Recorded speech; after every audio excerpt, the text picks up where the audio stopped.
blockbuster BO7 Grand Final. The crown isn't all that's at stake. Our champion earns the golden ticket to represent the Philippines on the international stage. This is what it all comes down to, the inaugural Mobile Legends Bang Bang C Championship Tour, MCTC. Our MDLPH champions will face off against the absolute best academy powerhouses from Indonesia and Malaysia, alongside top incubation teams across the Southeast Asia region. This isn't just about regional pride. MCTC is the ultimate gateway to the M8 World Championship. The M8 World Championship, the ultimate stage where the best teams on the Earth collide in the land of dawn. From grassroots dreamers to world champions, the pathway is clear and the challenge is set. Are you ready to break limits? Tune in to MDLPH Season 8.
Judgment! Witness the power of pure lightning!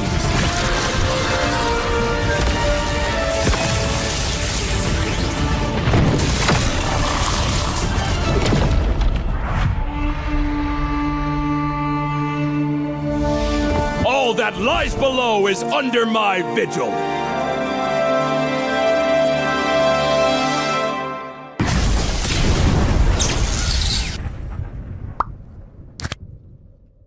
Kailangan mong gumawa ng tunog ng falcon. Ngayon. In 3, 2, 1. Yung ibon. Ay, ibon.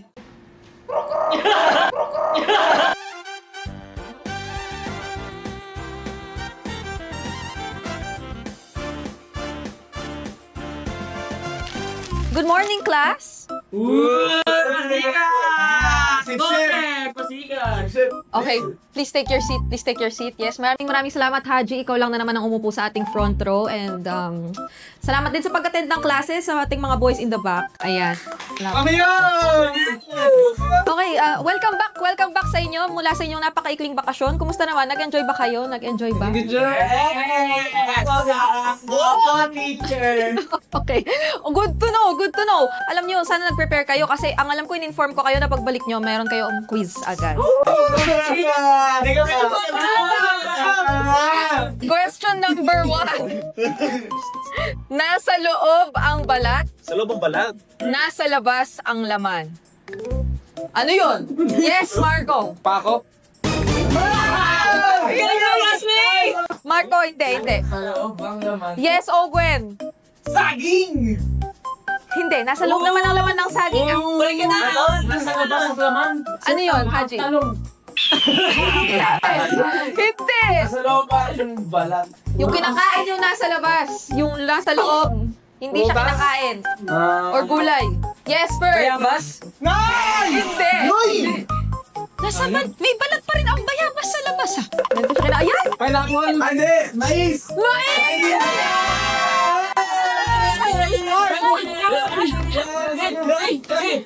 Next round tayo, mas mahirap to.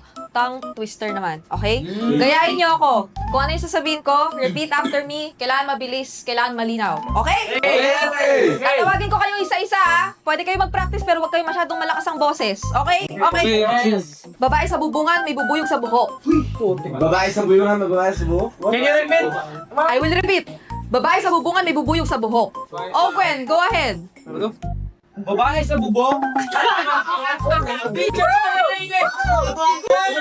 Aji, dahil lang dyan ka. Okay, go. May babae sa bubungan, may bubong sa buhok. Ang galing! Sinong gustong sumunod? Ako! Flap, let's go! May babae sa bubungan, may bubong sa buhok! Kyle! May babae sa bubungan, may babae sa buhok! Mali! Pagbigyan na natin. First, Ogwen, Marco, sinong gusto sumunod? May babae sa bubungan, may buhok. Malapit na. Isa pa. Oh, sige, pagbigyan natin. May babae sa bubungan, may bubong sa buhok! Yun! Ganun lang. Ferds, ikaw na, iwan mo na yung dalawa. Oh, May babae sa bubungan, may bubuyog sa buhok. palakpakan natin. May babae sa bubungan, may bubuyog sa buhok. Ogwen! May babae sa bubungan, may bubuyog sa buhok!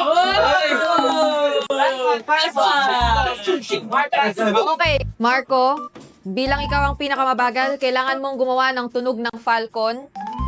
Ngayon, in 3, 2, 1. Uy, ano ito? Pagod si Tio. Yung ibon. Ay, ibon. Parang kwago yun. Pero sige, pagbigyan na natin siya. Matapit nang matapos ang quiz so far. Parang nag-aral kayo, ha? Gusto ko lang sabihin. Basic. Ang galing nyo. College lang, ma'am. And feeling ko gusto kong tawagin ang inyong class president para rito. Mr. Ogwen, please stand up. Mr. Ogwen, sobrang lapit nyo nang mag-champion last season. Unting-unti na lang talaga. Ano ang babaguhin nyo? Ano ang kailangan nyo gawin this season para mag-champion na kayo? Manalo! Tama! Tama ka. Ngayon, isa-isahin ko na rin kayo kasi lahat kayo ay papasok na ng season 18. Kung meron kayong isang salita na pwedeng gamitin para i-describe ito, ano yon? Haji! Kyle! Brian. Flap! Champion! Birds! Laban. Ogwen! Palag!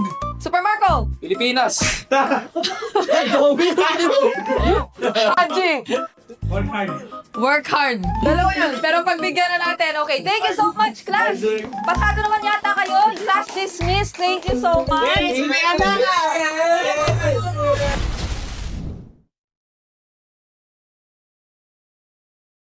Pitongpot.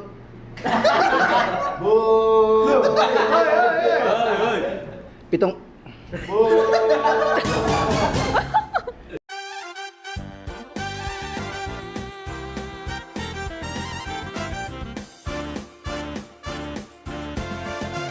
Kayo na naman. Okay, sige. Tara, magsimula na tayo. Ma'am, may quiz ba tayo ngayon? Oo. At may parusa pa sa mga bagsak. Ay, taka na. Ma'am. Ano kami dito? Sige, ma'am. Dali mo. Bugtong muna tayo. Okay, una,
Ano ka ba?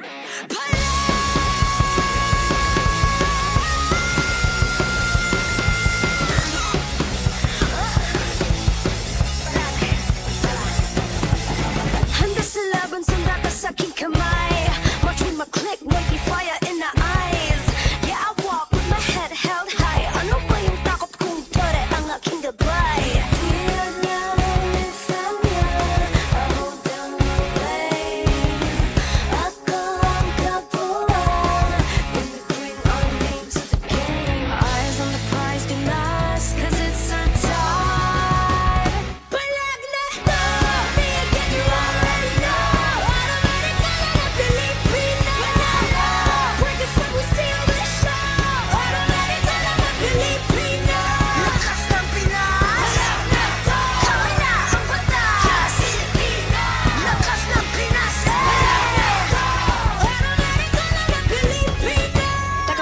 Remind you kung anong na-obtain. Palaging first place, lakayo sa PH. I'm here cause I got God, my team is super fast. Eyes on the prize, finesse, cause it's our time. Palag Na To, me again, you already know. Automatic ka na Pilipino. Porque somos still the show. Automatic ka na Pilipino. Lakas ng Pinas.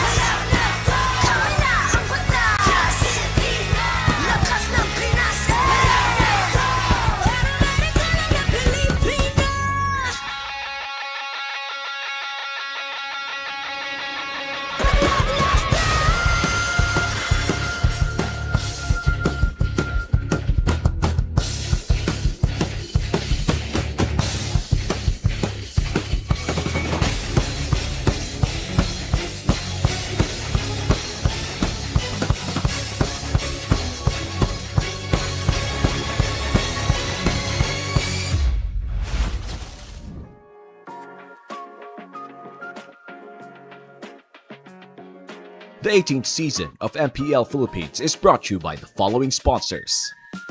Infinix, the official smartphone partner. Unleash your ultimate with the Infinix GT Burst. Smart, the simply reliable connectivity partner of the MPL. And Visa, the official payment partner of MPL Philippines. Be the gamer you want to be with Visa. Our partner in esports, Clear Men. Power up and stay fresh daily with Clear Men. And our strategic partners, TT Racing, China Airlines, Ferry, and SIP. Don't miss any MPL PH action. Follow our official social media accounts and subscribe to our YouTube channel. Palag Na To. Catch MPL PH Season 18 action live at Victoria Sports Tower. Grab your tickets now via the official MPL PH website. MPL Philippines is monitored and supervised by the Games and Amusements Board. Bagong araw, hapon ng MLBB action ang inyong masasaksihan dito lamang sa MPL Philippines Season 18. Isang magandang araw sa lahat ng ating mga manonood over at the Filipino desk. My name is Hans Galeria. Joining me here is Burrito and Joshi Cakes, and over at the English desk. Hey, it's us! Also a version of the Weird Bear Bros, I guess.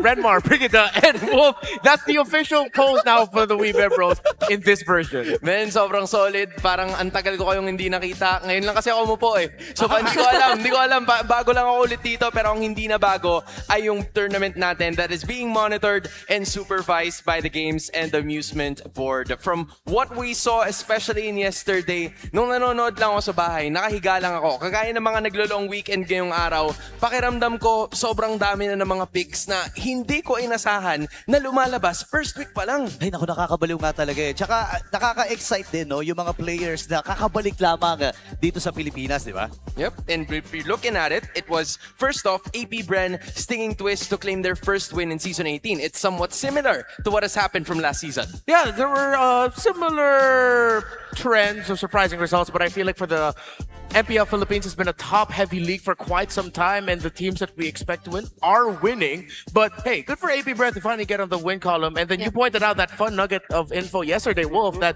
is the first win of Lancy and Escalera together ever. Yeah. Ever. As a duo. And, As a duo. And AP Brand as a whole whenever they go up against Twisted Minds to open up the season. So they've changed the script, they flipped the script, and it's well deserved for them. I mean, they also entered the yesterday's matches with surprises in the EXP lane. That's a dire-off constantly that we saw in the EXP lane. And one thing that we also liked when we saw TLPH stomp Omega so that they can break their losing streak because they have now won a series in a span of a month or so, or something Yeah. like, including our international tournaments. It will be nice for TLPH to finally break that losing skid, and they even out their record at 1-1. And for Falcons, talagang hindi pa rin sila napipigilan sa kanilang pagiging agresibo at pagkuha ng mga panalo. They shut down TNC para kunin ang kanilang pang 2-0 ngayong season. Yeah, I think there's a bunch of things that have happened. Yung mga inasahan natin na mananalo or inasahan ng karamihan na mananalo ay nakuha yung kanilang mga victories over the course of the last 2 days. And you're looking at the standings right now, any sort of changes that you would want to see, or probably yung ilan sa mga nagulat kayo kahit na sobrang aga pa lang ng season so far? Sa akin, Aurora Gaming yun, na marami nag-aabang talaga dito sa team na to dahil nga sa pagpasok ni Coil na napakaganda ng international appearances niya, no, dalawang sa magkasunod. And of course, Nats as well, na malaki yung shoes to fill. Pero kung titingnan mo in terms of paper, on paper, para bang kaya niyang tumapat pero hindi ganun yung naging resulta Yeah, it would be nice to see Omega and Twisted Minds as well as TNC, those teams that have struggled in the previous season, to finally get into the standings, but they have only played one series so far, so we'll have to see them make bawi next week. I like that. I like that word, ha? You're very conyo with that, ha? Ano ka, make bawi. At yan nga ang kailangan gawin, especially nung ating match number 2. Kasi yung match 1, it's ONIC PH going up against APBR. Both teams would want to stay undefeated sa pagtatapos ng week 1. Pero para dun sa pangalawa nating laban, these are two teams na naghihintay pa rin ng panalo. Wala pa silang match win, wala pa rin silang game win. So something should change from here. For ONIC and APBR, they have to continue kung ano man yung nasimula nila all throughout this week 1. And for their week 1 ender, sila yung magtatapat. We saw a dominant win for ONIC Philippines against Aurora Philippines. Pero yung APBR naman, reverse sweep yung ginawa nila. So it's a different kind of domination dahil parang kinailangan pang mapainit yung gasolina bago sila umandar. You know, I'm happy that you've mentioned those two teams since they are already the stars of the moment, or should I say the stars of the hour, because it's both King Kong and James Punks na sinasabi ng karamihan na ito na ang oras nila na magpasiklab. We've seen utility before. We've seen other shenanigans in the jungle before. Pero what makes this a James Punks and a King Kong specialty, yung meta na to be specific? Well, it's because the lineups now are encouraged to build around their jungler and making sure that the jungler can actually farm up very quickly, get their items, take control of the resources, and everyone else is just doing their part to make sure that the junglers are happy. Yeah, and I think that's a key word, quickly. And for AP Brent, who had to undergo a download game yesterday, I don't think that's something they can afford to do against ONIC because they're a very momentum-based team. And we're looking at the momentum-based team from ONIC. What we saw from yesterday, King Kong is part of that big momentum shift for the entirety of ONIC. There are so many rumors about King Kong and how strong they were during the time of MSC, but they weren't competing in the MSC. Yeah. But now we're seeing the real strength of ONIC with King Kong at the helm versus Aurora. Look at his record, 1-0-4 the Nolan and 6-1-8 with very high GPMs on both occasions. Bilis ng pagpa-farm, and I love what you mentioned, Renmar, about this meta na pinag-uusapan natin, and it really does not sabihin na natin napipigil sa isang tao lang. Meta doesn't really revolve around one person. It needs a better composition. It needs a good composition, and it starts with that. But for James Punks, we saw how good their chemistry was during their game against Twisted Minds. Nakita din natin yung binabanggit mo kanina na how they played well for their junglers. You know, it's so fun when you said chemistry, kasi I know you guys saw the mic checks, right? Yeah. I know you saw everything.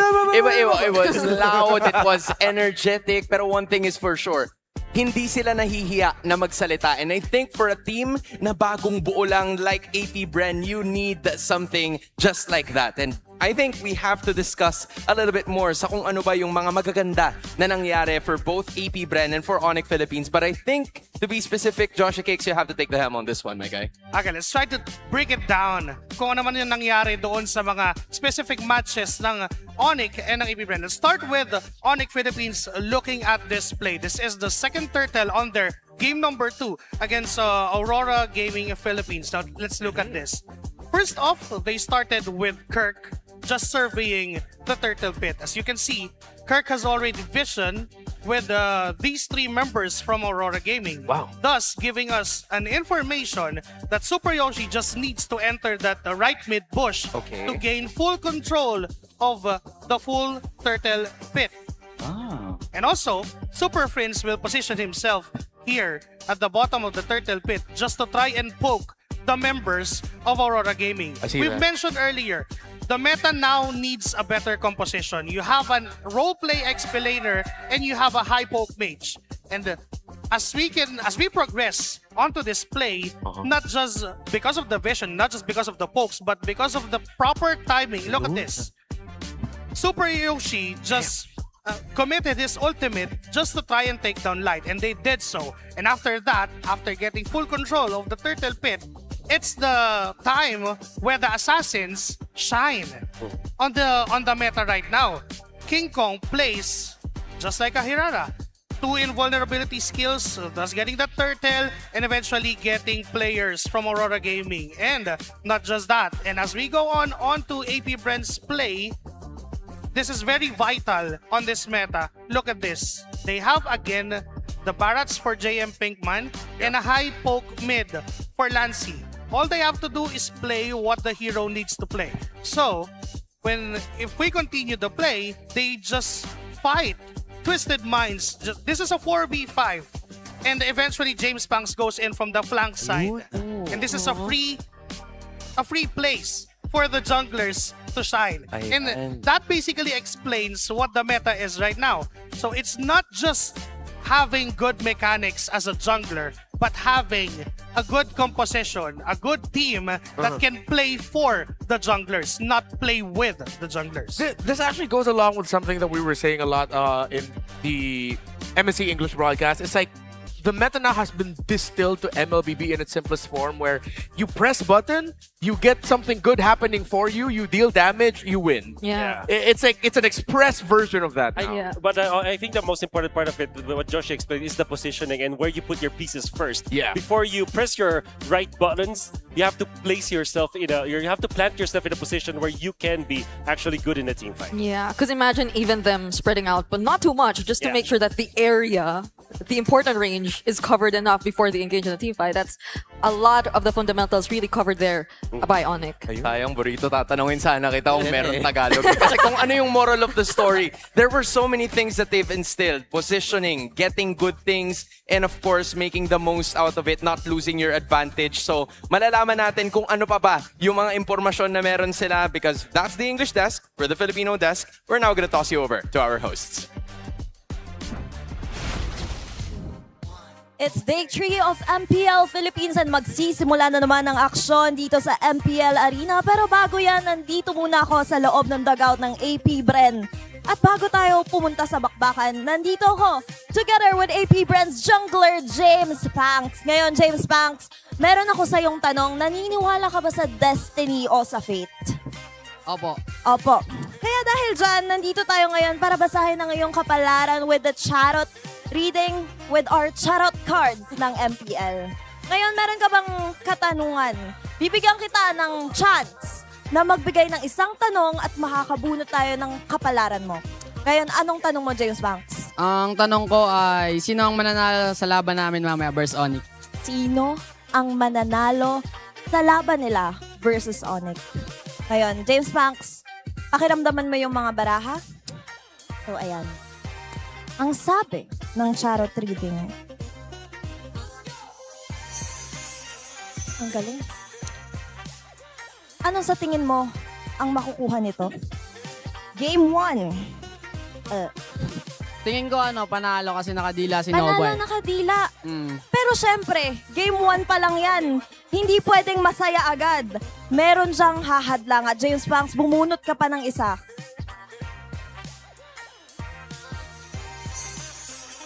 Hindi natin maalaman. Naka-side-eye ba siya tumatawa dahil nanalo? O tumatawang naka-side-eye dahil natalo? Ano ba sa tingin mo ang sinasabi ni Carl dito sa barahan na to, James Banks? Tingin ko panalo yan kasi hindi naman tatawa si Carl kung talo.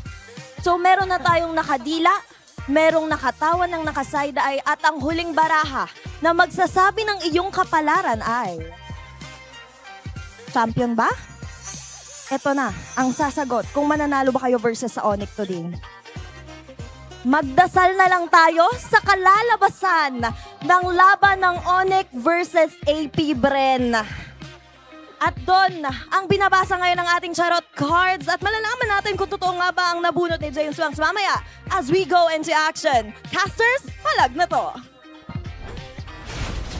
Sometimes you just gotta Kaya pray. maraming salamat. Legit, hindi kami handa doon eh. Hindi kami handa doon. Come Kumbaga, naririnig namin That's lahat the ng best mga angels, naririnig namin, nagdadasal na sila sa lahat ng mga bagay. Para I just gotta check. Can you guys hear us too? Oh wait, no, we're good now. Okay, We're good. okay. All right. Not anymore. All right. Not We're back. anymore. Okay, there was a moment that we could hear each other, but we're fine now. We're fine now. So, let's talk about the matchup. It's ONIC versus AP Bren. Two teams that got wins in their first bouts of the season.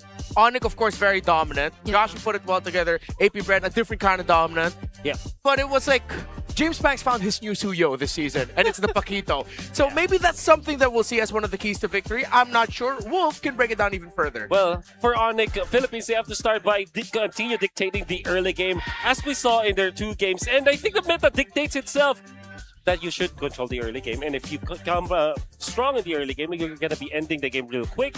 And for ONIC, for AP Bren, I mean, they have to weather ONIC's early game pressure. It's going to be difficult, but I think that they have some components in there. Like we see their mid lane duo with Lancy as well as Escalera commanding the river control. And if they do find their opening, they can actually stop ONIC Philippines from taking over the early game. And of course, the battle starts in the draft. I feel like for both teams, flex picks are so important, like the Paquito, for example, that can be played in 3 roles. Yeah, and it's great that he put it that way because I assumed yesterday, could it be the Hirara? That's the new Suyo? Yeah. But apparently what we saw in yesterday's series was it was the Paquito all along. And I agree. Escalera, Lancy, they've been very bold in terms of their early game decisions, which I think will be very crucial if they really want to fight head-to-head against ONIC and their early game prowess. Yeah. I think with the last point with the draft, we have to look at the Paquito. I think he's somewhat fallen out of the EXP because teams saw the value of him in terms of how fast he can actually impact the game if he can get farm real quick, whether in the jungle or in the gold. And last things that you want to say, Wolf? I think there's a lot of importance when it comes to your poke mid laner, which is what Joshi said during the panel. You really have to nail your Eudora as well as your Novaria right now. 2 high-impact junglers in a meta built for them. It's ONIC versus AP Bren.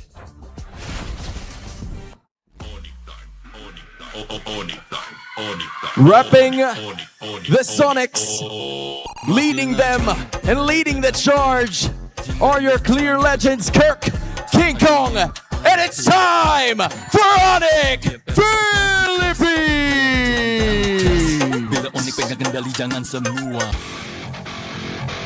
Making quick work as well, looking to keep their momentum alive. They're being led by JM and the clear legend, James Banks. Hive, come alive for AP Bren!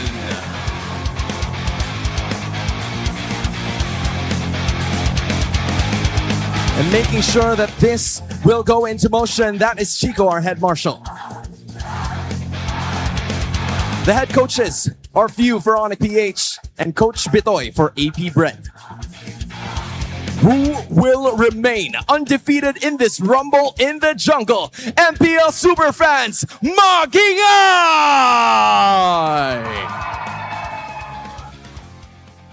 Maybe some of you have already thought of how this might end, but we are in the meta of surprises, a meta that looks like it's built for ONIC PH. And ONIC PH have found really good footing in terms of how they want to build their lineups. At least based on the first series that they played, they have such a stable XP laner in the form of a Barrett on Kirk's hands. And I wonder if that's something that APBR are actually ready to answer this time. APBR, their off-season moves were very questionable. And I think that most of the fans out there when it comes to MLBB know this as well, because this is Lancey, Escalera, Shizu, as well as Pinkman around James Banks. But it was very important for them to win in their first bout yesterday. And I think it's important for us now to understand a little bit more of the mindset of these two teams. ONIC and APBR know that they're going to be at it with a very explosive game. So let's hear how they're feeling heading into the Smart 5G ping test.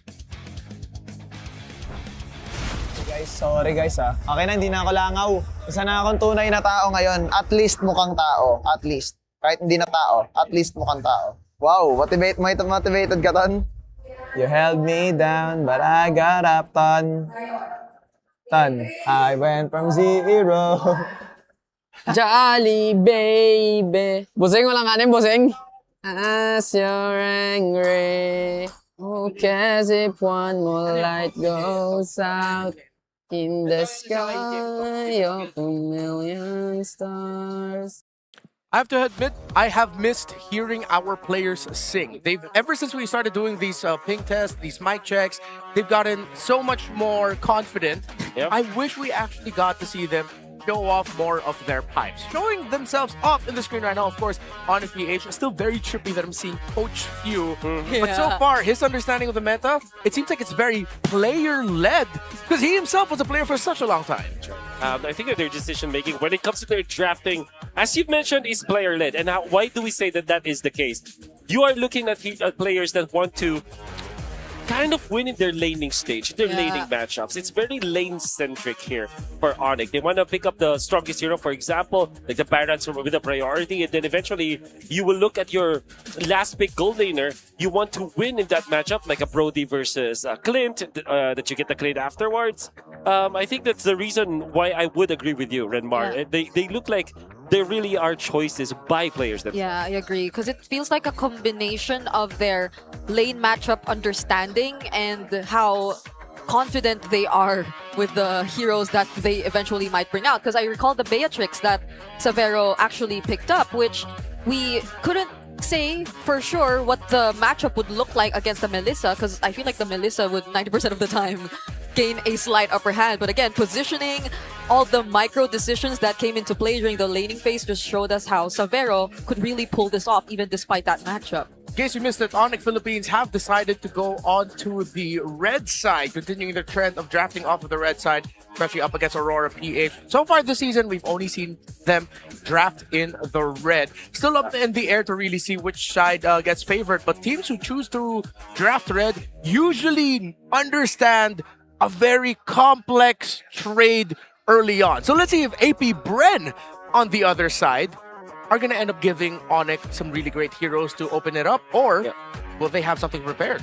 Yeah, I remember yesterday that the first game for APBR, and this goes with other teams as well, is that they're not properly trading when they're on the blue side. It's as if they're getting the sub-optimal hero in the first pick. I think the meta dictates that you have to pick the Barats, for example, if it's available, or the Paquito. Some teams would prefer the Paquito over the Barats, but I think that's more of a flavor that is unique to each team. But most importantly, at its core, you have to trade properly in the first stage of the draft. Yeah, and their sequence, I feel, because they admitted in the interview after their game that they had to switch up the sequence. It was not working in their favor, and it was something that we observed, but it can still be flexed. It doesn't have to be strictly Escalera first pick. It can be different depending on what APBR is looking to build around. Yeah, Paquito is hella flex. Barrett's, though, is a already given EXP lane hero. Oh, no, that's why. I was thinking about the Belleray. So Belleray can go into the roam or EXP depending on the team.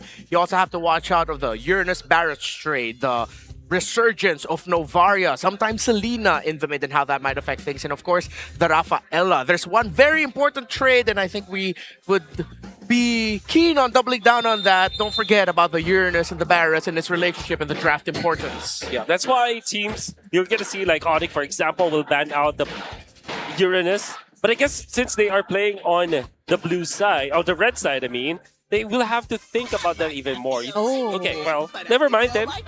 That's going to be the Barrett's pickup. I think this favors ONIC more because now they can second pick this Uranus in case. All they have to do now is probably ban Novaria, for example, I would prefer even, or a Paquito. Yeah. Because I'm thinking if they're letting the Paquito through. You know what? I think I might be okay with them letting the Paquito Paquito through. You could just end up picking something like the Belleric and then add in the Uranus over there on the other side. But actually, no. They ban out the Uranus themselves. Let's see. AP Bren, if they go ahead and pick up the Paquito, the Belleric, I wouldn't be surprised it gets picked up by ONIC right away. So could it be the Paquito because it worked really well for them? The Hirara is open too, but records would show that they've been able to play around the Paquito much more. And considering Shizo's hero pool, which I'm not sure if we fully explored yet. And speaking of Shizo's hero pool, we add a new one. Melissa is open. I think you want to pick up the Novaria as soon as possible if you are ONIC Philippines. You don't want to give both the Melissa as well as the Novaria on the side of AB Bren. And what else is left? You have the Hirara. But you still have a lot of answers to that. You can go for the Harley. In fact, for ONIC, so it answers both Hirara as well as the Melissa. That's why Belleric is going to be the choice. All right, so they still pick up the Hirara. All right. So I have a lot of dive for ONIC. You mentioned the Novaria earlier. That might be coming in later at either Red 3 or Red 4. But for AV Brent, I think you start hacking around the Melissa now, get some range, or you might even consider the Eudora. But the thing is, if you lean towards the Eudora as an answer to the Hirara, then you might be lacking in the range department. That's right. Yeah. You do need a lot of tank ability here for AP Brent. At the same time, the Rafaela seems to be an option. Esmeralda is their choice, as well as the Matilda. JM Pigman played this twice yesterday out of their 3 games. Eventually had to ban it out themselves. But now ONIC, I feel like you really have to take the Novaria this time. Yeah, and it's not like they're expecting a Dairoth matchup anyway, I guess. I don't think so. For Kirk, I don't think he is going to be considering those kinds of heroes. And that would actually surprise me because it's not necessarily the Paquito that they're really prioritizing. So it's really the Melissa, it's Shizo that they're playing around this time. Yeah. For sure. We've seen that Matilda get played in a very aggressive manner, a la JP yesterday in their matchup.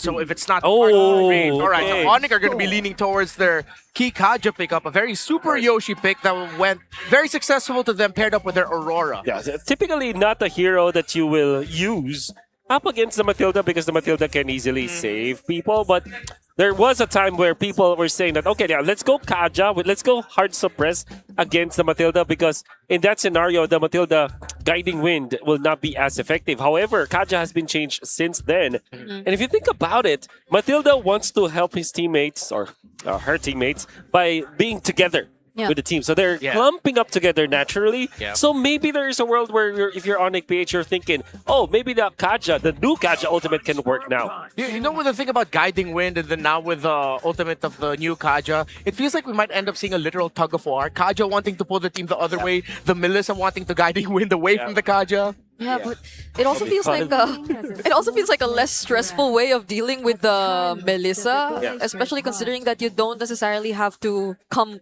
as close. Just to make sure that you lock her down or prevent her from moving in a position which she would actually favor. And speaking of, you are now looking for chain stuns in that regard if you are ONIC. I know that the Novaria will be good, and I've mentioned that many times earlier, but I think that ONIC might be looking towards the likelihood of a Vexana. Of course, the Aurora is no longer available, but imagine the Vexana, which is almost like the ultimate of the Aurora, but faster, but at the same time deals more ramp damage because of the Eternal Guardian. That will be a very good combo here coming out from ONIC. Imagine having the Vexana in this Belleric plus Kaja combo. Oh. What? So there's a lot of combos that you could already imagine, right? It's the Divine Binding, the Wrath of Dryad. Plus, you just let the Eternal Guardian just do whatever he wants. Part of me is surprised that they banned out this Eudora. I mean, thinking about it, it's not like the Matilda regains health. It just adds a shield. It makes sense. But then the Vexana is a bigger problem. hero that has a little bit more range is a much bigger problem right now for AP Bren. But there are two ways for ONIC to go about it. They can go sustain now if they're already okay with their setups with the Belleric as well as the Kaja. If they're satisfied with that, they can go sustain with the Rafaela that has good synergy with the Hirara as we've seen before. But I feel like, knowing ONIC, they want to go damage here. They want to go Vexana. Oh. On Novaria. There's Novaria in the long range, and I wouldn't be surprised if ONIC just ends up closing it out with a Beatrix as their pick. I know there's a Mathilda on the other side, but it just goes so well with the rest of the lineup. Yeah. I believe that Mr. Saveras has his own global ban set for himself. Yeah. I think he hasn't played the same hero twice yet. Well, they played the 2-0, so... I do like the Beatrix though. That's a Novaria Beatrix combo. The Novatrix. Novatrix. Oh right, it's been a Classic. while. Yeah. Yeah, I feel like someone on the Filipino desk likes to play that combo. Oh yeah. But there's no Paquito Nolan anymore. If it's a Harley, that's too much magic. Oh! Lucas. Mathilda Lucas. Ooh. Oh wait, Mathilda mid. Ooh. Until the mid, get that Kacha for Escalera. So they're going double sustain for the Melissa. Yeah. Understandable. It's this is for Protect One. This is no longer a James Banks kind of team. This is a Shizo team now for AP Brand. No, but theoretically, if they don't get a good early game for James Banks, doesn't that also harm the Melissa? 100%, yes. So they now ONIC can just go back to looking at the early game, which now the idea of a Brody seems to be really good for ONIC, or a Clint actually. Ah, yeah. Which is what ONIC Indonesia used against Eman's Melissa, if I remember that correctly. No, it was Falcons actually. Because the Clint. So Brody, It's a Brody, I mean yeah. Clint Brody, those that can really kite. Savera already played the Clint, so he probably said, okay, now, coach, I've already played the Clint. Let me play the Brody. He wants to beat his record of unique heroes That's right. used in a season. Oh, all right. Interesting choices here, especially on the side of AP Bren. Playing around the Lucas, we did point out, it needs to have a good early game. It doesn't need to dominate. It just needs to smoothen out the curve for the eventual spike of the Melissa, the side of AP Bren. Meanwhile, for ONIC, pretty much they can play that old ONIC style, just go fast, go hard, but they still have to respect the fact that the Matilda might just be the X factor here against that with the Lucas. Excuse me. Yeah, I don't remember, even with my time with Lancy, him playing the Matilda. Three purifies. Three purifies. Very defensive here. AP Bren really wants to take care of the Melissa, and you're right, Renmar, if James Banks' game in the early stages is not as good, then normally the Melissa would also suffer. Now, if you're going to be looking at the Lucas, it's generally good against assassins. With the help of a Gadot Kacha as well as the Matilda, you add more depth to the aggression that they can have in the early stages. I'm just really scared when ONIC can go for the counter engage through the Novaria as well as this Kaja. Yeah. But at least for the first turtle, AP Bren does have the advantage. Welcome to game number 1, folks. AP Bren and ONIC. Clancy with the support emblem set. Inspire. Going for Wilderness Blessing. Not wanting to pack what has been the usual pickup now for mid laners, which is to pull yourself together. And speaking of pull yourself together, that is Savero's choice. I think this is the first that I'll see it in a Marksman. Yeah. Particularly the gold lane, Savero. Yesterday the trend was Bargain Hunter, but now Savero's like, okay, pull yourself together. That's very interesting. I think he wants to really be aggressive and active in the early stages. Yeah, I can imagine just him wanting to secure the laning phase at least for ONIC, and because I feel like eventually the team fights based on these two teams and their lineups would really favor AP Bren if it just gets so extended. Yeah. So maybe they'd want to have a bit more reliable source of repositioning and whatnot for Savero, since later on he'd be very crucial to last long in the fights. We also have to watch out for the eventual spike in aggression coming in from ONIC. Once Savero has that Sky Piercer, and he starts getting stacks for that Brody. Not a lot of action just yet, big team fighting action, but JM Pigman has done a great job of stopping Kirk in the lane, has a huge advantage over him, and is going to hit level 4 first. Unbreakable, not landing onto anyone. King Kong brings Escalera down very low though, and that's a few seconds before the first objective actually spawns. Oh, it's actually staying in here. They want to make sure that the Belleric will get his level 4. And that's exactly what they're doing right now. Okay. Helping Kirk a little bit. And that should be enough for Kirk to get the Wrath of the Dryad. Super Prince has his own ultimate. And what this configuration means for ONIC is that if they do secure this turtle, maybe get another kill, they will get Super Yoshi's ultimate. That's a circling Fancy. eagle already. Might have been a little bit too early, but Kirk is already level 4, as we pointed out. Be a big setup here for ONIC to get this turtle number 1. And they know that the circling eagle is not going to be available. Escalera isn't level 4 just yet. They're gonna go for King Kong. King Kong is already out of range, but does AP Brent still get enough time to secure this objective? 4 members of ONIC still trying to go, but they're gonna focus on the fight! James Max picks up first blood! Kirk uses the Revitalize, but is it enough to sustain the damage coming through for AP Brent? They're gonna transition. They no longer want to go for the commit, and they might have spent a bit too much time! Oh, overcooking AP Bren. But I do like the idea coming up from J-Spax to jump onto Super Prince. Once he saw that Super Prince already used the second skill to shatter, and but that meant that ONIC were able to turn it around because Kirk survived. And I like how Kirk is playing. He is surprisingly masterful with this Belleric. Whoa! Okay! I did not expect Gatot Kacha Matilda to actually pull that off, but it seemed like Super Yoshi was already kind of low, but Super Prince! He gets to find a trade for ONIC. So that confirms it. Getting hit by a meteor to the face actually hurts. Yup. Almost point blank in there. Very hard for Escalera to get out of there, but all things considered, AP Bren taking out Super Yoshi first. James Max is level 7 at this point. It's already has his first kill. I think this is really decent for AP Bren. They should not panic. I think that they have a lot of ways. But King Kong, overextension. KOG will not connect, but they still get to reach King Kong, and that's gonna be enough to pull out the damage. Wrath of Dryad from Kirk. He's just gonna try and run away, but he still forced the chase. They're not. Super Yoshi 2 within range, and that's gonna be it for AP Bren. They might get a chance at least reducing some HP of this turret, but they're not gonna go for the threat.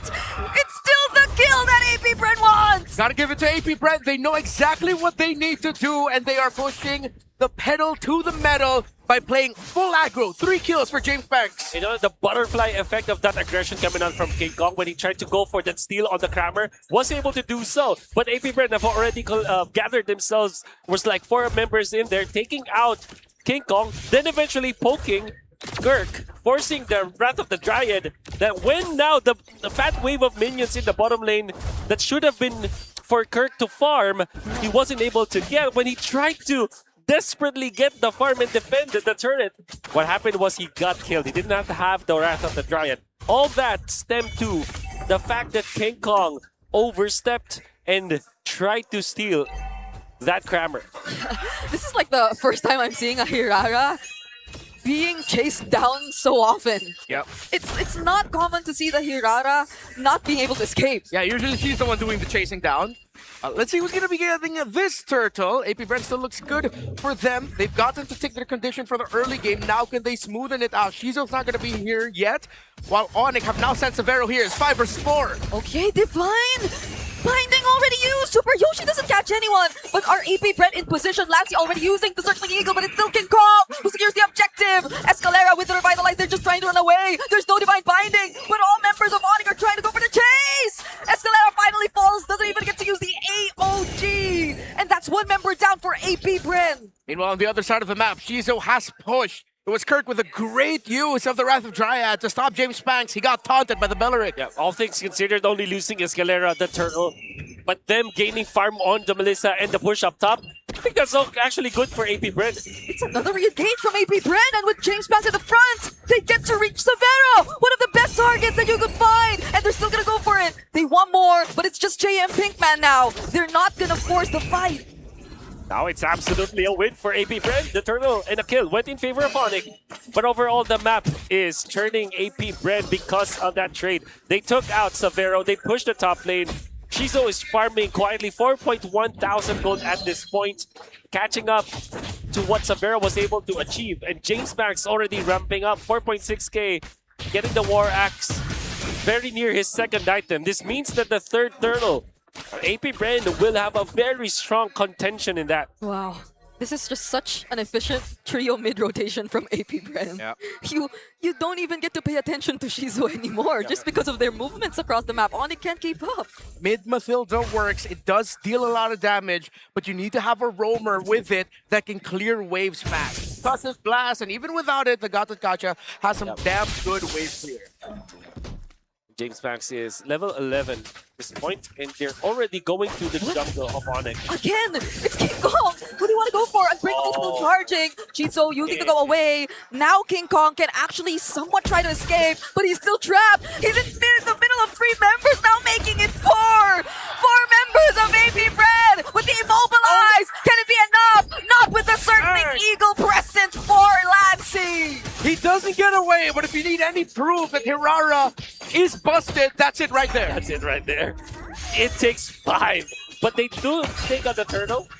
They will lose their bottom lane turret, but they will gain more ground when it comes to controlling the jungle. James Max already working on the orange buff that should belong to King Kong.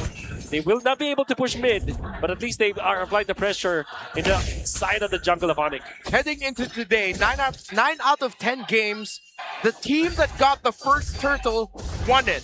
ONIC got the first 2, AP Bren got the third, but it's AP Bren in the lead. And I feel like it's because it looks like they saw. Whoa, JN! Oh no. He got the last hit! Oh, Mr. 50-50. Looks like he is on the better side of that 50-50 right now. Yeah. Actually, almost, on the same level as King Kong right now.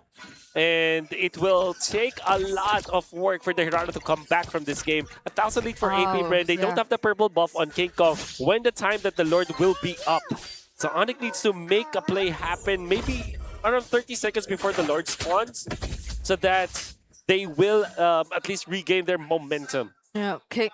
Making a play happen even before AP Bren decide to make a play of their own, because so far it's always been AP Bren deciding when to fight, and ONIC has had to just respond every single time. So we're taking a quick pause before resuming the action.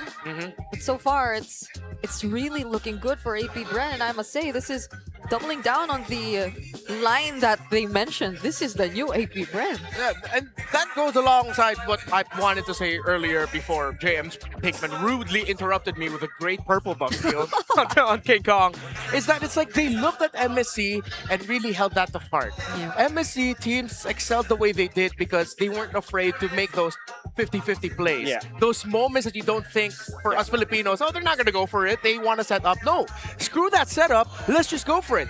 And I don't know if this is just a theory, but because of Mathilda and Gatot Kacha with the Revitalize, you are somehow incentivized to go for those 50-50 plays because end of the day, you're just healing yourself. You're just committing some of your HP in exchange for pressure or a chance at winning a team fight, which they eventually do. I agree. More than a Eudora flicker for Lancy. Yeah, for sure. This feels like a more 50-50 hero or mid-duo composition. So that's something that now we can lash on with the return of healers such as Rafaela and Mathilda, and of course, revitalizing some key heroes. Life is a resource, and it's a resource that you can spend as long as you have a way of gaining it back. Yeah. And it seems like Dancy as well as Escalar are taking advantage of both of those. I mean, not only with the Revitalize, that Gatot Kacha is natural hero that you want to really dive into and use that HP to force some rotations from your opponents. And you can really easily take it back with the Revitalize, but also the passive coming out from the Gatot Kacha allows you to return back some of the HP that you've lost. Yeah, because I think it was always pointed out, even in the discussion on the panel earlier on, the amount of poke heroes that you really see nowadays. And since ONIC still decided to go for the Novaria, the fact that the Mathilda's in mid and just so aggressive. It's not like they're the ones going for the poke first. It's like, before you even get to throw out the Star Shutter, you're already being chased down, or King Kong's already being chased down. Yeah, if AP Bren played this game differently and decided to slow things down, go for a setup, and not go for the pounce right away when they could, then they'd start feeling more pain from the setup that a Novaria would like to get with the Star Shatter, slow reading of your rotations. But AP Bren have made themselves very surprising and overwhelming for ONIC to handle. Still, ONIC now have gotten on the board even more with their towers. It's even. They've been able to play the macro. APBR has had to sacrifice a little bit of that to get the wins that they've had. It's very close in gold. You can still turn things around if this is ONIC. Severo has a Sky Piercer. APBR, as this game goes on, needs to be more and more careful. Yeah. Once stack starts rolling in, it's not going to be good.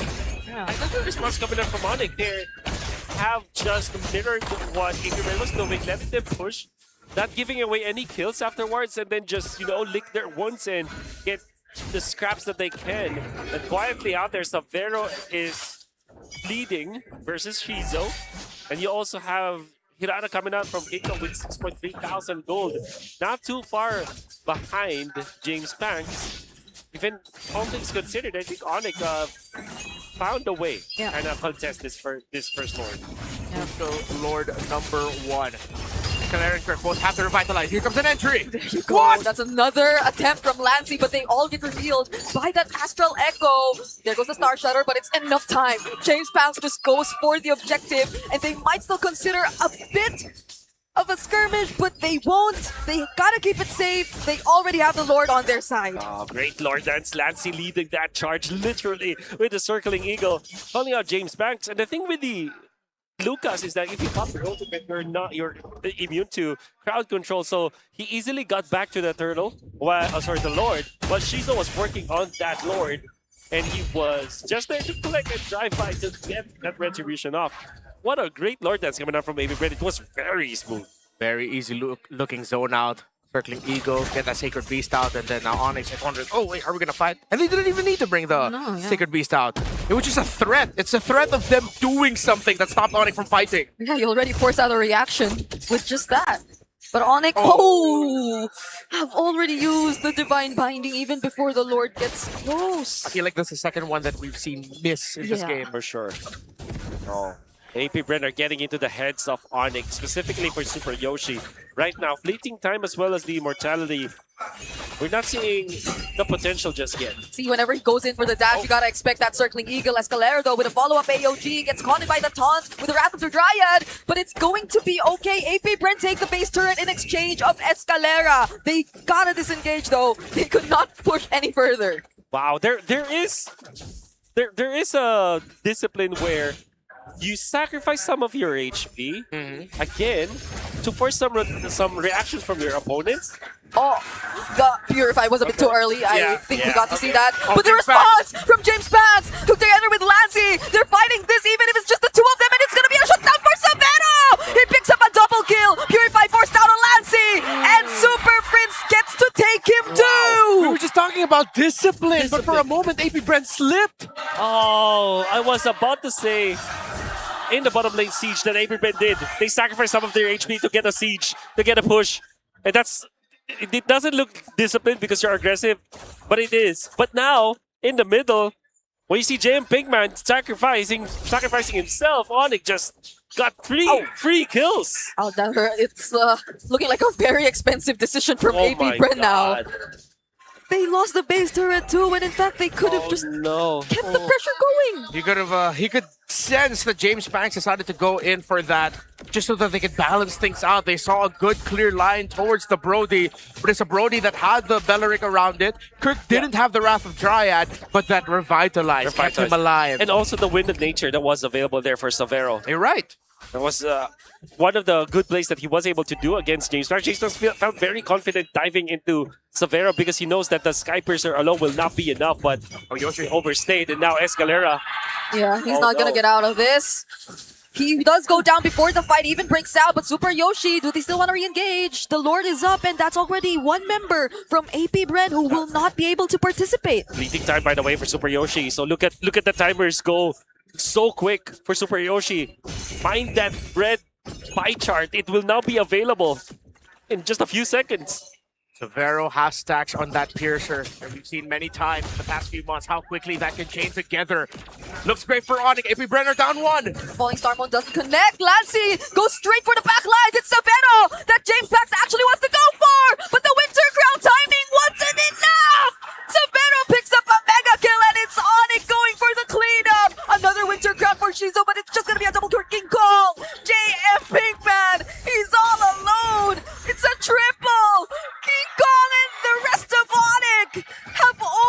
He left Escalera to defend! Perfect.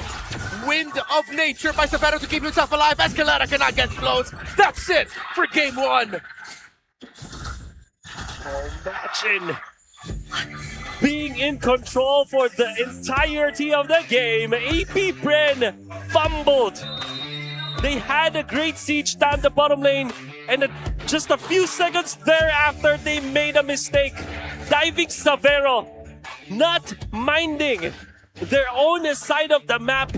They weren't playing together in that last minute, and they were duly punished by ONIC Philippines. That's the other side of the equation of that chaos meta of being aggressive and you getting rewarded for it. There are still some conditions you really have to respect before you dive. In the previous one, Wind of Nature kept him alive. This one, Wind of Nature again kept him alive. Great formation for ONIC, playing around their Brody, and a huge slip up by AP Bren. Oh, this is one. I mean, I think it's understandable that JM Pinkman dies here. It's okay. Don't dive anymore. I think they're trying to go for the play, but unfortunately, because of the chain stuns coming out from ONIC, as well as the Wind of Nature that you saw from Severo, Severo landed maybe 2 to 3 hits, which meant 2 to 3 stacks of the passive, which also meant that you will be bursted down, James Banks. Had it been that he landed one more hit, Severo would have died probably after the Circling Eagle and the Guiding Wind was used by Lancy. But unfortunately, it wasn't the case. King Kong, with the fans of the Hirara, able to win it for the team. I didn't even put 2 and 2 together. Yeah, so that was what he was doing. Yeah. So this is Hirara cosplay. Gotcha. 100% kill participation. King Kong was there for every single one of major movements by ONIC PH. Of course, they understood that they needed to play around their formation. And this is where you see a little bit of the problems for teams that want to be aggressive and get kills. When they're playing around the gold laner such as Melissa, and they forget about the Melissa. Yeah. Let's take a look at the replay right now. A lot of good plays from King Kong for sure. 100% kill participation. That's natural for ONIC to just gravitate around this Hirara, but it wasn't the easiest game for him. Super Yoshi as well struggled in the early stages, missing all of his ultimates in the early stages of the game. Even this one, but King Kong making sure that he gets the turtle this time. I gotta say though, AP Bren really made it so difficult for ONIC to play, but this one specifically, you can look at it again. Severo was low, stuns James Banks, and then everybody from ONIC just chain stuns James Banks in there. There was that Guiding Wind, and James Banks could have reached Severo, but in the end, Severo was there for the shutdown. So ONIC just regained their momentum, and even Severo making sure that he pops the ultimate, gets out of there, actually gets back to full life because of that, and then turns it around for ONIC. Yeah. Revitalized, man. Too good. It's so important for AP Bren to remind themselves as the game progresses, because I feel like all of the risky plays were already very rewarding during the moments wherein they clearly had an advantage against ONIC and their lineup. They maximized it to its fullest potential, but it came to a point where ONIC could already fight back, and they fought back by not directly fighting back, just by the macro plays that they did. And in moments like that, I think they gotta what's a term I could use? They gotta relax a bit. They gotta remind them, pull it back a bit and tone it down. Tone it down, yeah. Because I feel like they were just so... They were lost in their own sauce. Yeah. As the kids would say it. I don't know if it's the kids or the owners who say that now. But kids. you can tell at some point that's just what happened. So the carry brought to us by Visa, of course, King Kong, our MVP of the game. And it's unfortunate, really, that you could pinpoint the exact moment 12 minutes where AP Bren lost this game. Oh, very unfortunate, because I think that AP Bren were so into this kind of school of thought where they have to keep the pressure up. And to be fair, they do have to do it. It's just that there are some moments where if you lose one of your heroes, it's fine. You already pushed down the bottom lane. They were able to get the inhibitor turret out there. If JM Pinkman in the mid lane was the casualty, cut your loss. Yeah. Let it be just JM Pinkman and not a shutdown on James. Yeah, because it's all good. It's your EXP laner. It's one of your frontliners. you forced out the divine binding, you're fine. Yeah, you're fine. You don't need to jump on it right away. And if you're gonna go for that, I don't know if at that moment I wish Shizo said something, but well, maybe we'll find out later on. By the way, Aurora's choice is still unleashed here. The GT50 Pro brings HydroFlow liquid cooling and all-day 144 FPS to every match, keeping your gameplay smooth and lag-free. It's now better than ever with the GT Watch 5 Pro and GT Buds 5. Collect the full GT set and unlock the ultimate gaming experience today. It's a watch enough. I miss my GT50 Pro. I do still have the GT30 Pro though, so that's all good. But I do miss a GT50 Pro. Get yours today and get the full gaming experience. Like it all goes well together. The systems, the everything. The What's the word? ecosystem. The ecosystem there. Thank you. The ecosystem is great. If you want to add to that ecosystem, get yourself the Infinix XPad 30 Pro. This is it right here, featuring a big eye care display, perfect for binge watching, late night reviewing, and smooth casual gaming that's fun and hassle-free. Packed in a slim, lightweight build made to go wherever you go. Whether on stage or on the go, be a game winner and a deadline killer with the Infinix XPad 30 Pro. What's that supposed to be? A deadline killer. Yeah. Okay. So deadlines. Oh. It's things that, let's say, you're given a certain time to do it. Oh. Yes. Then you're gonna. And when you you're doing cross it, you're dead. Yeah, that got pretty dark. So be the gamer you want to be with Visa's fan-exclusive deals, rewards, and VIP experiences. Order your GCash Visa card today and get 250 MLBB diamonds plus a chance to win an exclusive MLBB skin. And let's give a chance for Wolf Yes. to read Yeah. the second part here. Level up and flex those skins in style. Head over to Gcash app and check out the promo page for more information. Power your game with Gcash Visa. I've never heard a more aggressive readout for an ad spiel. I felt very aggressive because I am powered up by the Visa. I'm more, now I want to do it. Now I Alright. want to get that Gcash Visa card. I'm sorry, Wilford. No, Get it. I'm sorry. But you know, yesterday we had a very was that yesterday or 2 days ago? A very was 2 days legendary ago. moment. Oh yeah. 2 days ago. Yeah, 2 days ago. Because strong play starts with confidence. Clear Man, a proud partner of today's MPL action, is the shampoo made for men. That's a hell of a glow up. I agree. And you gotta stay cool, stay fresh, and lock in a clear win. Bar up and stay fresh daily with the Clear Man, the shampoo made for men. And how about that glorious beard this guy's rocking? Yeah. I wonder if he's gonna grow and go and fully grow a full Gettysburg. Oh yeah. You know, go 80s up on us. Congratulations. Big full beard. You know, sometimes I wonder how Brigida would look like with a full beard. There are filters you can use. Have you used it? Yes. What does it look like? Like, what's your Because personal? there's a trend, right? There's a trend where you gotta check how you look like with it and gotta lower your standards if you wouldn't date Lower what? your version, the male version of yourself. Oh, that one. All right. Oh yeah, there's also one produced where you could see how you would look like as a woman. Me as a woman is not great. I think it's cute. No, thank you. I appreciate that. Me as a man, it's cool. Yeah, it is. It is. Very cool looking dude. Yeah. How do you think you would look like? With a as beard, a No. woman with a beard. That's Yeah, I guess that's what we're going for. If you wanna. Sure, why not? maybe we should try it. Maybe we should Yeah. try that app. Let's try it out. But yeah. in case you guys are seeing this, I hope you don't try it on this. Oh, they will. Yo, You already opened up the idea. They will do it. it has begun. This entire conversation Oh, was well. begun by Brigida and not by me. Let's talk about what's happening in regional MLBB with our host report. Thank you so much, casters. This is Denise reporting on the sidelines. Naging mainit nga agad ang ipinakita ng ONIC kontra APBR. But yes, pag-usapan muna natin ang latest updates on our regional news. Dito muna tayo sa MPL Malaysia. Nanatiling undefeated ang Selangor Red Giants ni Coach Arcadia, Innocent at Cram matapos patumbahin ang Bigatron MY by Vitality noong Biyernes. Dikdikan ang naging bakbakan ng noong parehong undefeated teams. Unang nakapuntos ang Red Robots ng Pinoy EXP laner na si James, ngunit nag-init ang SRG sa Games 2 at 3 para pihitin ang reverse sweep. Pipilitin nilang panatilihin ng SRG ang kanilang perfect record sa harap ng isa pang Pinoy EXP laner na si 3mar at ng Team Flash mamaya sa kanilang huling laban ng Week 2. Samantala, nagawa namang makares back ni na James at ng Bigatron na winalis ang RRQ Kaito kahapon. Tatangkain nilang ipagpatuloy ang momentum laban sa Team Ray at Vamos sa susunod na linggo. Abangan natin yan. At dumako naman tayo sa MPL Indonesia. Kahapon, naganap na nga ang kauna-unahang Royal Derby para sa MDLID Season 18. Hindi na pinaporma ng ONIC Esports na Kyrie at Kelra ang RRQ Hoshi ni Demon Kite na mabilis nilang winalis para makalawit ang ikalawa nilang tagumpay this season. Susubukan ng Sky Kings na panatilihin ang kanilang perfect record sa Grand Finals rematch kontra Bigatron by Vitality.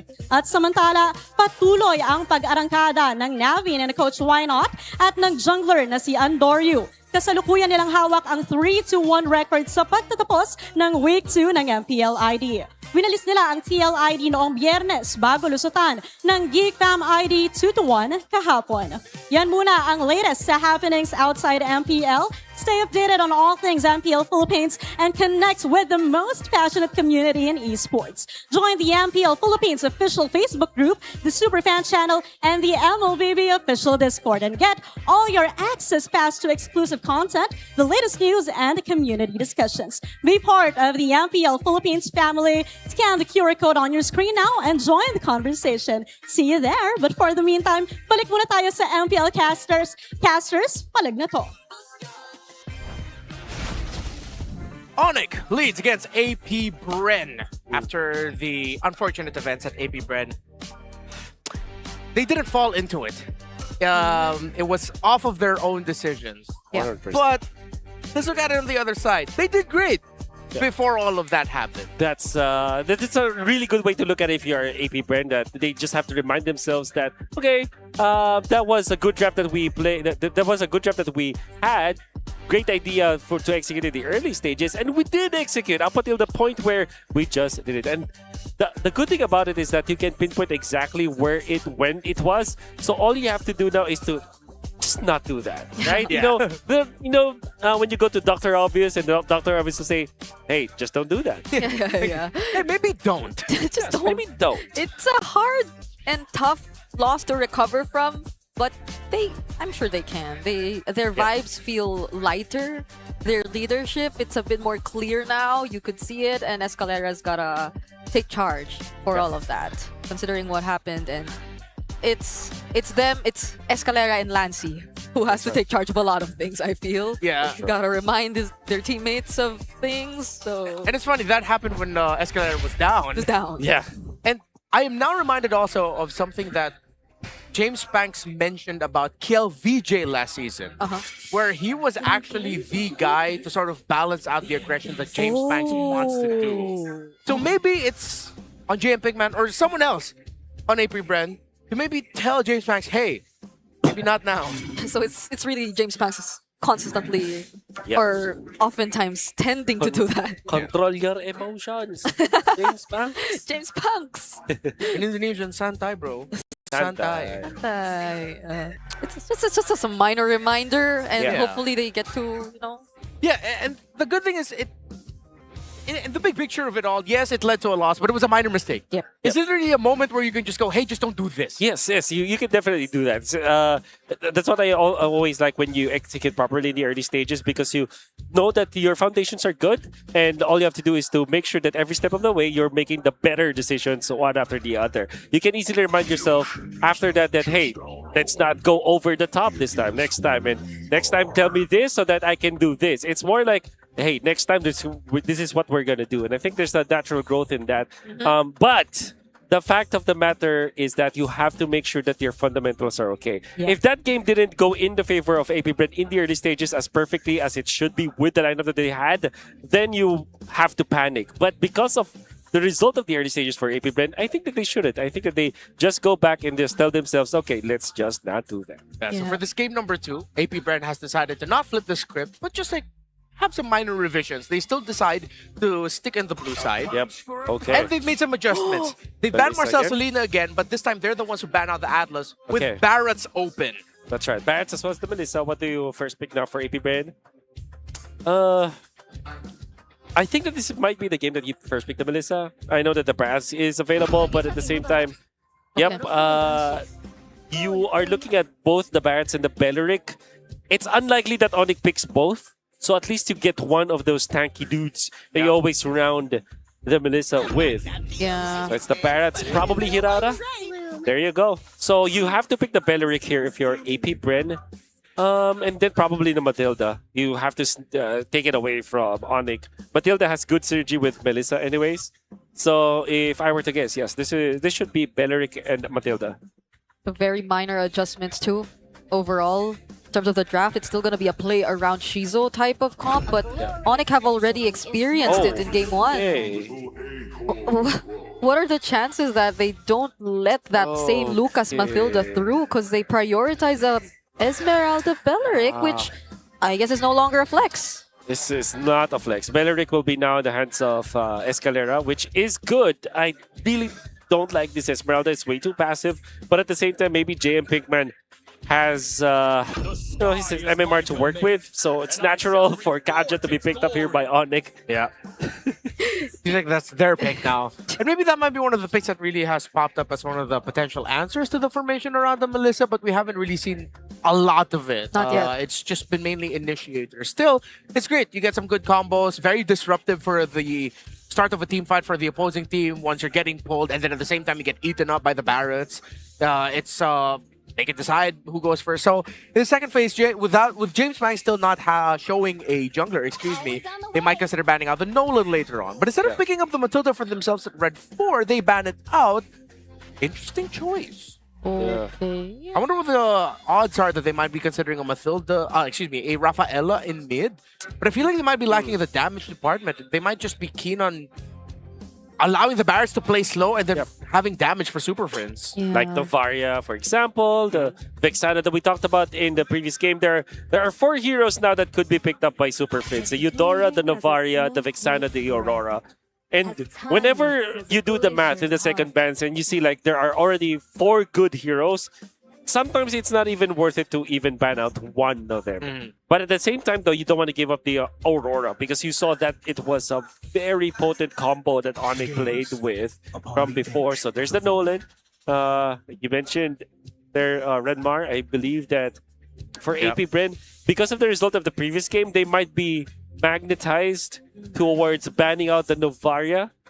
I feel like is what they're going to do here. Yeah, it would be good. It just makes it so much easier to make their combos happen. Okay. But they ban out the Eudora. I think AP Brent might be looking towards a Harley for James Banks. That's right. Oh, and at least it's a bit different now. It's not a Matilda in mid, so maybe the damage is just going to be spread out a bit more.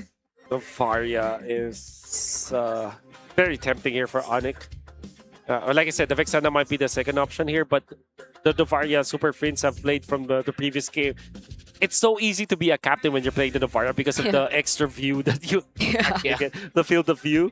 And of course, you have really good synergy with the Barretts as well because when you pop the ultimate, the Daytona's welcome, there's no way Super Friends will miss, right? And that's going to make it so difficult for the other captain. So but they're going Vexana. That's right. It's almost the same. Yep. This time though, they felt like they have to put more effort in the early game, and this Kaja with the Vexana in the mid lane, that's a scary combination. So if you're AP Brenu, what is left with you? Do you want to take the Novaria for yourself, or do you just want to go Rafaela here for Lancy? I feel like a little bit of healing might help them Yeah, out. same, but the damage. Yeah, that's the thing. They're going to be lacking it. And then they're going to have to put damage on James Banks, but then might be really dangerous. Yeah, it's So go Rafaela. Then Harley, as we mentioned, maybe. Harley, or do they want to go Hanzo? Oh! Is that a thing for James Banks? He's thinking about it too, dude. That's real. Oh, it's back! I mean, he's back into it. He said he told his coaching staff, "Hey, how come JM Pinkman picks his Esmeralda all the time? How about my signature hero?" Yeah. All right, let's play the Suyo. And ONIC are going to be looking for their gold lane, which happens to be the Bips. Again, wow. Savero with his own global ban imposed on himself. It's a tour. I want to remember what was the proper term for this because, you know, Dojin, our former marshal, Yeah. he has this thing where he goes from one character to another. They make sure that every character is played by him. That's true. So this is like what literally Savero's doing. Yeah. 4 different heroes in 4 games. So we, Oh, so he's it's, rotating or... it's like a roulette. Oh, roulette. Maybe a roulette, yeah. Yeah. Or not. Or A cavalcade. No, that's too much. a carousel? Oh, I like that. A Ah, okay, carousel. okay. So we're in the Savero carousel right now? Yeah. So Nice. someone now is gonna edit Savero riding a carousel Yeah. of his own hero pool. Unbelievable. Another different one here. Although we did get to see Beatrix, if I'm not mistaken. Yeah, we saw it Yes. against Aurora. We saw Melissa from Savero. We saw That's the right. Brody. So, yeah.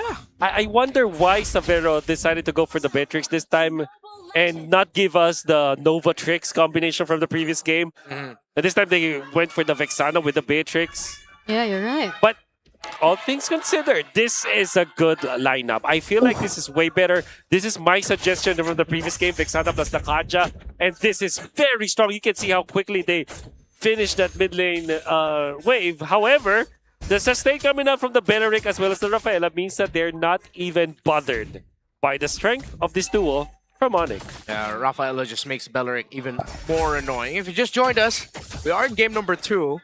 And we did point out a lot how the Aurora and Vexana are somewhat similar in filling the same role if it's through the Kaja in the roam. And the last time we saw Kaja Aurora, it was Beatrix played by Savero. Yep. Oh. The Sigma pattern, the Stolen. Oh my god. They don't know. Oh, yet. Oh, they're gonna find out. Oh my god. Where's my orange buff? Yo, King Kong. We're seeing it again after so long. Fast clear purple, straight into the orange, no answer. Yep. And this is gonna be hell for AP Super Yoshi is already working on the orange buff. Gonna be delivering it to King Kong. Oh, I think he just went for the reset so that there won't be any kind of invasion.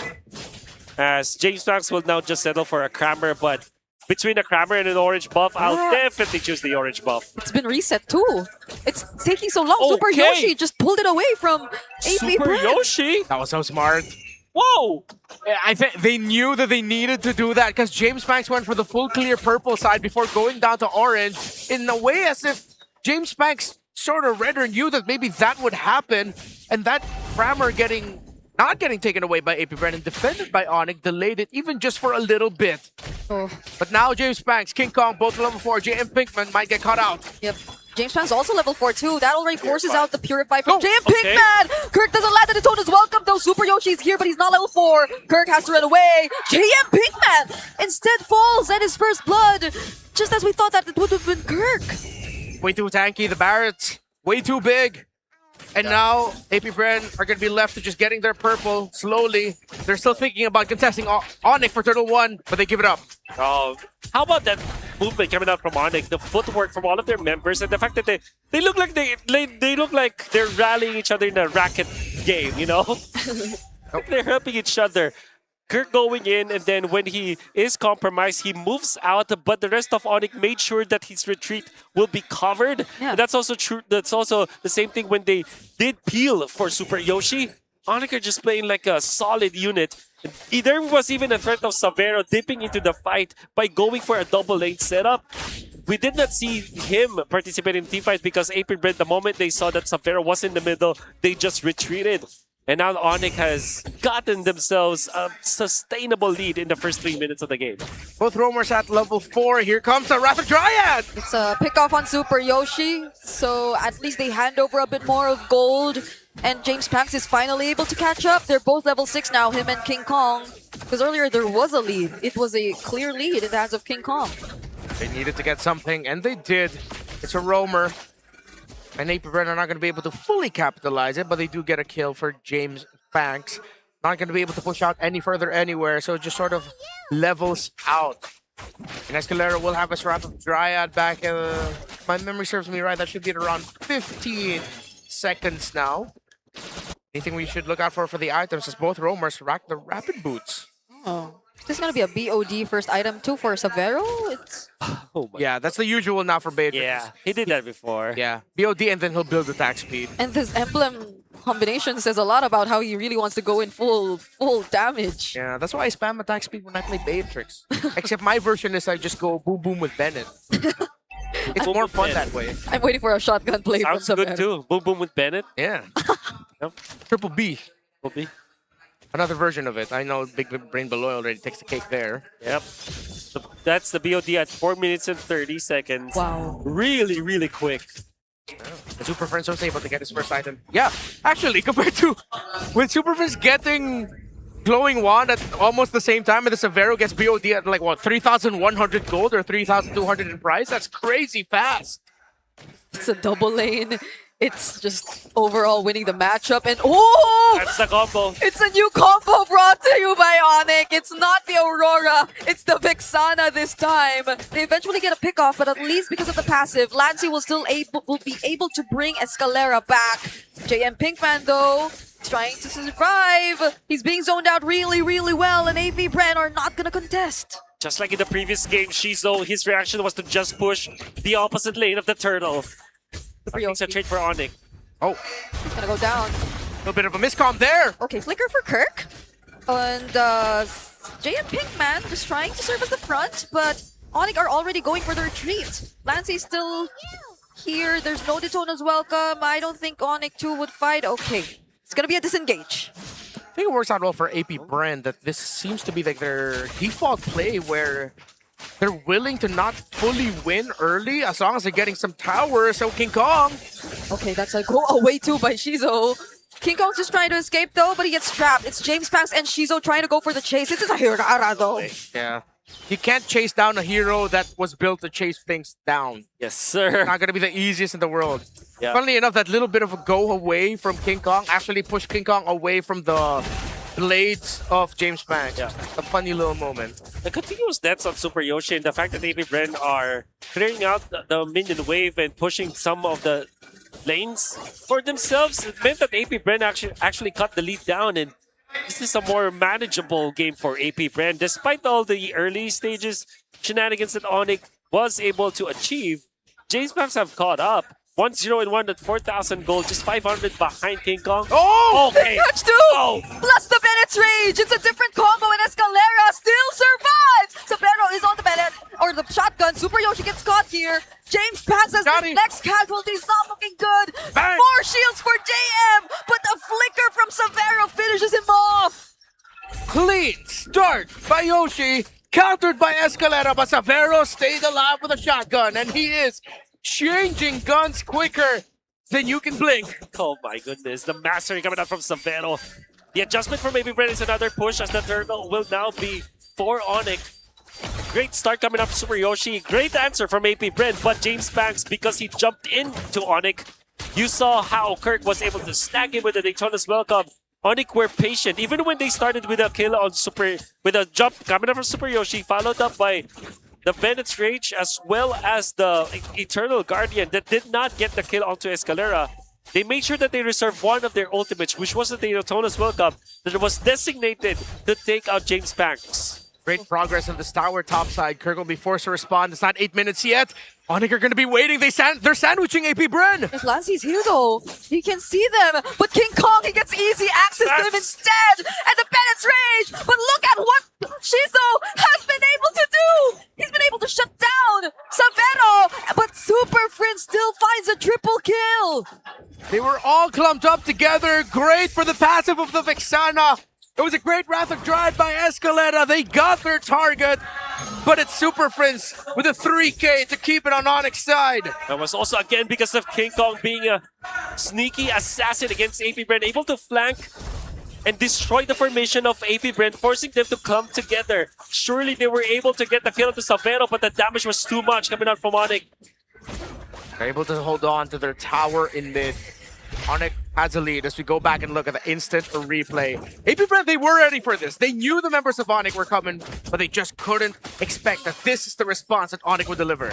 Did you see that Eternal Guardian comboed up with a Savero ultimate that deleted James Banks almost immediately? But that meant that Savero had to go closer, unable to pop the flicker to get out of there. Shizo gets a good shutdown, but was traded off in the end. ONIC are now leading by 2,000 after taking the turret in the middle afterwards. He was too close. And I feel like the time where APBREN should have been more clumped up was during that moment before the fight really broke out, because they spread out just as ONIC were able to already get close to where they were, and that's where they shouldn't have been that close, because you saw Super Friends just take advantage of the entire scenario, whereas them being spread out, that's more likely for King Kong to find the right targets, and that's why Lancey falling 2 was a huge minus on their side. Uh-oh. Another divine binding. Okay. Not the start that they'd want to have. War expect up for James Banks. Has his core item. Has a piercer to boot.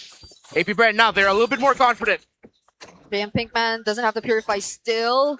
It'll come back in a bit, but there you go. Falling Star Moon onto 2. But it's still King Kong! Escalera from the back line, still not using the Wrath of Dryad. James Pax finally gets to find Kirk though. King Kong running away. This is a Hirara! He's still going to survive! But can he? Purify from JM Pinkman, and they make sure King Kong goes down. Escalera was waiting for a moment but could not find it. Did not use the Wrath of Dryad. Still, APBREN got a kill. Let's see if ONIC can capitalize. It doesn't look like it as APBREN are pushing the envelope. Although the Lord was in favor of ONIC, I believe that the fight was way better for APBREN because they took out 2 of the members of ONIC. The push will be there, Shizo. Has to be careful. That snipe coming out from Savero defended the turret, which would have been really good for APBREN to collect, but Savero just making sure that he's clutch. Savero? Is this his new favorite hero or something? Because he's so on point with it. The Weskers, the Renners, I think the only thing we haven't seen him use is the Nibiru. I think that's the most common. Right? Yeah. He's juggled the sniper, the grenade launcher, and the shotgun. He made sure that that he won't use the easiest one to use. Oh, yeah. He's like, I want full difficulty, new game plus. Delete safe game is going down. I mean, he has been taken out already, but as expected, the BOD and then going for the full attack speed items is a similar build that he went for last season. Although last season, slightly different priorities. He would go for the Malefic gun first and then build the other items. But now with BOD getting locked in right away, that's how you're getting instantaneous burst paired up with the Vexana perfectly. Yeah. Anything can be paired up with the Divine Binding now, but hopefully the Divine Binding actually connects. Because when it doesn't, it hurts ONIC so much for sure in the preceding team fight. See, when they missed the misses it again. But yeah, the time when they missed Divine Binding, they had to sacrifice King Kong's positioning and force King Kong to get into the front. And which meant that he was taken out afterwards, but it's a good thing that he was able to get the Lord for the team. However, ONIC, although they were leading right now, it's still true that if they cannot land the Divine Binding properly, they essentially have it's essentially a -1. It's -1 on themselves. Yep. It's like there is no other use for Super Yoshi. Because even Kirk, I feel, is having a hard time landing these Daytona's welcomes already. There's a 3-man Purify on APBREN's side, but wait. APBREN needs to go to Escalera right now! Oh, the Conceal was burned too! ONIC are going for him right now, and that's a Divine Binding that's eventually gonna land on the tankiest member of APBREN! A -1 at that! 5 seconds before the Lord! King Kong showed up at the right time to stop the members of APBREN from helping out Escalera. But of course, the passive of the Rafaela brings Escalera back, and they still have their roamer for this fight. Super Friends use the EG. Yoshi will be able to get his Divine Binding back in time. Yeah. EG needs a little bit more time, though. That's an important ultimate for ONIC to have. Escalera was patient, did not pop the Wrath of the Dryad, nor a flicker. Oh, that is welcome burned. He used it defensively though. JM Pinkman trying to split up the fight. The Lord's already very low, but the Wrath of Dryad catches ONIC in place! And it's James Pants who secures the objective with the knockups from the EG boy! And now it's Super Yoshi! Finally finding some targets and a cleanup potentially from ONIC!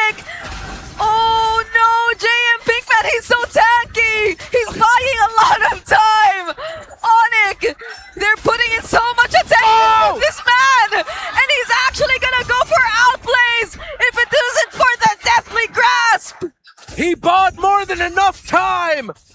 ONIC knew they wouldn't be able to get much out of it.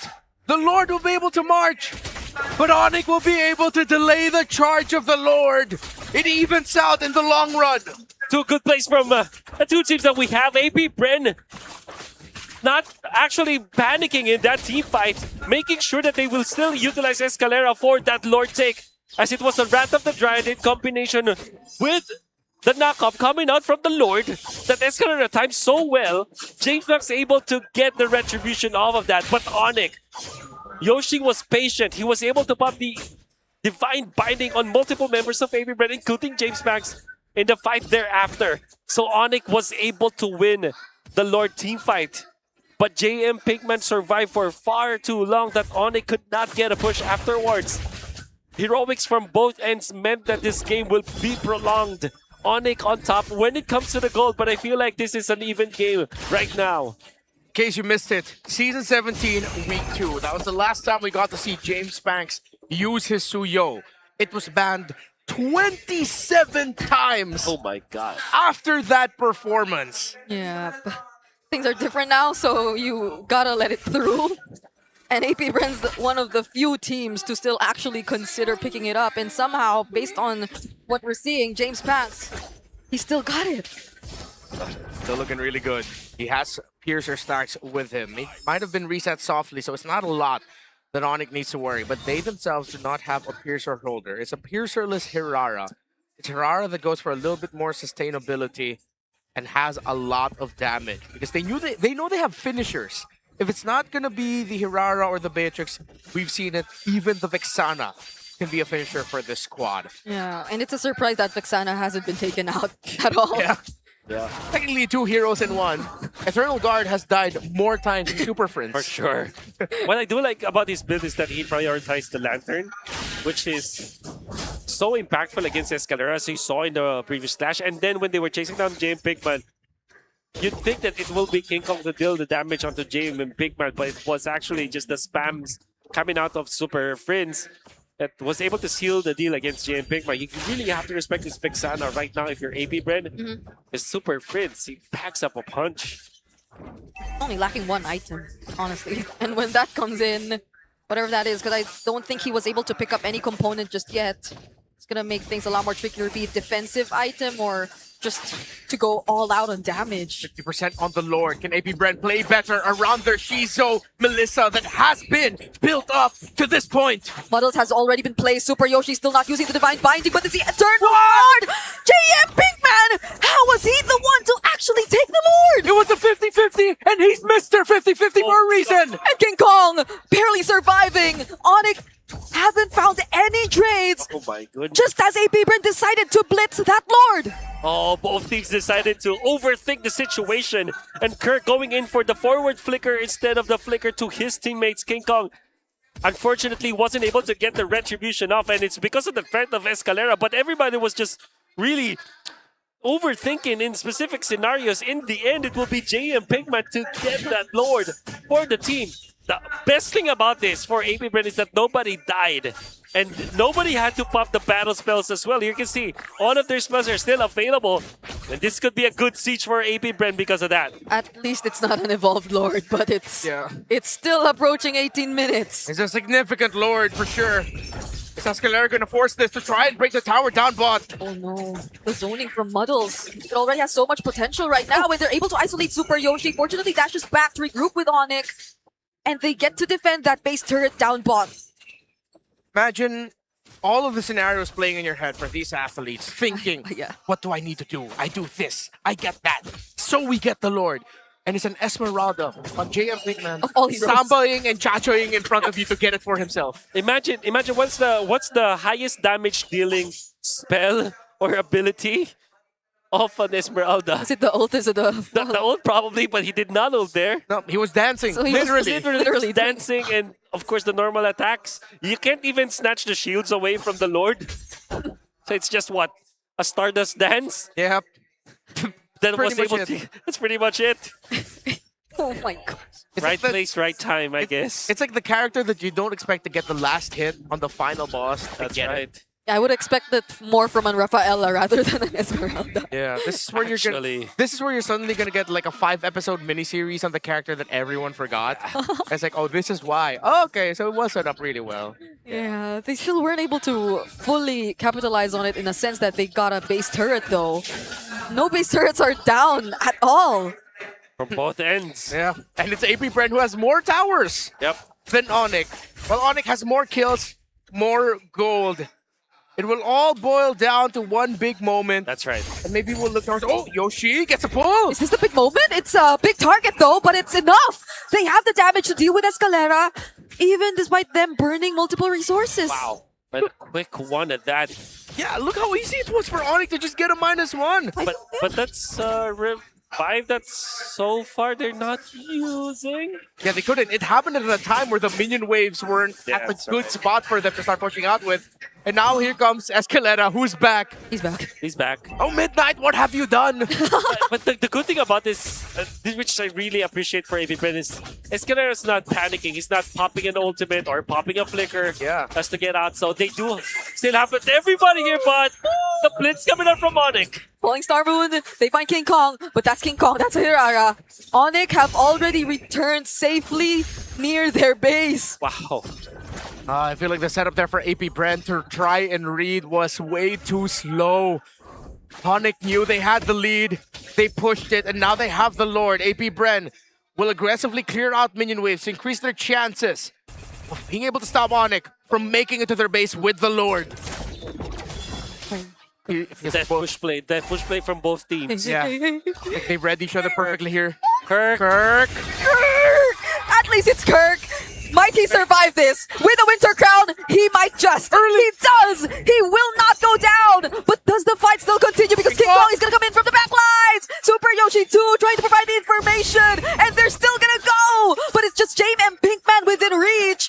And the AP Brand, they just wanna escape! Severo early with the Bennett's Rage. Was trying to time it with Detonus Welcome. Escalera!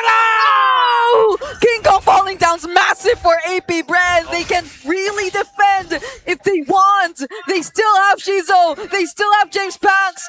There's a Renner's Apathy from Severo, but it doesn't connect onto anyone. Lord gets the charge though, but still no towers broken down, but significant progress made by ONIC. A minute without King Kong.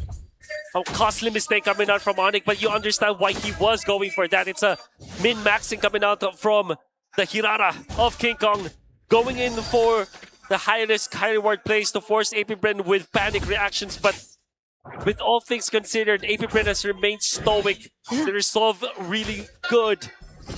And the way that they're reacting to ONIC is not an overreaction at all. Even after the blitz coming out from ONIC, they did not make any mistake. When they were backing down from ONIC, they moved as a unit, not leaving each other on that retreat. And that meant that King Kong was not able to fish for any mistake from AP Brand. Instead, it was him who was taken out.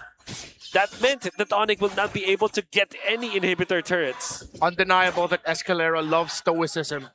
He's been holding on to Wrath of Dryad and making the most out of every single one. I'm pretty sure even King Kong wasn't thinking that he'll have it then, but the moment he showed up in front of the base, in front of AP Brand, he gets stunted by Escalera. I agree. He really does not panic at all. No panic.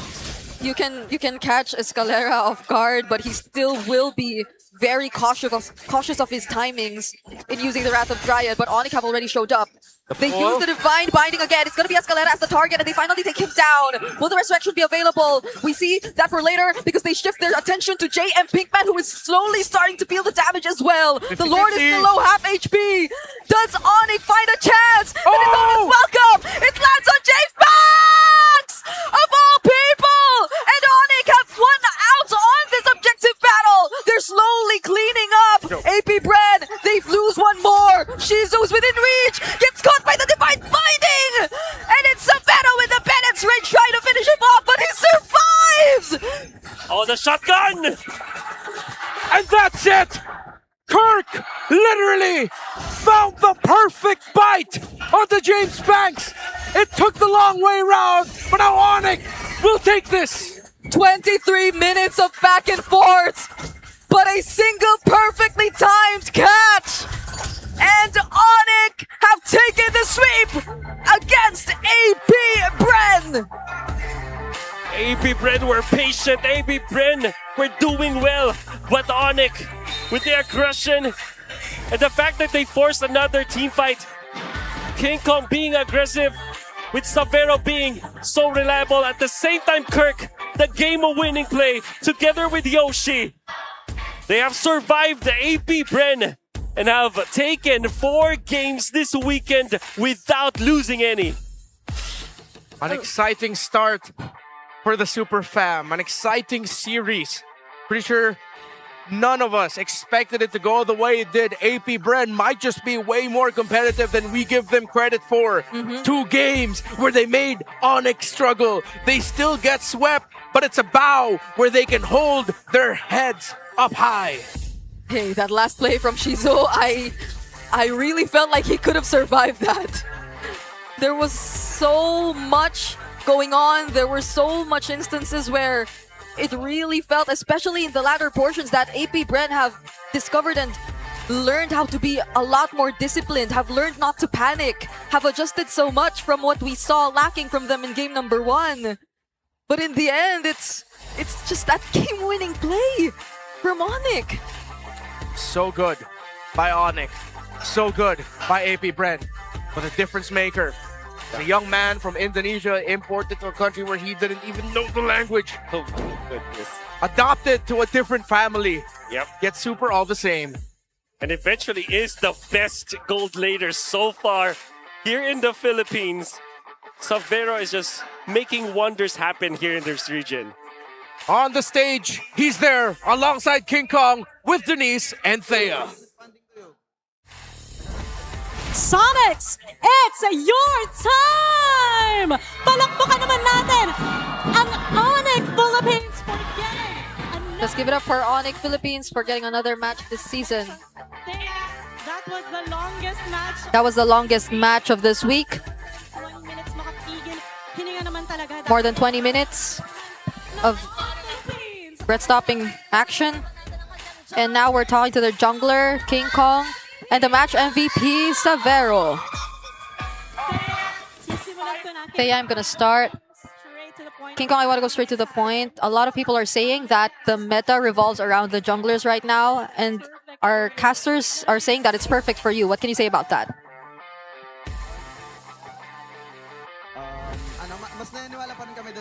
We still believe that it's not literally King Kong meta. It's more of my thoughts about it are that I'm just more excited this season because I'm known as an assassin user, and we're happy. We're happy that we also feel like it favors us. The meta favors us. Yes, the meta clearly, based on that, favors ONIC. Yes, Hirara clearly is a hero that you should be wary of in the current meta.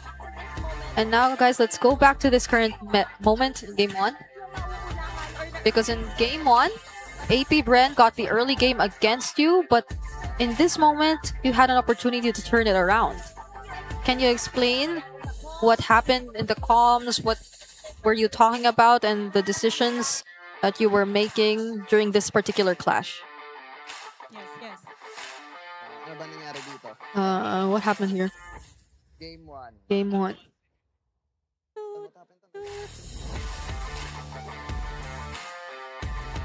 So in this moment, so how did you come back from this game 1? Early, AP Bren was winning most of the clashes, but then onwards, James fans entered the clash, and then you were able to turn it around. For my POV, I just call to wait my item. So wait for the item. Wait for the perfect opportunity. Savero just asked them to wait for his items and the right timing. How about you, King Kong? What are your thoughts on this? We just maximized that one error made by AP Bren where the Gatot was found a bit too deep and we punished him. So eventually when the Lord came out, it became a 4v5 and we maximized it. So you all just waited for who would make the mistake first, and that was the opportunity to turn it around. Since they were the ones who had the lead, we had no other choice but to wait for the right timing to maximize their errors if ever they do make an error. King Kong Analyst Era. King Kong, speaking of, outplaying in this matchup, pag-usapan naman Speaking of outplaying in this matchup, let's also talk about AP Bren bringing out a Lucas pick. You smiled because of that? Were you surprised by this pick? Yung reaction namin, Our reaction earlier was we weren't super surprised because in our practices we already encounter teams who try the Lucas alongside the Matilda. So sometimes we were familiar with how to fight against that duo. Going forward, most of the teams will be preparing for you guys because you now are leading the standings. Now you're leading the standings. A lot of teams will be preparing for you. Moving forward. How are you going to carry over this momentum? Just be more consistent and disciplined on in-game. Just be more consistent and disciplined in-game. Be going back to the moments and the highlights of the game as we throw this back to our casters. From Severo and King Kong, and of course Severo is the MVP of the game. Or no, as Wolf put it, his global ban picks. Yep. The carousel. The carousel of Severo. We Please, gotta someone edit that. Yeah. I want to see Severo on the carousel. Is it actually in your head right now? Yes. I just imagine like the image. Them superimposing his very serious reaction to someone clearly enjoying a carousel. No, because imagine this, but while riding a carousel. Yeah, and then you have the faces of the horses as the heroes. Exactly. I'm giving you guys free real estate. Come on, someone execute. All right. Ready, do your thing. ONIC are really good when it comes to their team fighting. And you can also say that with the AP Bren. And there was one time when King Kong said that they capitalized on the mistake of AP Bren where they exposed Escalera. But at the same time, I feel like it was necessary for AP Bren. Somebody has to really show up literally in front of ONIC so that ONIC will go and commit their ultimates. And that happens to be Escalera all the time. I understand that kind of approach coming up from AP Bren because they still have the Rafaela ult passive anyways with the resurrection. However, ONIC had just adjusted accordingly, and it took a lot of good heroics coming out from Kirk to eventually get that winning play. So if you're going to be looking at the ONIC composition, you would default to thinking that Super Yoshi will be the one to get the miracle set. But eventually, all of that was just a farce. Super Yoshi will just be the one to force AP Bren to get the -1, and then Kirk will be the one to go for the flicker play to take out James Banks in the end and allow ONIC to not only get the Lord, but win the fight in the succeeding fight. That was such a great play by ONIC in the sense that once they realized that, okay, we got the target that we wanted, we got this bite, you saw how everything just broke off into them man-marking really well. Though it almost was turned around there, of course, by Shizo and heroics by him. At the end of the day, it's the carry brought to us by Visa Severo being very untouchable. Difficult for AP Brent to get. It was the opposite for Escalera, sadly, during the last few moments. He was touched multiple times. The only guy to get caught in the Divine Binding. But at the same time, if you are the only one getting caught and you're forcing some mistakes from the opposing team, which was ONIC unfortunately didn't do, unfortunately for AP Bren, I mean, I think you will understand why Escalera plays that way. It's just that it looks bad when it comes to the optics of you dying so many times in a game. But if you are the sacrifice so that JM Pinkman can eventually deal the damage as well as Shizo, and I think that's fine. However, ONIC were just smarter in the last few moments. Yep. And also for Escalera, he did know that he had the Rafaela passive with him, so every time he went down, he's just like, I'm back, guys. I'm back. You use your Divine Binding on a dude who just came back in. That's right.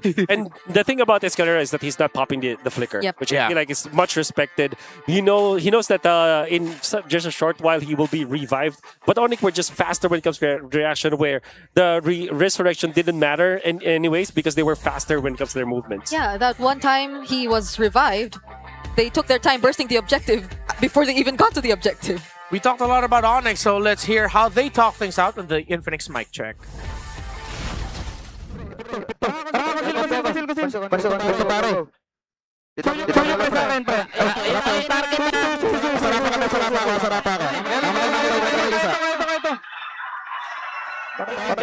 Connect ulti os mo ganun ano bale ha. Yeah, possible. Bele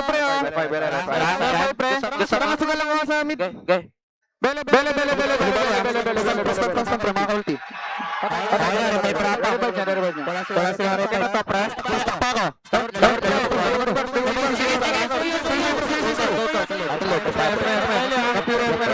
Seconds ulti ko. SP. 3, 2, 2.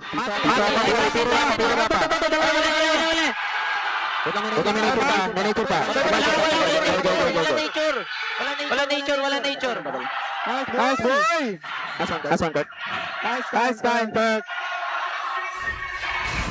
I like how it was acknowledged by the team right there at the end. Like, nice one, Kirk. It seems like they made sure that they finished the clash first before they commended each other, because it was a pretty hectic fight for ONIC to be in. I do like how they communicated their spells. Like they kept on saying that it's 5, 4, 3, 2, 1. My ultimate will be up. Yeah, and I think that's important in long-term team fights. Really good timing. And you know what else is important? Tickets. Because the clock is ticking and the seats are filling up. Don't miss your chance to witness AP Bren versus TLPH right here at the Victoria Sports Tower. Head on to ph-mpl.com and get your tickets now. Remember, last season, AP Bren was one of the few teams who consistently got to take games away from Liquid. Both matches last season between these two ended with a 2-1 win for Team Liquid. Think you have what it takes to run the show with the Project Esports for Everyone? We're giving you the power to bring MPL energy to your own local community. That's right. Participants get exclusive access to tournament modes, free in-game items, and even diamonds. Just head on over to ph-mpl.com/e-project to start your application. It's time to turn that passion into action. Visit our website for more information. We still have one more series to close out today, and this was a pleasant one to catch. Again, a lot of us expected it'll just be ONIC steamrolling through AP Bren. That's right. But AP Bren, and we were talking about it with the Filipino casters during the interview on stage, they look competitive. I know. 100% there's a world where AP Bren finishes game 1 in their favor. Yeah. And even game number 2. There were many times where you think that AP Bren will win, actually. Yeah, they're a team that's really exciting to watch now. I know comments would say otherwise pre-season. Yeah. Like a lot of the people on the internet are just saying different things about AP Bren, but they made a statement in their first series, and we're looking forward to see the improvements. And I'm looking forward to seeing our second series of the day in TNC versus RORA. Renmar, Brigida, and Wolf will be back after a long one. Don't go anywhere.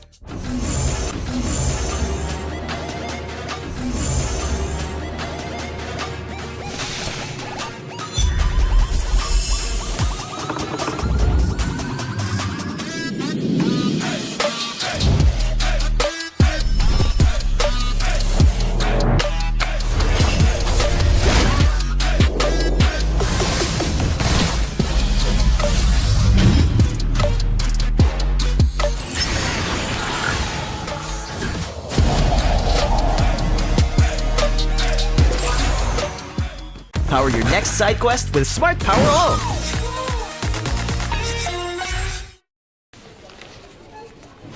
Kalalaking tao naka-tote bag.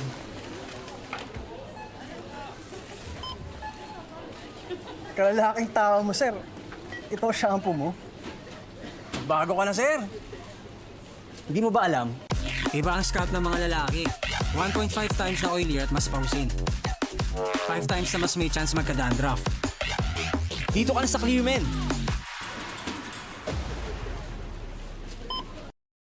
Got scammed buying MLBB diamonds? Don't worry, Joytify is here, top-up partner of MPL, trusted by millions of gamers. My money-back guarantee ka pa, kaya gamers say, recharge on Joytify now. Wait, we have another surprise for you. Want to grab 1,000 diamonds and get Mobile Legends skin like him? Log in on Joytify now and get a chance to try Joytify MPL Lucky Spin. What are you waiting for? Try the MPL Lucky Spin on Joytify now.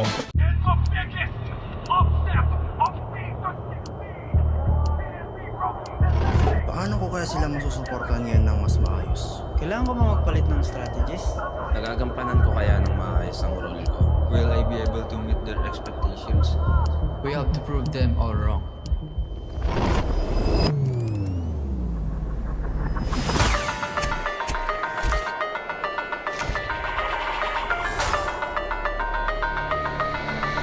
time to win.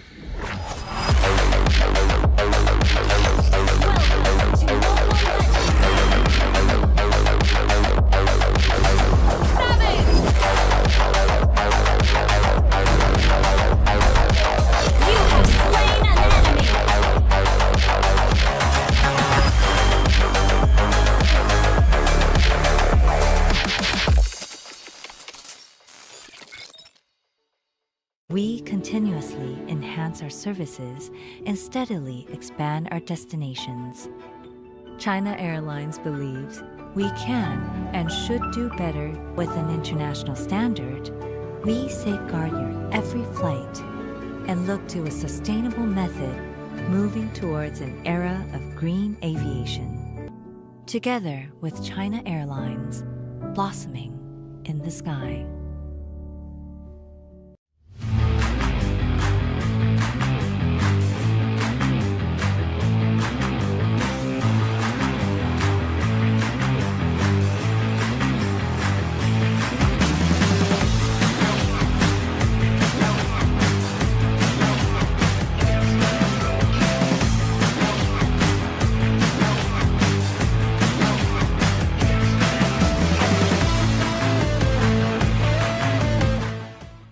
From local barangay tournaments and neighborhood lineups to the biggest stages in the world, your pathway to glory starts right here. Welcome to MDL PH Season 8, where legends are forged and we are officially breaking limits. It all begins at the grassroots level. Hundreds of aspiring teams enter the open qualifiers in a ruthless single elimination bracket. Every game is a best of one. One misstep and you're out. Win and you keep the dream alive. Next up, qualifier finals. Here, the top open qualifier contenders meet the relegated independent teams from MDL PH Season 7 and our invited female powerhouse rosters. Divided into groups, they battle in a single round robin. Only the top 6 teams will earn their ticket to join the waiting MPL affiliated teams in the main league. Welcome to the main stage, the MDL PH Season 8 regular season. 12 teams clash across a multi-phase gauntlet through the group stage, last chance qualifiers, and play-ins, pushing everyone to break their limits. And here's the game changer. The global ban rule is officially gone. We're reverting to standard draft formats to ensure our PH contenders are fully armed and ready for international combat. The top 6 teams lock in for the playoffs in a high-stakes, single elimination bracket, with the top 2 regular season teams waiting in the semifinals. With no global ban, teams will bring their absolute strongest comfort picks in BO5 battles, leading to a blockbuster BO7 grand final. The crown isn't all that's at stake. Our champion earns the golden ticket to represent the Philippines on the international stage. This is what it all comes down to, the inaugural Mobile Legends Bang Bang C Championship Tour, MCTC. Our MDL PH champions will face off against the absolute best academy powerhouses from Indonesia and Malaysia, alongside top incubation teams across the Southeast Asia region. This isn't just about regional pride. MCTC is the ultimate gateway to the M8 World Championship. The M8 World Championship, the ultimate stage where the best teams on the Earth collide in the land of dawn. From grassroots dreamers to world champions, the pathway is clear and the challenge is set. Are you ready to break limits? Tune in to MDL PH Season 8.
What lies below is under my vigil.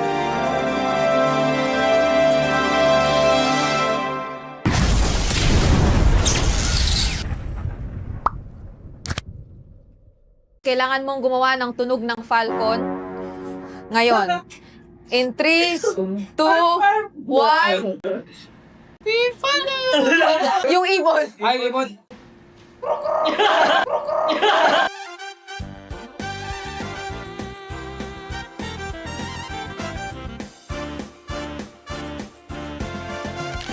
Good morning, class. Okay, please take your seat. Please take your seat. Yes, maraming salamat, Haji. Ikaw lang na naman ang umupo sa ating front row. And salamat din sa pag-attend ng classes sa ating mga boys in the back. Ayan. Okay, welcome back. Welcome back sa inyo mula sa inyong napakaikling bakasyon. Kumusta naman? Nag-enjoy ba kayo? Nag-enjoy ba? Okay. Oh, good to know. Good to know. Alam nyo, sana nag-prepare kayo kasi ang alam ko, in-inform ko kayo na pagbalik nyo, meron kayo quiz agad. Question number 1. Nasa loob ang balat. Sa loob ang balat? Nasa labas ang laman. Ano yun? Yes, Marco. Pako. Marco, hindi. Sa loob ang laman. Yes, Ogwen. Saging! Hindi, nasa loob naman ang laman ng saging. Balik ka na! Nasa labas ang laman. Ano yun, Haji?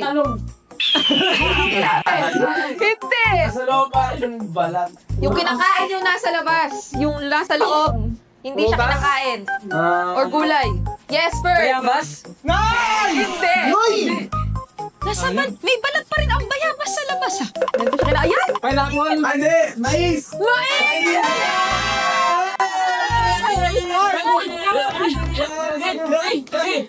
Next round tayo, mas mahirap to. Tongue twister naman, okay? Gayahin niyo ako. Kung ano yung sasabihin ko, repeat after me. Kailangan mabilis, kailangan malinaw. Okay? Tatawagin ko kayo isa-isa, ha? Pwede kayo mag-practice pero huwag kayo masyadong malakas ang boses. Okay? Okay. Babae sa bubungan, may bubuyog sa buhok. Babae sa bubungan, babae sa buhok? Can you repeat? I will repeat. Babae sa bubungan, may bubuyog sa buhok. Owen, go ahead. Babae sa bubong? Aji, dahil lang dyan ka. Okay, go. May babae sa bubungan, may bubuyog sa buhok. Ang galing! Sino ang gustong sumunod? Ako! Flap, let's go! May babae sa bubungan, may bubuyog sa buhok! Kyle!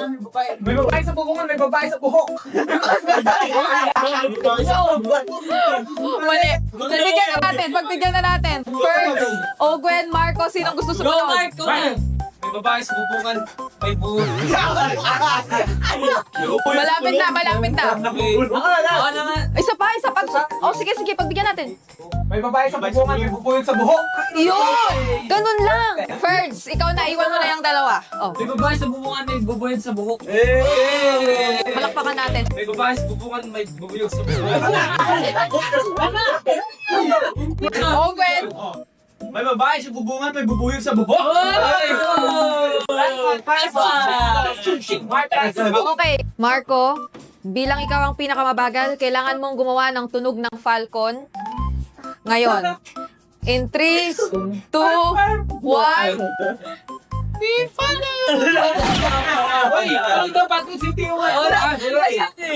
Yung ibon. Ay, ibon.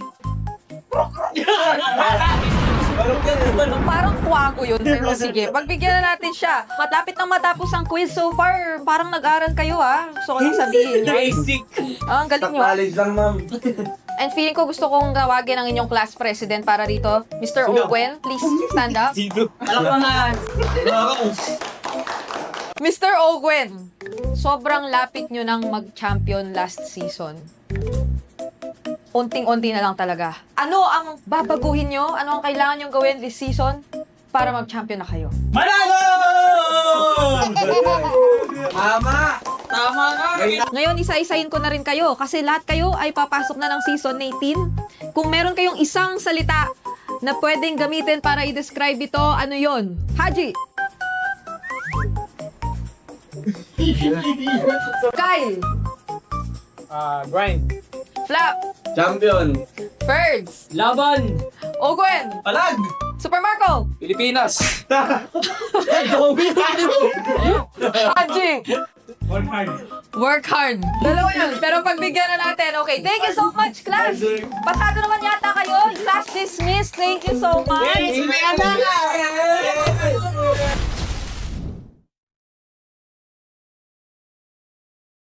Pitongpot.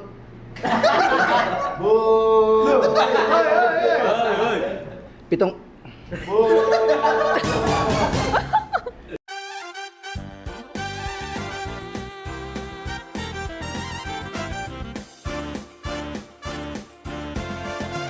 Kayo na naman.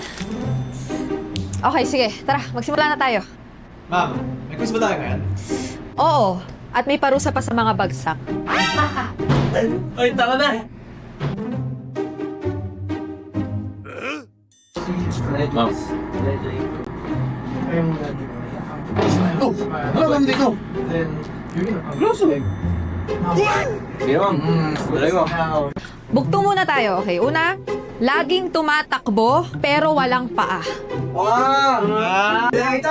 What? Hindi, bubuksan mo lang ang generator pag walang kuryente. Yes, Savero. Car. First letter in Tagalog. O. Oras. Oras! Wow! Grabe! Super okay. Okay, very good, very good. Alright, next round tayo. Isa-isa kayo rito, ha? Kailangan nyo sabihin ng mabilis at malinaw at pagalingan kayo. Ito lang ang sasabihin nyo. 77 puting tupa. Hands, go! 77 puting tupa. Wow! Savero wants to go next. Okay. Pitongpot, tipong... Pitongpot, puting... Pitong puting tupa. Yeah! Oh, King Kong. Pitong puting tupa. Wow! Oh! Pitong puting tupa. Clear. Pitong puting tupa. Class, quiet. Si Super Prince na. 77 puting tupa. Yan! Dan! Ay, dan. Ako na. Pitong puting tupa. Wow! Super Yoshi! Super Yoshi! Pitong puting... Ano?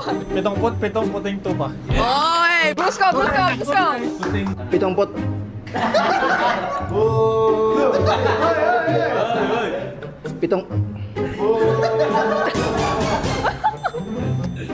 Pitong puting tupa. Wow!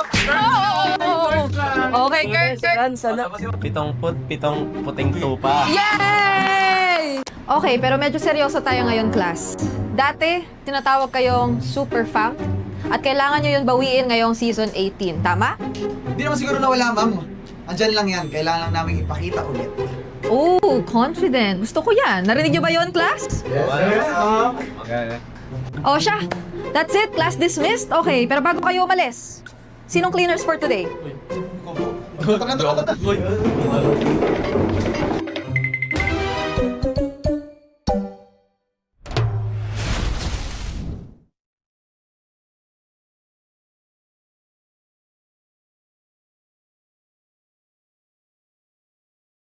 Susi ko sa mo sinususi sing-sing.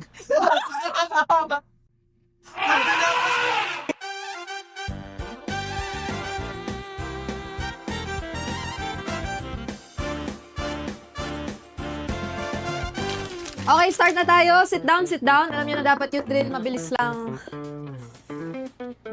Yes. Maria Mailing, ma'am. Opo. Section po. Opo. Wala akong barong, ma'am eh. Pero, Okay lang po. thank you, ma'am. Sorry, ma'am. Kung barong mo. Okay, wala nang hahabol. Kompleto na tayo? Goods na? Alam niyo na dapat yung drill. Mabilis lang. Ang dami na namin ginawang ganyan. Alam na namin lahat. Okay. Sigurado ka?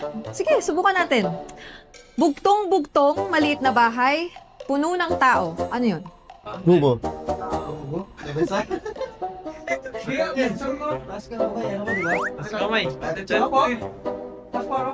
Okay, tama. Mabilis pa rin pala. Eto, next round tayo. Tatawag akong dalawa. Carl, JP, pabilisan kayo rito. Sabihin nyo ah. Sabihin nyo ah. Okay. Sige. Susi ni Kuya Simon, sinusi sa singsing. Sino mauna? Oh, ikaw. Sushi ni Kuya Simon, sinisig. Wala. Carl, ikaw. Susi ni Kuya Simon, sinususi sing-sing. Pinaktis mo, boy! Pinaktis mo eh! Okay naman ah! Isa pa! Bibigyan kita second chance. Carl, ikaw. Susi ni Kuya Simon, sinusi sing-sing. At dahil talo ka, alam mo na yung parusa. Kailangan mo sabihin kung ano yung goal ng team mo this season. Isang hinga lang. Okay? Go! Ipalalang talagang korpit tayo.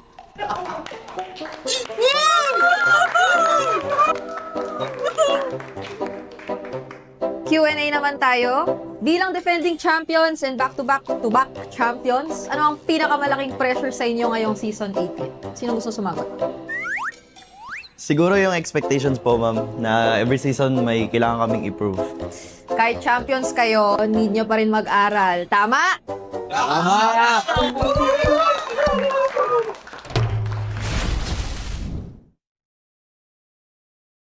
Pwede guys, sorry guys ah. Okay na, hindi na ako langaw. Isa na akong tunay na tao ngayon. At least mukhang tao. At least. Kahit hindi na tao, at least mukhang tao.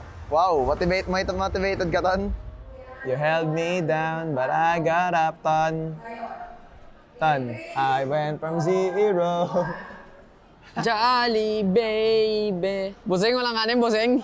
As you're angry, oh, cause if one more light goes out in the sky of a million stars.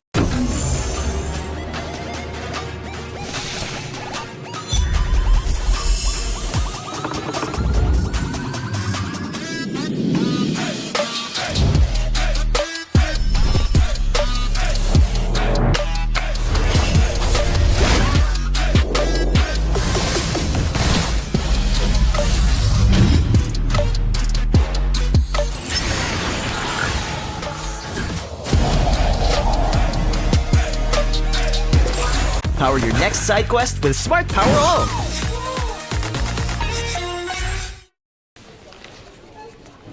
Kalalaking tao, naka-tote bag.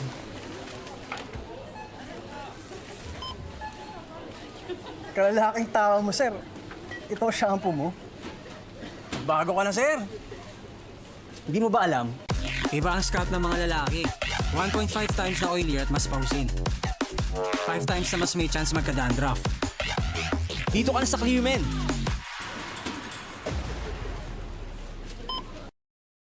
Got scam buying MLBB diamonds? Don't worry, Joytify's here, top-up partner of MPL, trusted by millions of gamers.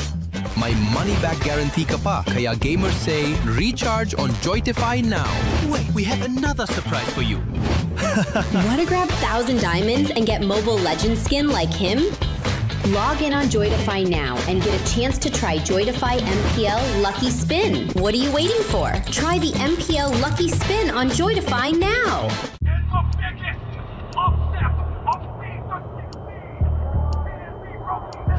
Paano ko kaya sila masusuportan ngayon ng mas maayos? Kailangan ko ba magpalit ng strategies? Nagagampanan ko kaya ng maayos ang role ko? Will I be able to meet their expectations? We have to prove them all wrong.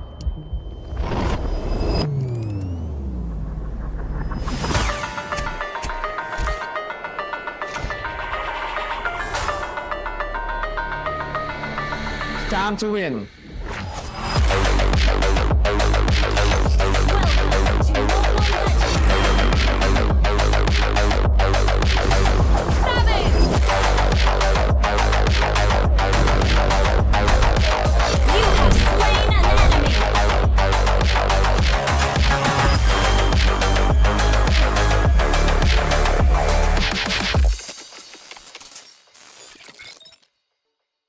We continuously enhance our services and steadily expand our destinations.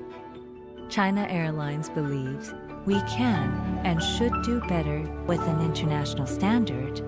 We safeguard your every flight and look to a sustainable method moving towards an era of green aviation. Together with China Airlines, blossoming in the sky.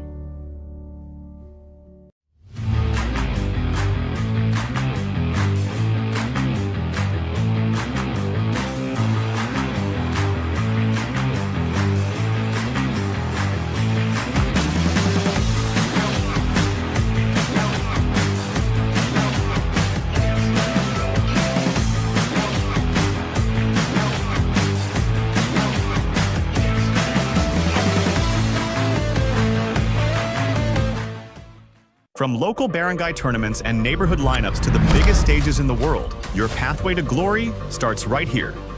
Welcome to MDL PH Season 8, where legends are forged and we are officially breaking limits. It all begins at the grassroots level. Hundreds of aspiring teams enter the open qualifiers in a ruthless single elimination bracket. Every game is a best of one. One misstep and you're out. Win and you keep the dream alive. Next up, qualifier finals. Here, the top open qualifier contenders meet the relegated independent teams from MDL PH Season 7 and our invited female powerhouse rosters. Divided into groups, they battle in a single round robin. Only the top 6 teams will earn their ticket to join the waiting MPL affiliated teams in the main league. Welcome to the main stage, the MDL PH Season 8 regular season. 12 teams clash across a multi-phase gauntlet through the group stage, last chance qualifiers, and play-ins, pushing everyone to break their limits. And here's the game changer. The global ban rule is officially gone. We're reverting to standard draft formats to ensure our PH contenders are fully armed and ready for international combat. The top 6 teams lock in for the playoffs in a high-stakes, single elimination bracket, with the top 2 regular season teams waiting in the semifinals. With no global ban, teams will bring their absolute strongest comfort picks in BO5 battles, leading to a blockbuster BO7 grand final. The crown isn't all that's at stake. Our champion earns the golden ticket to represent the Philippines on the international stage. This is what it all comes down to, the inaugural Mobile Legends Bang Bang C Championship Tour, MCTC. Our MDL PH champions will face off against the absolute best academy powerhouses from Indonesia and Malaysia, alongside top incubation teams across the Southeast Asia region. This isn't just about regional pride. MCTC is the ultimate gateway to the M8 World Championship. The M8 World Championship, the ultimate stage where the best teams on the Earth collide in the land of dawn. From grassroots dreamers to world champions, the pathway is clear and the challenge is set. Are you ready to break limits? Tune in to MDL PH Season 8.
fighting.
na naman. Okay, sige. Tara, magsimula na tayo. Ma'am, may quiz ba tayo ngayon? Oo. At may parusa pa sa mga bagsak. Ay, taka na. Ma'am. Ano kami dito? Sige, ma'am. Dali mo. Bugtong muna tayo, okay? Una, laging tumatakbo pero walang paa.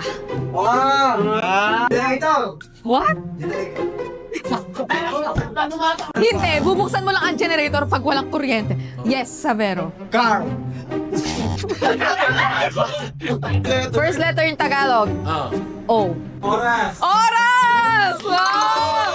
Grabe! Super okay. Okay, very good, very good.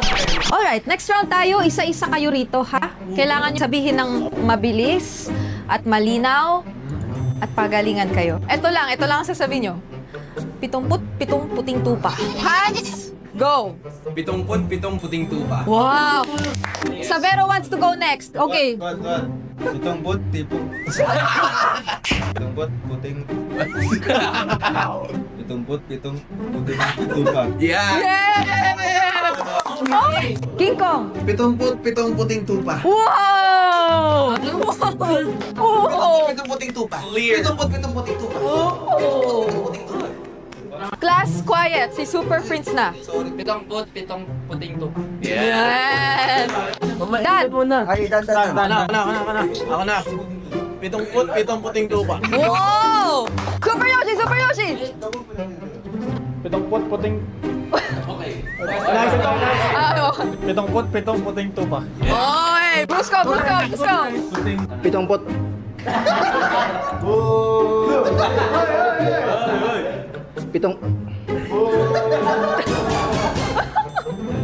77 puting tupa. Wow! Okay, Kurt. 77 puting tupa. Yay! Okay, pero medyo seryoso tayo ngayon, class. Dati, tinatawag kayong super fam at kailangan nyo yun bawiin ngayong season 18. Tama? Hindi naman siguro nawala, ma'am. Andyan lang yan. Kailangan lang namin ipakita ulit. Oh, confident. Gusto ko yan. Narinig nyo ba yun, class? Oh, siya. That's it. Class dismissed. Okay, pero bago kayo umalis, sinong cleaners for today?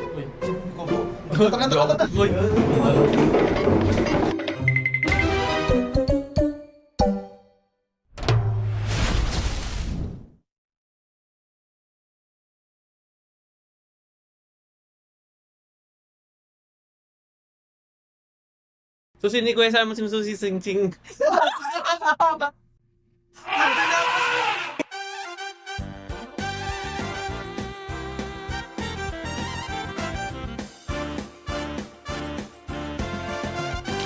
Okay, start na tayo. Sit down, sit down. Alam nyo na dapat yung drill. Mabilis lang.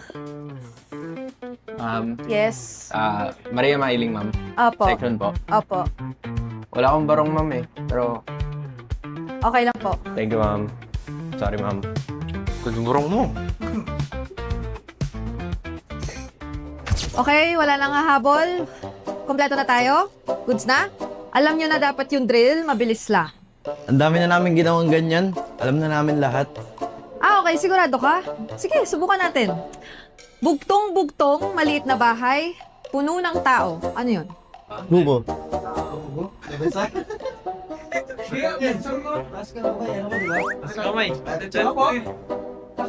Okay, tama. Mabilis pa rin pala. Eto, next round tayo. Tatawag akong dalawa. Carl, JP, pabilisan kayo rito. Sabihin nyo ah. Sabihin nyo ah. Okay. Sige. Susi ni Kuya Simon, sinusi sa singsing. Sino mauna?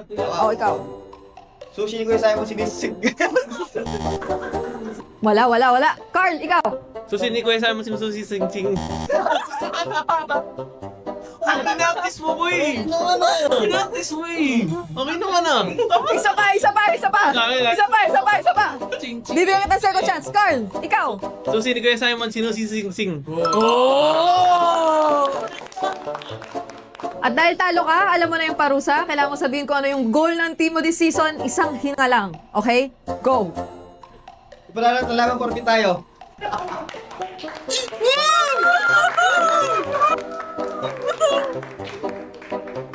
Q&A naman tayo.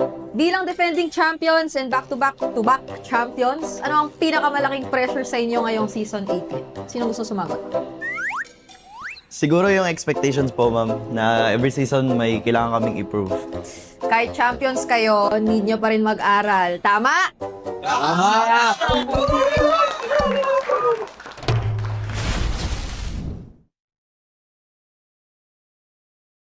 Pwede guys, sorry guys ah. Okay na, hindi na ako langaw. Isa na akong tunay na tao ngayon. At least mukhang tao. At least. Kahit hindi na tao, at least mukhang tao. Wow, motivated ka, Ton? You held me down, but I got up, Ton. Ton, I went from zero. Jolly baby. Busing, walang kanin, busing. As you're angry. Oh, cause if one more light goes out in the sky of a million stars.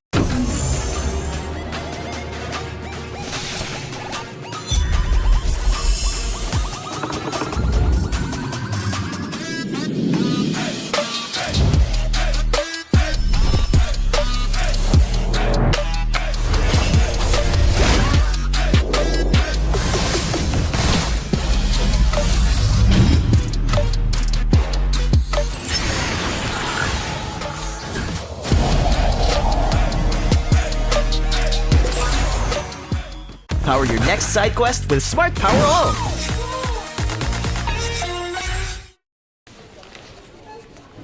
Kalalaking tao naka-tote bag.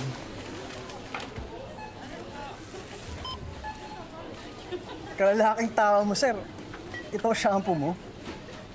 Bago ka na, sir. Hindi mo ba alam? Iba ang scalp ng mga lalaki. 1.5 times na oilier at mas pausin. 5 times na mas may chance magka-dandruff. Dito ka na sa Clearmen.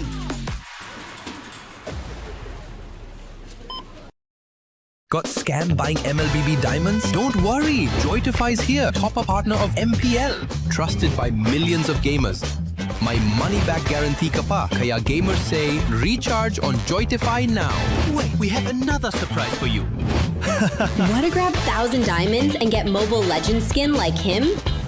Log in on Joytify now and get a chance to try Joytify MPL Lucky Spin. What are you waiting for? Try the MPL Lucky Spin on Joytify now.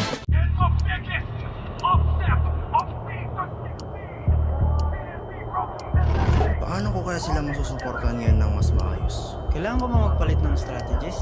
Nagagampanan ko kaya ng maayos ang role ko? Will I be able to meet their expectations? We have to prove them all wrong.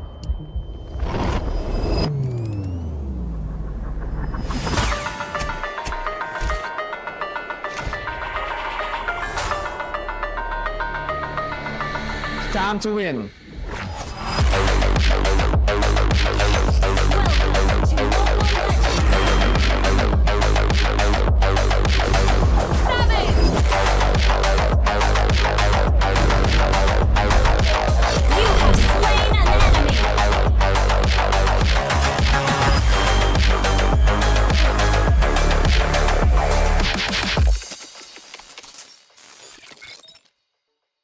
We continuously enhance our services and steadily expand our destinations.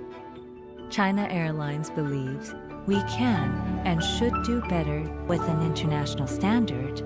We safeguard your every flight and look to a sustainable method moving towards an era of green aviation. Together with China Airlines, blossoming in the sky.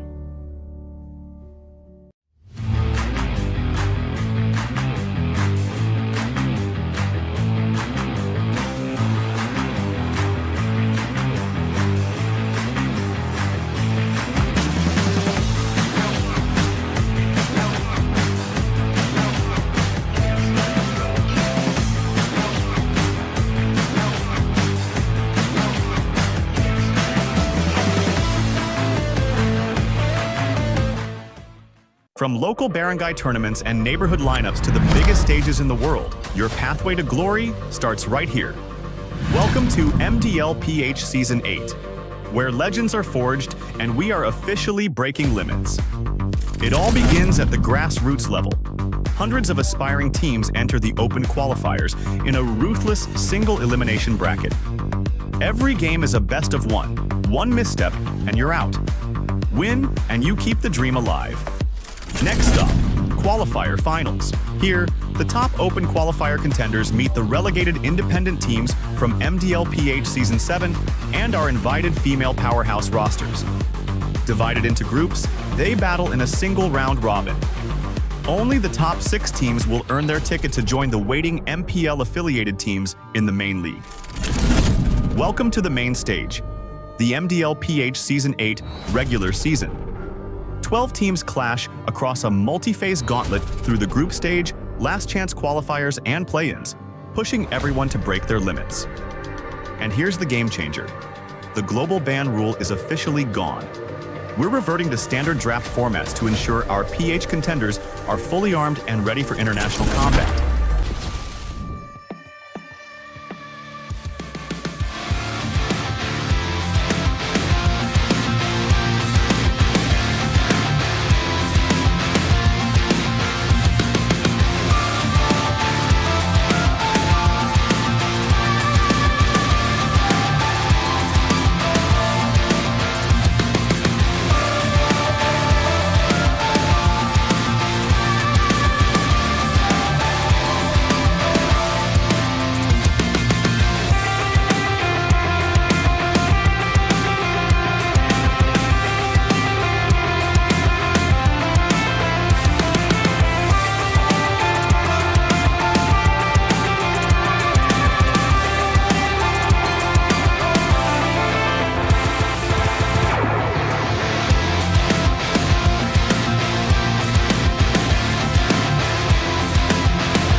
Palag ka ba?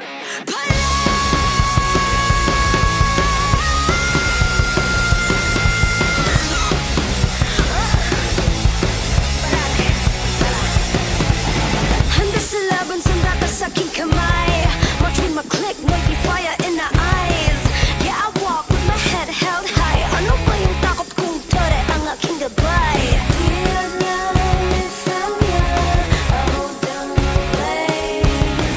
Ako ang kabuhay.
Hey, welcome back to MPL Philippines Season 18. It's us, Renmar, Brigida, Wolf. It's so weird saying that differently.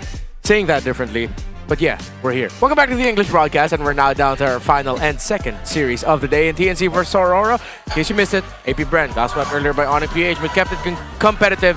Now I see the Auroras behind us because they want to shake off that bitter loss they were served at the start of the season against ONIC. They gotta, and they brought a lot of props. I think a lot is an understatement, just to support their team, because I don't even know if you could see the stage anymore. Just look at the amount of cardboards that are right behind us. I don't even know if you can hear us because we cannot hear ourselves. Yes. But I like what you mentioned about their loss. It was a bitter loss, and I guess it is because of the fact that this is a rebuilding process for Aurora. But that's also true for TNC.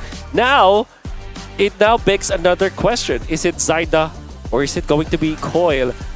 Before, it was TNC that actually deployed Zyda and Coil. But I think Coil only played 1 or 2 out of the 14 matches that they played. If I remember, it was 2 matches. It was one match where he looked really good, and then they played him in the next one. That's right. Yeah. So we are trying to answer an old question back from when they were teammates. Now we're going to try to answer it when they were competitors. So it wasn't just 2, it was actually 3 matches that Coil played. Okay. And then a glowing record. Of course, Zyda in Season 15 was played way more compared to Coil. Yeah, and they were in a way similar in terms of heroes that you typically expect them to use. I believe it was even the Fanny that Coil was also able to show us previously, alongside the likes of, I think at the time, they were still playing the Joy. Yeah. Like, Joy was still meta during this time. Actually, looking at their match, it's 5 and 10. Oh, because it includes the playoff match, of course, that Zyda played in. That's why.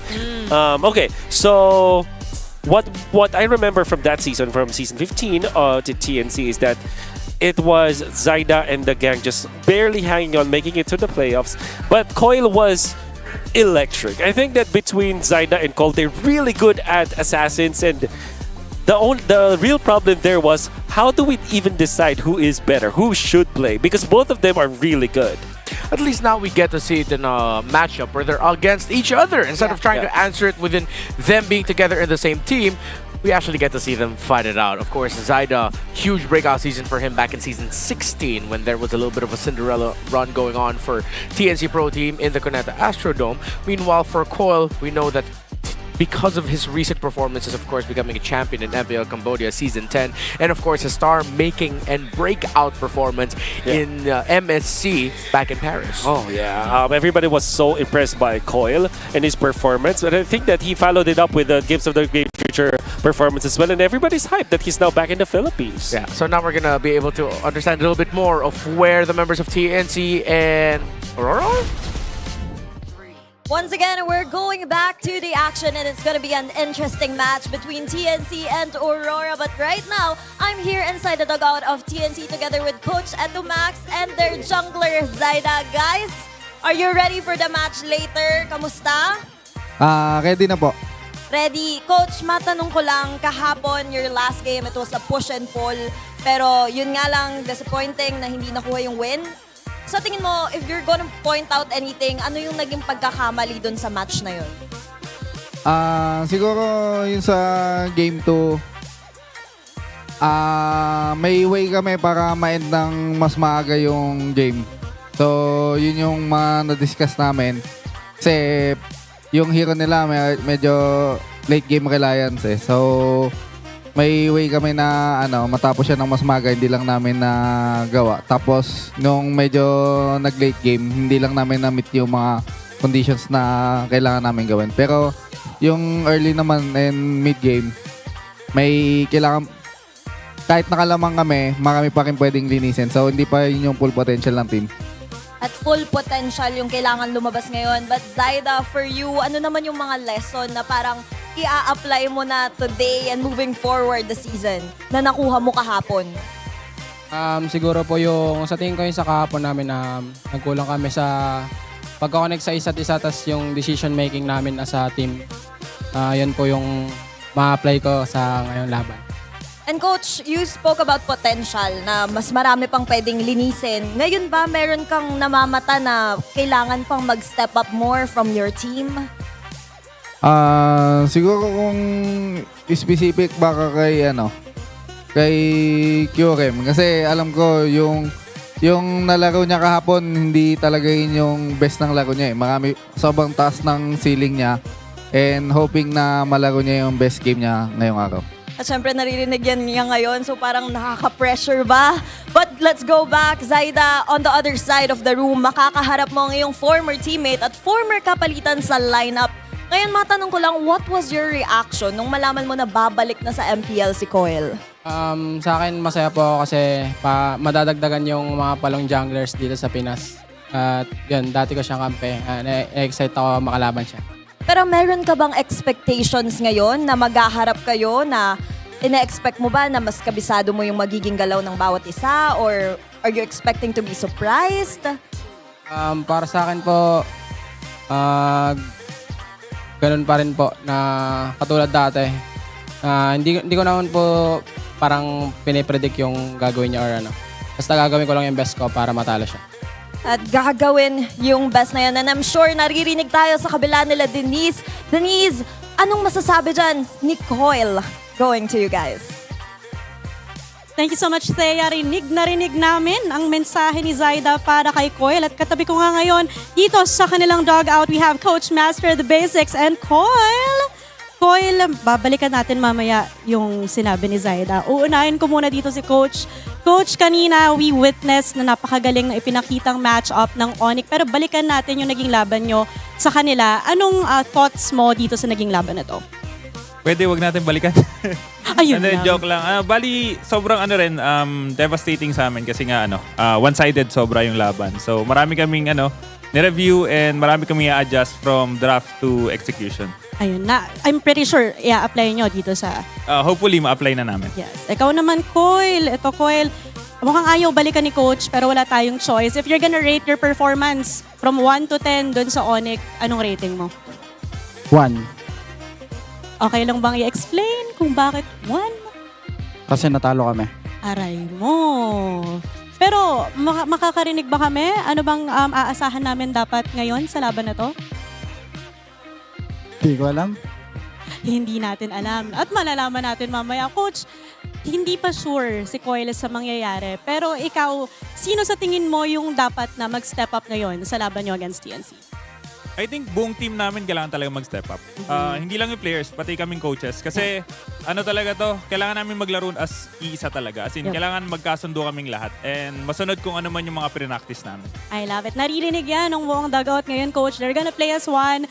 And Coil, kanina, narinig natin mula sa kabilang side ang mensahe ni Zaida sa'yo. At dati kayong magka-team ngayon, magiging magkalaban na kayo. Gaanong ka-excited ka na makakalaban or makakaharap mo si Zaida? Rate ko ba? Rate ko ba? Pwede. Sige. Anong rating mo sa magiging laban nyo? 10. 10. Ang message ko kay Zaida ay good luck sa atin and bigyan natin yung fans ng magandang laban. Napakagandang sagot nun, Coil. Thank you so much. Thank you so much, Coach. Master the Basics. We also have Coil. And you guys, marami tayong aabangan sa match-up na to. At meron din tayong watch party para sa Aurora. Roras, support Aurora Gaming Philippines as they take on TNC Pro Team. Join their watch parties dyan sa Pasay. We also have sa Malate, Manila, sa Silang, Cavite, Iligan City, at sa Davao City. Kaya, makisigaw lang kayo ng lights within, seas within. Back to you, casters.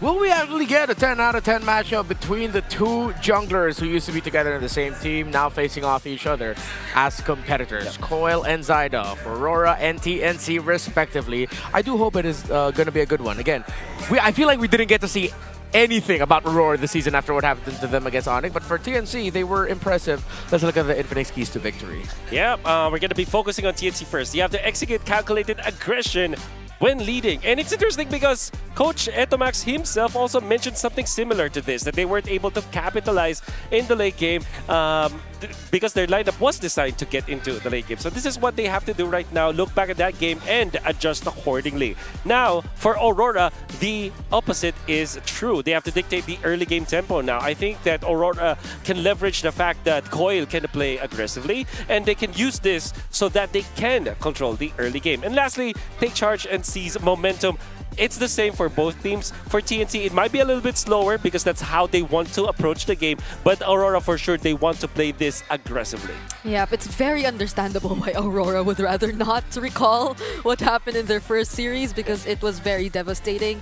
And it's exactly why we would want to see them really perform early on. Because even if, especially, let's say, looking at Nats, like we were also excited for Nats and his return, but it's very understandable the meta's different. You're forced to maybe shift a little bit in terms of your priority when you're playing EXP lane, but even then, you don't really see them complementing each other. Yeah, Coach Master of the Basics and Aurora said the entire team needs to step up.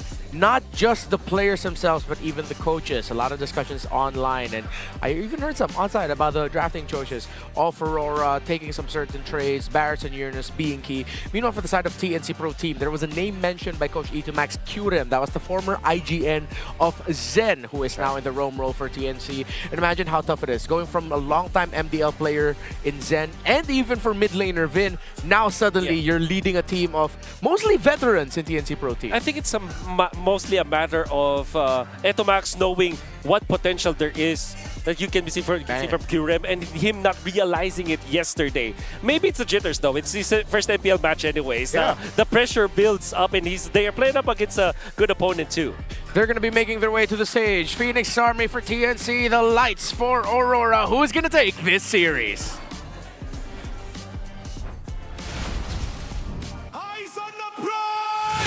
They showed glimmers of what they can do. It's time to show that they can pull through. Phoenix Army, set ablaze for your TNC Pro Team. What do we do?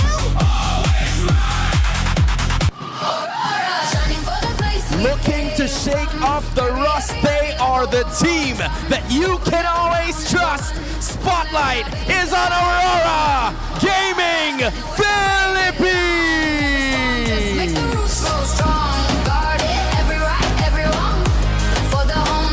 To ensure the integrity of the game, we welcome our Marshal, Chico. Head coaches coming up the stage, Coach Etomax for TNC Pro Team and Coach Master of the Basics for Aurora. Ito na ang uling laban sa unang linggo ng MPL PH Season 18. Super fans, make some noise! They will close out the first week of MPL Philippines Season 18. We start with TNC. I know you could really say and tell that there might have been a bit more jitters, especially with Vin and Zen being the ones to take charge, being the ones leading, and them only debuting now in MPL. But through their gameplay, especially game number 2, the Badang and the likes of those really good combos in the mid duo are something to look out for. A fair share of adjustments will be needed for Aurora, but we already know that Nats as well as Light have already established their chemistry. It's just now up to Aurora how they can integrate Coil into the mix. Because between Light, Yue, and Nats, Coil is so important in the early game dominance that Aurora wanted to have. Integration. How are they going to integrate their newer players, newer ideas into the landscape that we find ourselves now? Those are the biggest questions for TNC Pro Team and for Aurora in answering the question of Zyda and Coil. Before anything else, let's go to the Smart 5G ping test to listen what they're feeling. Dito na ako guys. Let's go. Hindi pa nakasunod ng headset yung dalawa natin eh. Oh. Mga nag-exam pa. Hello, mic check par. Kamusta kayo mga par? Sharingan desu ka? Bay, okay ka lang, bay? Sasabihin sa'yo. Hindi mo magsusot ng headset ko yun. Guys, nagpapakilala nga pala. Ervin Traco lang naman. TNC kalaban natin, Koily. Ano nasabi mo? Delikado kaaway yan, yeah. Di mauubos yun. Lalabanan kong lahat para... Ayan ang mga Aurora. Hello, hello. Mic check, mic check. Sa mga fans na sumusupport sa amin, thank you for always believing in us and we will promise na gagawin namin always yung best namin till the end. So we're not being asked any questions by our hosts, Odin, Thea, and Denise. The default for our players is to just sing. That was the Smart 5G ping test. Oh, so that is their version of the autopilot, I feel like? Yeah. Oh, I guess. Well, that's so common. I guess Filipino. That's how you measure the because it's awkward to like just shout, right? Yeah. Because when you're singing, you get the low lows of the mic and also maybe the high highs when, maybe when you get to the chorus. Yeah, it's a comprehensive mic test. That's A why. comprehensive mic. Rather than just spamming mic check. Mic Yeah. check, Yeah. mic check. And plus, when you hear someone singing to themselves, especially if it's good, you're like, hey, that's cool. If you hear someone shouting to themselves, you Right. run away. Yeah. I see. I'm not saying that's what you should do, but I think common sense says just run away. Yep. So, no one's running away from the blue side, though, especially TNC Pro Team, as they decide to pick blue. I believe, if I recall correctly, we are going to be starting things off with Rivers. So there's a lot of discussion online, especially about, of course, the importance of getting Turtle 1. Again, heading into today, 9 out of 10 times, the team that got Turtle 1 won the game. Now, though, it seems like people are looking at the river and that current making everything go faster being one of the reasons as to why, especially in this landscape that we find ourselves in with a lot of the snowball and assassin, it seems like that river is like the main source for that snowball. And in expanding rivers, things will go faster. Makes a lot of sense for Aurora to ban out Freya if that's the case. Yeah, exactly what both of them need, especially for TNC. I feel like game 1 aside, they've already proven how they could actually play the early game in game number 2, because again, it was post, it was the late game that was sort of the problem for them eventually on. But let's see if this time, because they're on blue, and now that it's Coil and Zyda, there's just so much more you have to consider, especially in the jungle. Yeah. So it's going to be absolutely a banger when it comes to the exchanges, because the Fanny is viable for both of them. They really like to play that. They will absolutely get the Hirara eventually, now that it's not being considered here. So Uranus as well as the Barrets. So considerations now for Aurora. I feel like TNC, they already showed us that they can play the Barrets. They are willing to play the Barret, so I believe that could be an option for them. Ryota just has to play it more consistently, because yesterday we did not see him get a good ultimate off with the Barrets. But maybe this time it's going to be different. It's the Fanny ban. Okay, so Barrets as well as the Paquito open. I feel like the better option will definitely be the Barrets. But the only reason why you would pick the Paquito now is if you want to flex it. Yeah. Lynching towards that idea. It's always good to just decide to play it safely, of course.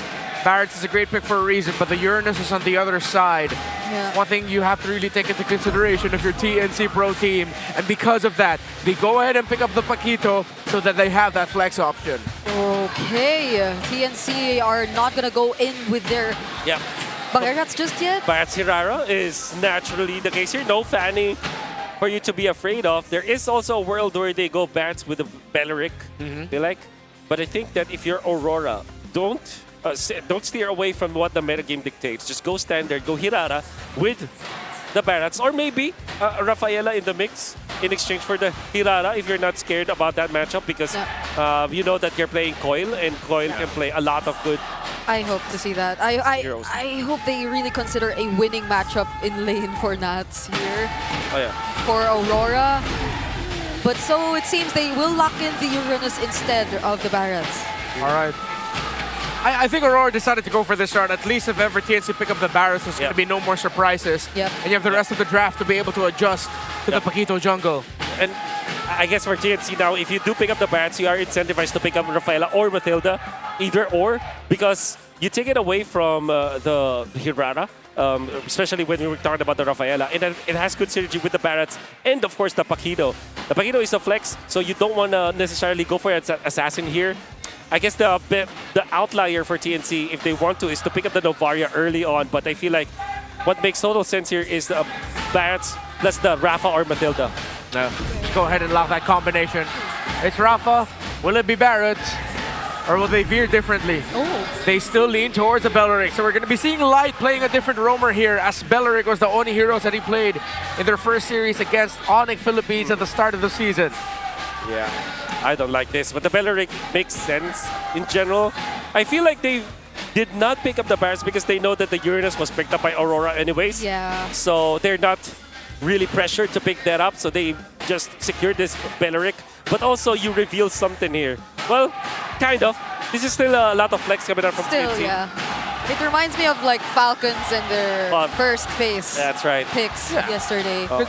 Later, suddenly, I think TNC Pro Team are lynching on the fact that they have two really good options in the EXP available for them. If that Paquito goes to the jungle, you still have Esmeralda and Alice that you can play into the EXP. Then if Aurora forget one of those two heroes, they might just end up with a winning matchup favoring Ryota. Yeah. So Aurora decided to pick up the Kaja in here because they know that their Uranus, their Explainer, is not a hard catch hero. Definitely, it's a zero catch hero, actually. Yeah. And so you are looking for the Kaja so that at least you have a setter for light. However, it's going to be up against both the Beleric as well as the Rafaela. We saw in the previous game that the Kaja eventually won against both the Rafaela and the Beleric.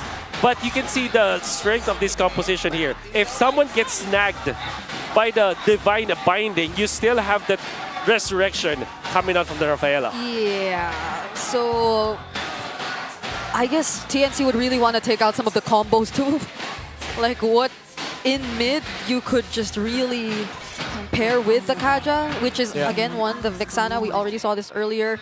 Not entirely sure if Yue considers the likes of even an Aurora, but... I mean, okay, if you're going to be playing for Aurora and you can't play Aurora, then why even?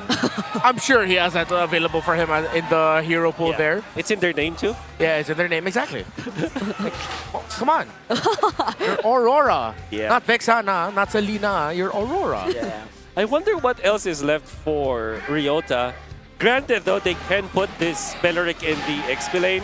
Oh yeah, that is still a possibility. Still a possibility. I wonder if TNC are considering that they'll maybe show up with a Glue Roam for Zen. We get the Glue Rafaela combo in the Roam mid alongside the Paquito jungle, then they put the Beleric in EXP. Yeah. That's a possibility, but we did say Esmeralda, Alice are options. Yeah. They banned off Esmeralda. Yeah. Okay, so it's just Alice now. If they go Alice though, I hope it's really not the double scaling side lane setup anymore. Yeah. Well, Wonder. Okay, so yeah, they do ban the Aurora. So you're left with the Novaria if you are Aurora. I think you're more incentivized to pick up your mid laner here for Yue. Yeah. And the reason why that is because you can adjust your gold lane for doming depending on how TNC wants to pivot this Paquito. So I feel like the safest pick here is the Novaria. Maybe a burst hero from the mage role. Maybe a Farsa could be an alternative, but I think that's scrape. Finally! Oh, I really wanted to say this because yes, I've been asking for this since day one. Sicilian gets brought out. It's the mix of burst and continuous damage you want against healers. That's right. Novaria's too bursty, Farsa's too bursty, but what about a mage that can give you both? It's the poke meta game. Sicilian is going to be the choice. There is a world. No, there's no world where you pick up this the Carmilla last, right? Speaking of Carmilla, that could Unless be they an go option. Sicilian gold. Yeah. But only I do that. but there's a Uranus already, so... There's already a Uranus, yeah. Well, that's why I said Sicilian gold. Gold. Okay. It's crazy. So they go Claude here. Okay. Edith. Okay. Theoretically, this should make them a very annoying team fight. It's a long drawn team fight for TNC. Yeah. They're gonna be looking for the ramp damage, for damage over time. Now, if you're Aurora, you might want to consider an early game gold laner like the Brody that can burst heroes down with the Kaja ultimate. There's also the world where they pick up the Beatrix. Which coming, Bea Kaja. They have the Kaja Beatrix combination to go with that. I feel like the Brody though makes a lot of sense here because you want upfront damage that will be able to take out the Edith, the Claude eventually. That is indeed going to be the Brody. A lot of synergy here between the composition of Aurora. They want to go burst. TNC wants to go for a long team fight. It's a battle of two opposing disciplines and schools of thought. And it's going to be a great clash for sure. Usually this means that the game will have to get stretched out until we see action. But what if, because of how Aurora have drafted this, there's the possibility that the Paquito snowballs that we might just get this fast and we might just get hella action. TNC in the lineup rating is trumping Aurora big time. Yep, it just really lies in the latter portions of the game, though, that we might potentially see the struggles come in for TNC and Aurora finally shining and getting online. This is what you expect to see whenever there's a Sicilian in your lineup. Their capability to defend. Even having a Brody on their side, I feel like they could just keep prolonging the game if ever they do not give that big of an advantage over to TNC. Conditionally, both teams have capabilities to snowball early or hold out for a late game spike. Yep. They will be closing out our first week of MPL Philippines Season 18. It's TNC and Aurora Gaming PH. Already, there is this revelation that the Master Assassin is picked up by Dominic. So you do expect a lot of burst, a lot of activation for the Brody in the early stages. And then eventually, Yue will be the one to pick it up in the latter portions of the game, if ever that is going to be the choice for Aurora, because I think that they do have an option where, or a mode where they can go for a very fast gameplay. It's a solid lineup that they have. They have two backline components that want to stick together in the Sicilian and Brody. This puts a lot of pressure on the Uranus, though, as being the main front aligner and holding. And he needs to hold on long enough, again, against a lineup that wants a long, drawn-out team fight with an Edith that is packing Festive full of blood, interestingly enough. Yeah, at least there's really no direct burst whatsoever for TNC to just suddenly deal with the Uranus or any front line in general for Aurora. But yeah, it's like the Paquito can bring it down low, but then it's like, what's next? Yeah, I think at this point it's just an identity now for TNC that they wanted to go for a long-drawn game. They're sticking with it as the fighter emblem was indeed picked up by Ryota. Well, not really the fighter emblem, but the Festival of Blood. oh, Light was forced to flicker at that moment, and that's a couple seconds just before the first turtle spawns. What a very tame early game, all things considered here for both teams. Nothing too fancy. Zaida will get to his level 4 as you will expect for Coil to have as well. Ryota will get his own level 4. Interestingly, they don't have Vin's ultimate. Just yet. Now they do TNC have have it. started it off. Nats already getting there for Light. No level 4 yet. Coil and Yue close by. Okay, Nats is just trying to create a bit more space here. Yue too with the pokes, but he doesn't catch anyone with the Sanguine Claw. Zaida though with a burst! Zen finds first blood on Yue, and now it's Nats tanking a majority of the damage too. He cannot do this any longer. Coil will still get in though, and steals away the objective! Aurora have still found a way to get back in this fight! The sudden burst on the turtle. Zaida just a microsecond early. Coil on time. To be fair, Ryota really sold the act, convincing Aurora that he was the only one in that pixel bush. But eventually Zaida was there, was able to take out Yue. If anything, that was a bigger win for TNC. Think about it, because that's a kill on their side. Oh, and they get more. This makes it bigger. Really bigger. 201 early on for Zaida on the Paquito. The snowballing is just starting for TNC. That's the condition check. Right now, we revisit the Sicilian on the hands of Yue. MPL Philippines Season 14, one of the key heroes utilized by Aurora. Number 1. And if I'm not mistaken, this might be his most used? Yeah, he is. Well, or he is the most played Sicilian. He played the Sicilian the most in the league. In the league. So that's 12. All right. And he has a 70% win rate with it too. So devastating. Again, impressive. 14. Yep. It feels like it's a hero he can just always fall back to. You remember that comeback? A game 6 comeback? Yeah. All Yue. By the way, Doming just went from Fury Hammer straight into the Sky Piercer. So Aurora understands that the Brody loves the Sky Piercer. You can play fast with it. They want to play faster. That's a neat little adjustment considering that they've already seen Zaida get 2 kills early. For sure. To be fair though, those are just supporting kills. Okay, that was a flicker, divine binding, but Vin, okay, he still gets taken down. That was a very decisive move from Aurora right there. He was all alone in mid and they just went for it. You were the first one to die for Aurora, but that was even a bigger kill because now you're ramping up when it comes to the Sicilian. Getting closer to your first item, the glowing one, which will be so impactful against TNC, who relies heavily on healing. A Flask of the Oasis, though, coming from Vin at, what, 4 minutes and 20? Oh. Very quick. Impressive. Yeah, photo run. Oh, that hurts. This is more impressive. Oh my goodness, a solo kill by Zaida. Taking out Light. Doesn't have the ultimate anyway, but that was still a pick-off before the objective, which is likely just to fall into TNC's hands. Coil will not even try to get close. Light absolutely tenderized by the fists of Zyda. Well done with the combo as well. No wasted movements out there coming out from Zyda. 3-0-1. Now you're gonna wonder, where is Coil in this scenario? 106 seconds before the turtle. Coil is deciding to just go for the farm. A 5-minute glowing one is enough, Zyda! Oh, it's a 1v1 again! Zyda doesn't have a flicker, but Coil under the turret, he's probably not gonna risk it anymore. This is just impressive though, the burst you're seeing from Zyda. He's not afraid to take on anyone. Yeah, it's Paquito in the first place. His reward is to take the Tremor away from Aurora, which is, it doesn't look as big right now, but every single camp that you take away from your opposing jungler matters in this game where both teams have good lineups with different win conditions. Interesting trade decision there by Aurora. They sent 4 of their members down. They sent Coil to handle the minion wave opposite, thinking that Zyda wouldn't do the same. Zyda purposefully delayed his take of the buffs because he saw the better prize. Bringing Coil down low, then going straight for the Crammer, and then now he'll be able to farm without that much of a problem. Seems like a big macro trade priorities of Aurora are still a little bit behind. Yeah, and at least Light gets the first item though, fleeting time in, so maybe he could build a bit more defense from now on, because he's looking like a really squishy target so far for TNC whenever Zyda gets to find his hands on him. They're not gonna have enough room to defend this tier 1 down bot. A quick work of it, Jome being fed a lot of gold into that bottom lane.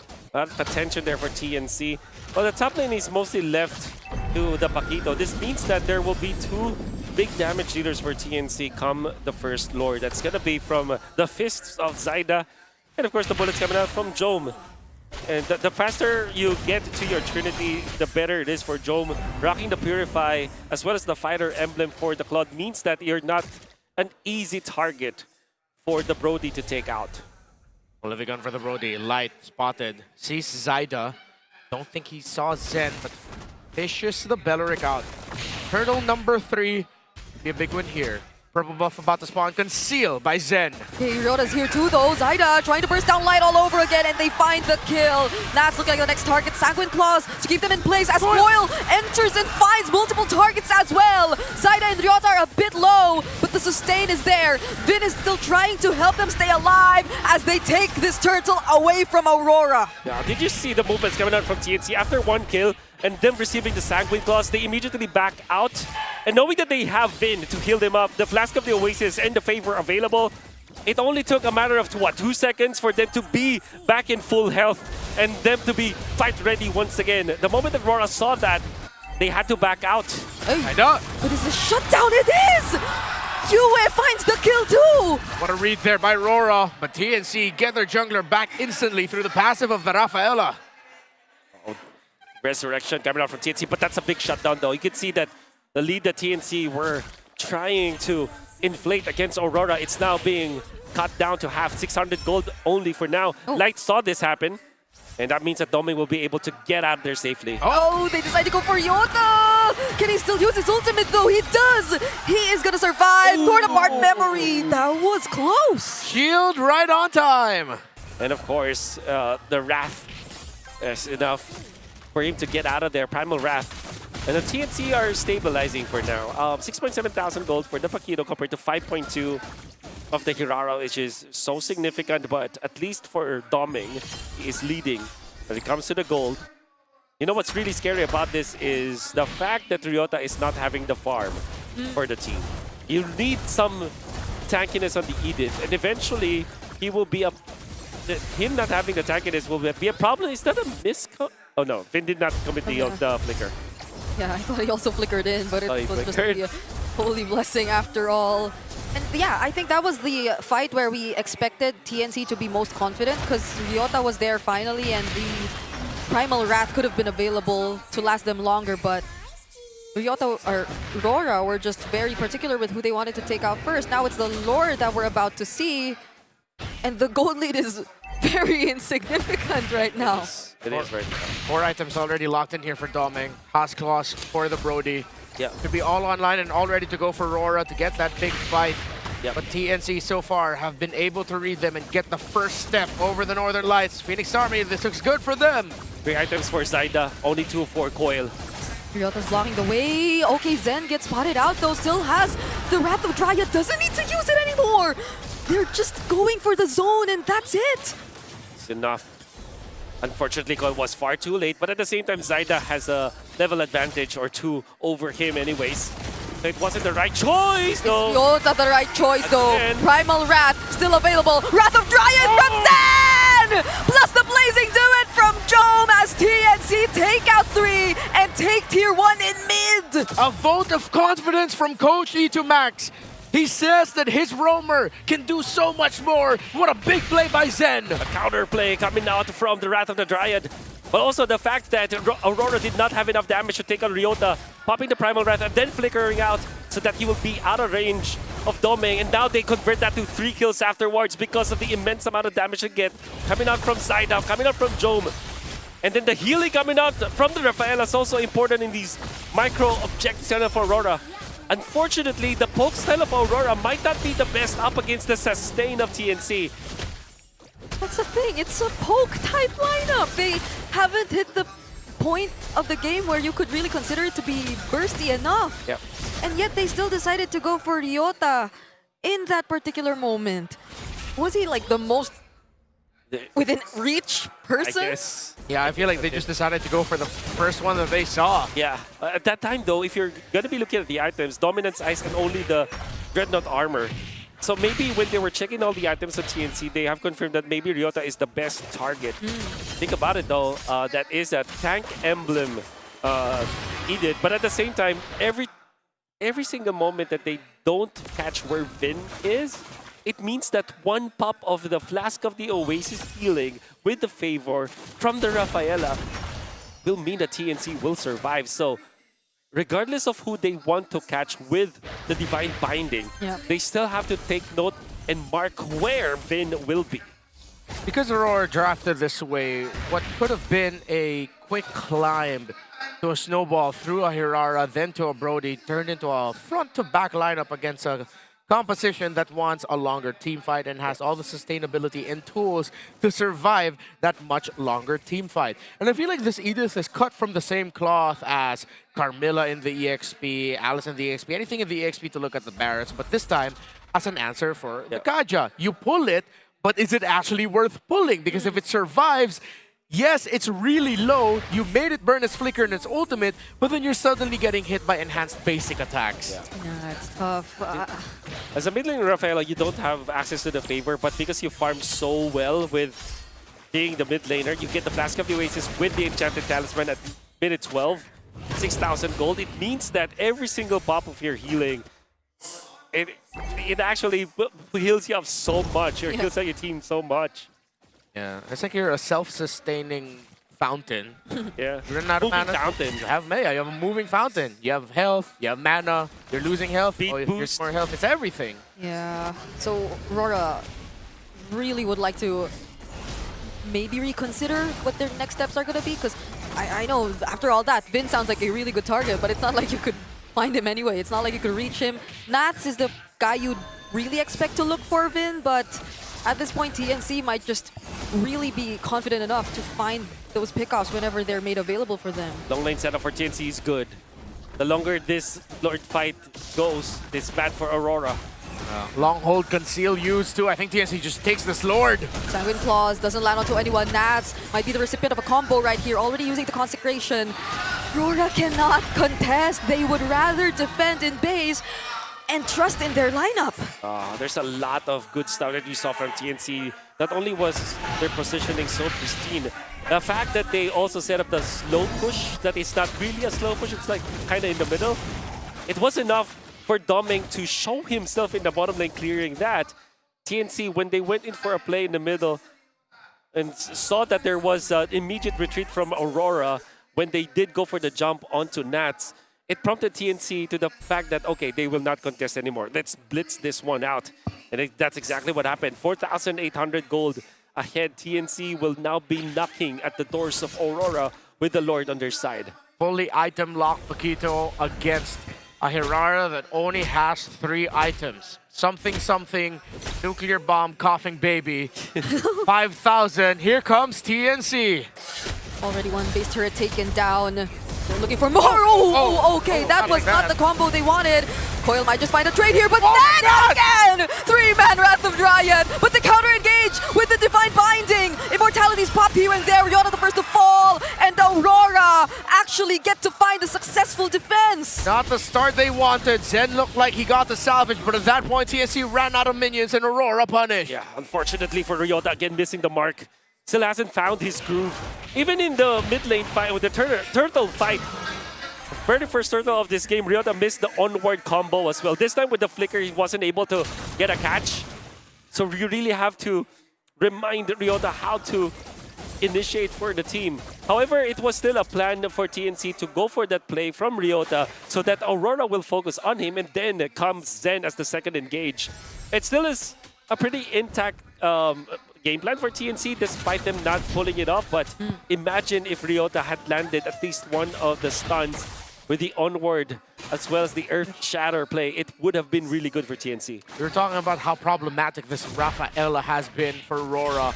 Now it has a Winter Crown. Even if you decide to go ahead and jump on it as the first contact, suddenly you've wasted abilities on a Rafaela that's just frozen in time. Yeah, and next is like, who else? Jome has a Purify.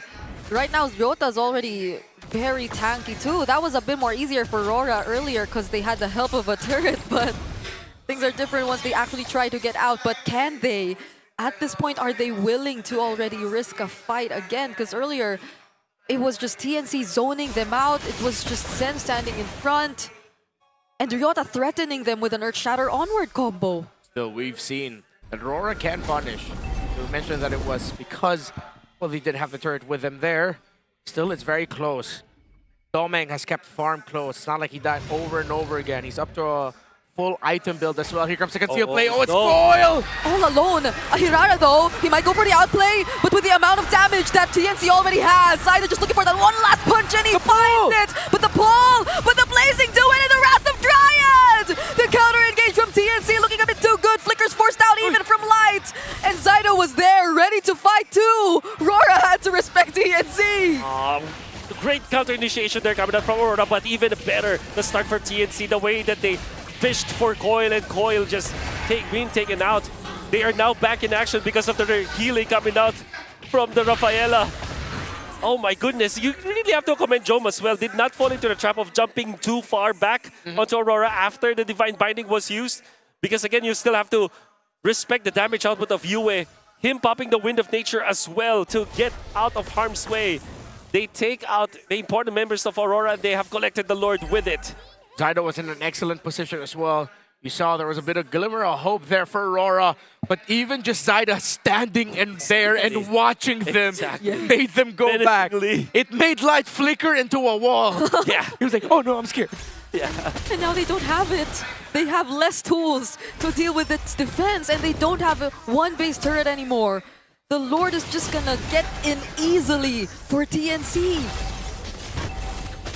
Maybe this time, Ryota gets that big set, that nice combo. But look at the wave clear. Okay. Rora has in spades. It's not going to be as easy as a way to end this for TNC. You have so much reach and so much poke. High ground defense. Though I know we don't have a high ground. Okay. It's good for Aurora. The way that TNC bursted, the time that it took for them to burst out the Lord felt like the same amount of time Aurora needed just to defend it when it came close. So, okay, at least it doesn't seem like an easy task for TNC now to end the game as much as they want to. Look how annoying it is. Insane wave clear. Maybe, just maybe, they can hold out and find that moment. Doming with the Winter Crown. Almost 300 stacks for the Sicilian. My goodness. Yeah, very scary. Slowly and surely, Aurora are building up. You can see that they are defending well, and they're giving up some parts of the map for an idea of prolonging the game. It's all of a sudden just 19 minutes. Sometimes, you know, there was a 14-minute game that I thought was, it felt really long in the previous series, but this time it's like a 19-minute game that felt short. Yeah. It's mainly because there's not a lot happening, and Aurora are just turtling their way into this game, or back into this game. And they do have the resources to do so with the Sicilian. I feel like their late game is pretty even despite them having the Sicilian, because you still have to think about the Claude here for TNC. The fumble will not be generational, but it will be significant if TNC drop the ball. They need to find a way to get to that Brody, or at least chip away at the front line enough so that their back line is forced back and TNC can just end it. Great handling of the minion waves on the sides. They will get Lord priority and hold. RORA will have to yet again turtle it out in the base. Oof. They got dominance eyes at the same time. That's in light. I wonder how far are we from just locking in all the items already for both sides, because we're already in the 20-minute mark of the game. Zendo holding this push. Is this a way for them to finally reach the back lines? They know. Can they snuff him out? I have no idea. That's a conceal. They hear it. Ryota flickers in, finally finds a combo, and it's gonna be Coil who they catch. The Wrath of Dragon still not being used. There he finally does! Immortality is bought here by Domeg. Coil trying to back or block the rest of the members, but they finish the job. They find the target they want. Domeg is down. TNC can take the Lord. It takes a lot of ramp up, but eventually Ryota's damage with the Primal Wrath transformation is enough. But how about that Winter Crown blazing to it play coming out from Job, inviting the members of Aurora to get into their box, only to fall against the damage output of both Zaida as well as Job. The trap has been sprung by Aurora, and it will be Coil once again to really start the fight badly for Aurora. It's like Joe was honest with himself, and he even saw the slander online about his performance in the opening series for TNC, and now he has stepped up to the plate. 1-0-4. Not that impressive statistically, but his impact has definitely been felt. Oh, he sold it. He went for the immortality now. Yeah. It's gonna be juggling items now. And it's Doming who sold his immortality, because he bought one earlier, but it still wasn't enough. Now it's the Lord marching in the base. Two base turrets taken down. Divine Binding doesn't find anyone. Coil just trying to deal with the Lord. Light 2 trying to zone out, but Mass is the first to fall. Zaida going in. It's Doming who they want. Torn apart memory not going to be enough. Yuan trying his best to defend, but TNC can access the base, and they finally will take game number 1. Aurora still struggling, while TNC have now found the wind underneath their wings. They take game 1. Slow and steady wins the race. And you would expect that from Aurora with the composition that they have. But it was TNC that understood the assignment.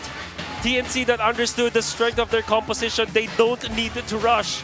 They can go in and out of the fight, hedging on the fact that they have both the Belleric as well as the Rafaela. Wait for Jones' timing. Be patient with Ryota and allow Zaida to go ham. Perfect gameplay coming out from TNC. And I hope you saw, all of you saw that vid instantly as they won. Talking to the veteran Zaida, talking strategy, then talking to his roam mid counterpart in Zen. The confidence in the young man. It's not a celebration just yet. I mean, you can have some small celebrations because you still won a game, but to them, it doesn't feel like they want to. They really want to focus on winning for now, and then everything else can just follow afterwards. Hard stopping moment. You see Ryota surviving here with the heal, with the shields, and of course the flicker out, and then turns back to favor. Nats is playing the Uranus that usually is very tanky. You're going to see him once again getting melted down by both Ryota as well as Jome. You can see Nats is just 50 HP, and then all of a sudden in just, what, a second or two? Getting melted down. That's a Uranus down and out. And TNC have sieged perfectly against Aurora too. It wasn't the smoothest and most perfect games across the board, but you gotta put respect to their names. Zaida. The bob and the weave? Bobbing, weaving, float like a butterfly, sting like a phoenix. I believe that's how it goes. MVP is Zaida. 6-1-5. Undoubtedly the MVP of this game, starting the game with that emphatic kill onto Yue as a critical fight when he was able to get a kill, and then afterwards he gets us double kill. He wasn't able to get the first blood because I feel like I remember it was the better who gets the last kill, but this double kill was so good. And of course that's a flicker coming out from Zen that wasn't expected by Aurora. No wasted movements with the combo to kill down Light. Ryota with the exchange though. See, flickers out of there. Zaida, look at him go. He's waiting for the opportune moment, and that's really the hallmark of how good a Paquito player is. You're gonna be waiting for your stacks to be up so that you will not waste any of your spells. Yeah. You really have to manage that, and then eventually they will find Coil to get the big decisive team fight win against Aurora. Yeah, it's zen on the timings of that Wrath of Dryad too. And Zyda just, I feel like him being the threat, the major threat to the backlines really, especially post or maybe a bit after the team fight really breaks out. It's so hard to position yourself if you're Aurora, or more so if you're Doming and Yue, who just really need to stay in the backlines, but even the backlines felt accessible for TNC later on. Yeah, there just seems to be something not really clicking with Aurora. Right. Whether it's their timing with their positioning, some of their cross-map trades, I feel like aren't as worth it as they used to be. If it was an older meta landscape, sure, but there's just something not going right with them. Meanwhile, for TNC, well, they have grown from their loss to the Falcons. And again, that was a loss where even they said that could have gone to 3 games in their previous meeting. No, I'm not going to sound like a Aurora apologist here, but I do remember interviewing them a week or 2 weeks ago. Oh, it was about 10 days ago. So the media day happened 8 days before the actual day 1 of MPL. And during the media day, they haven't even trained with Coil and Nats yet. Because they were abroad. And I can see now that Aurora has not built up their chemistry just yet. Yeah, and imagine, the carrier of the game brought to us by Visa was Yue. We did get to see the impact of that Sicilian the longer as it goes. But maybe that's it. The fact that we haven't really gotten, or Aurora hasn't really gotten time to have a significant training session. Yes. Time with Nat and with... Yeah, You can see it.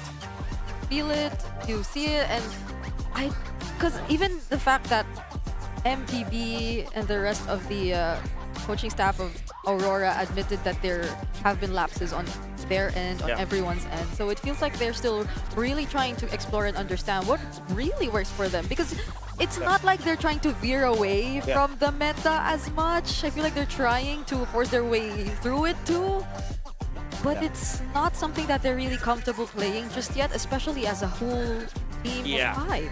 That's just how difficult MLBB is, especially here in the MPL Philippines, that you are easily exposed if you show some weaknesses to your opponents, and that's definitely what TNC showed us today.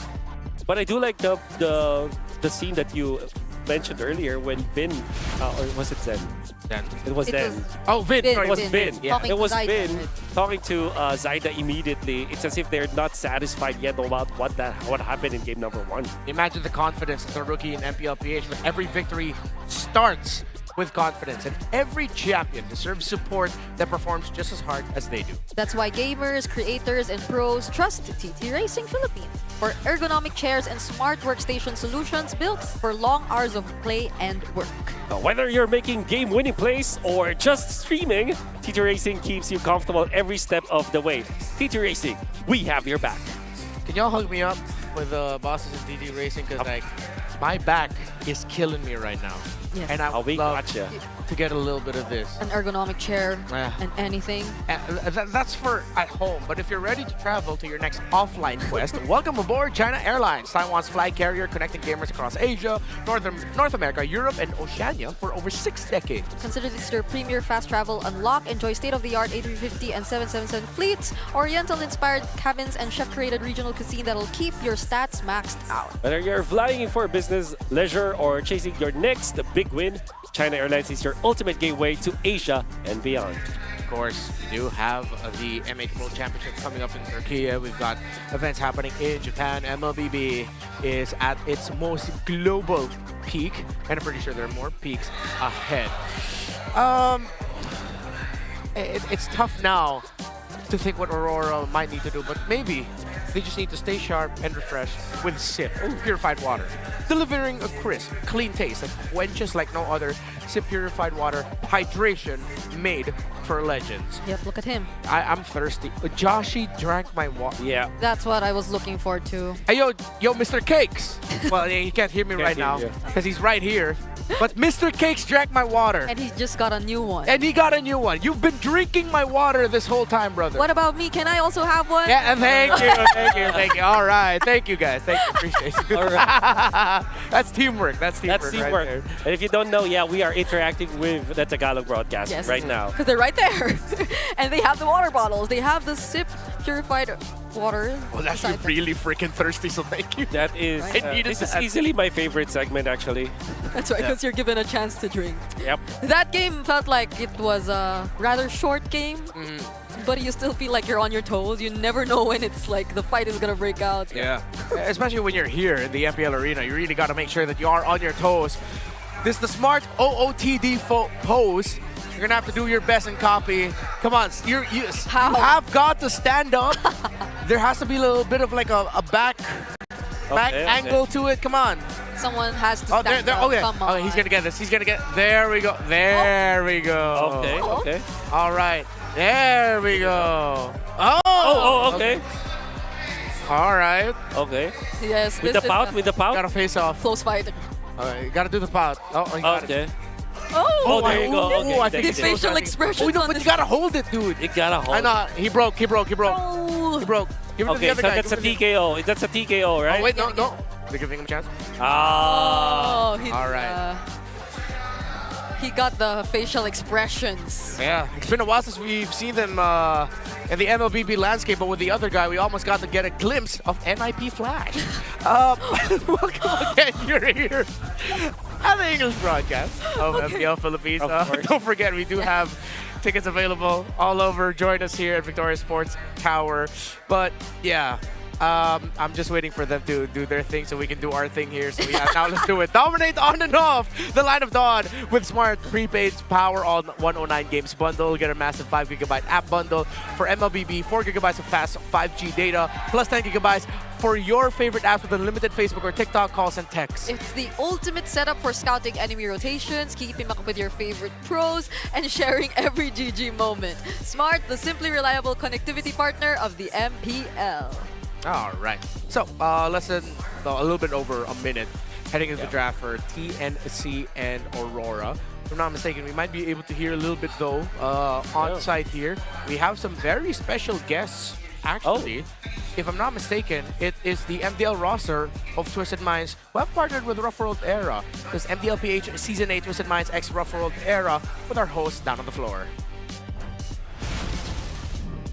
That was 21 minutes of jam-packed action between the reunion of Zaida and Coil. Pero nanaig naman ang mga sapak ng pakito ni Zaida. But in the meantime, layo muna tayo sa MPL because MDL Philippines regular season, Season 8, is opening soon. And marami pa tayong action na sasabayan doon dahil aabangan natin ang TMRW na may bagong roster. In Season 6, they were the champions. And in Season 7, they became the runner-up. And now in Season 8, they are trying and gunning to be back on top. But this time with a new mid laner named RKY replacing Vin, who is now playing for the TNC Pro team. MDL Philippines Season 8 is where the next generation of esports stars break their limits and forge their destiny. Watch the country's top rising talent battle it out starting August 25 for their chance at glory. Catch all the action live on the official MDL pages.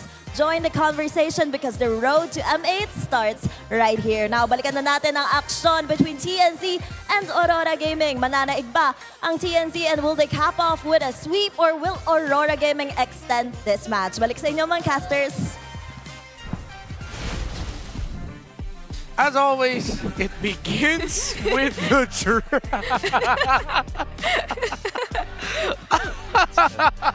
Let's pretend. Yes.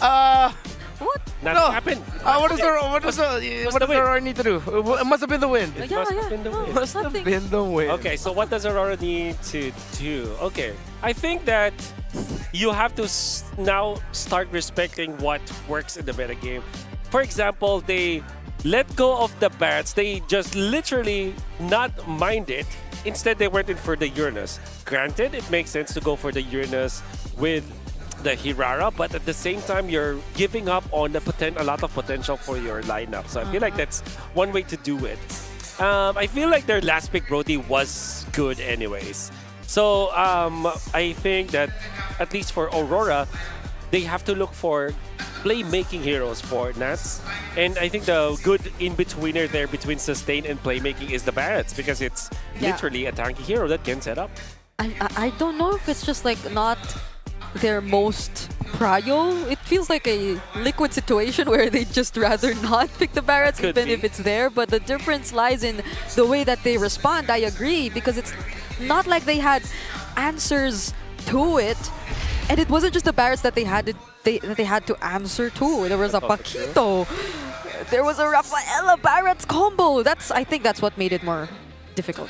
It's a combo. It's not just the Barretts alone. So they're taking it out instead. They don't want to deal with it at all. Yeah. Of course, the Atlas, you also have to consider as the bans. I think that if you are Aurora, you're going to be looking at, I want to say Uranus, but also you want to get the Melissa this time. Yeah. If you get the chance, though, because that's typically a ban that teams like to prioritize too. But you, as the blue side team, with the shape of the bans right now, maybe there's a way, there's a world where you pick up the Melissa. Whoa. I guess so, because the Fanny ban still has to be considered for TNC. Unless RORA yeah. Yeah. They don't want Paquito and Barrett. Why? Because they want the Melissa first. But then... or the Marcel, perhaps? Yeah, that's what I was thinking. Like, maybe that's why they take out, like, the... Wait. Yeah. The interaction is... Huh. Well, maybe we'll find out once we'll find out. Once we get through it. But, again, that begs the question. Which do you... which hero are you more willing if you're TNC? The Marcel or the Melissa? If it's going to be the Marcel, then you will have the Uranus and the Novaria anyways to answer with that. So What's your command? they do ban the Fanny. No, they open it both. Okay, so Marcel and Melissa open. I feel like if you're Aurora, I think that they're just a team that wants to pick up the Marcel. Yeah. They're like... On Light, though, I feel like the last time I saw Light on the Marcel, Yeah. there were a lot of questions with it. Okay, so it's the Melissa. Okay, so- Again, you can go Uranus and then Novaria eventually, but of course the Marcel is the trade that is unescapable. So now you're thinking Uranus. Oh, okay. So they go Hirara first, but that gives Aurora this wonderful pick, which is the Uranus, to protect the Melissa. And then I think that it's better if they just take this Rafaela now. Yeah. Or they can go Belric with the Uranus. Or...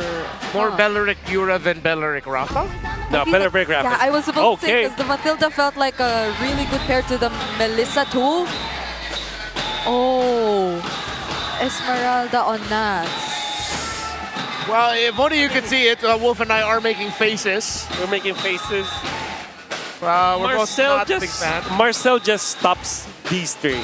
Yeah. Well, not really the Melissa, but at least when it comes to Matilda as well as the Esmeralda, you really like what you're having here for the side of TNC. Instead of the Clint, they go Brody. And the reason why that is because they're facing up against the Matilda. And the interaction is, even when there's the guiding wind to save anyone from Aurora, you still have that torn apart memory that essentially does not care about the guiding wind.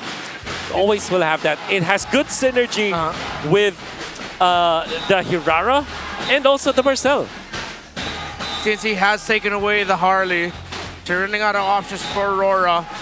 TNC will just end up deciding to ban out the Nolan just to really make sure that Aurora don't end up with any other junglers. That might be the case. The Uranus gets taken out. So the EXP lane options for Yoda are starting to get thin. So far, they have a very solid start to their draft, and they do take away the Nolan. There's almost nothing that you'd really consider in Prio for the jungle for Coil anymore. Because I think everything else is banned. The next probably that we've seen, at least in this season, was the Ling, but I don't think this is as lingable as you would consider it to be. Sure. Nope. Definitely not. Oh my gosh. Gotta be left with the... Okay. What about Suyu, I guess? Yeah. It's the only other option. We just stuck with that. Shouldn't even consider like a Hayabusa. There is a world, though, that they pick up the Lucas in combination with the Matilda. Oh, yeah, we did get to see it. We get to see that. Okay, but then again, TNC, they can like move back their mid lane or pick up the Valentina right now. Just in case that the Lucas will be picked up, at least you have that hero to use. So maybe in this scenario, you pick up your XP lane. You pick up your Ryota hero up against the Esmeralda. Yeah.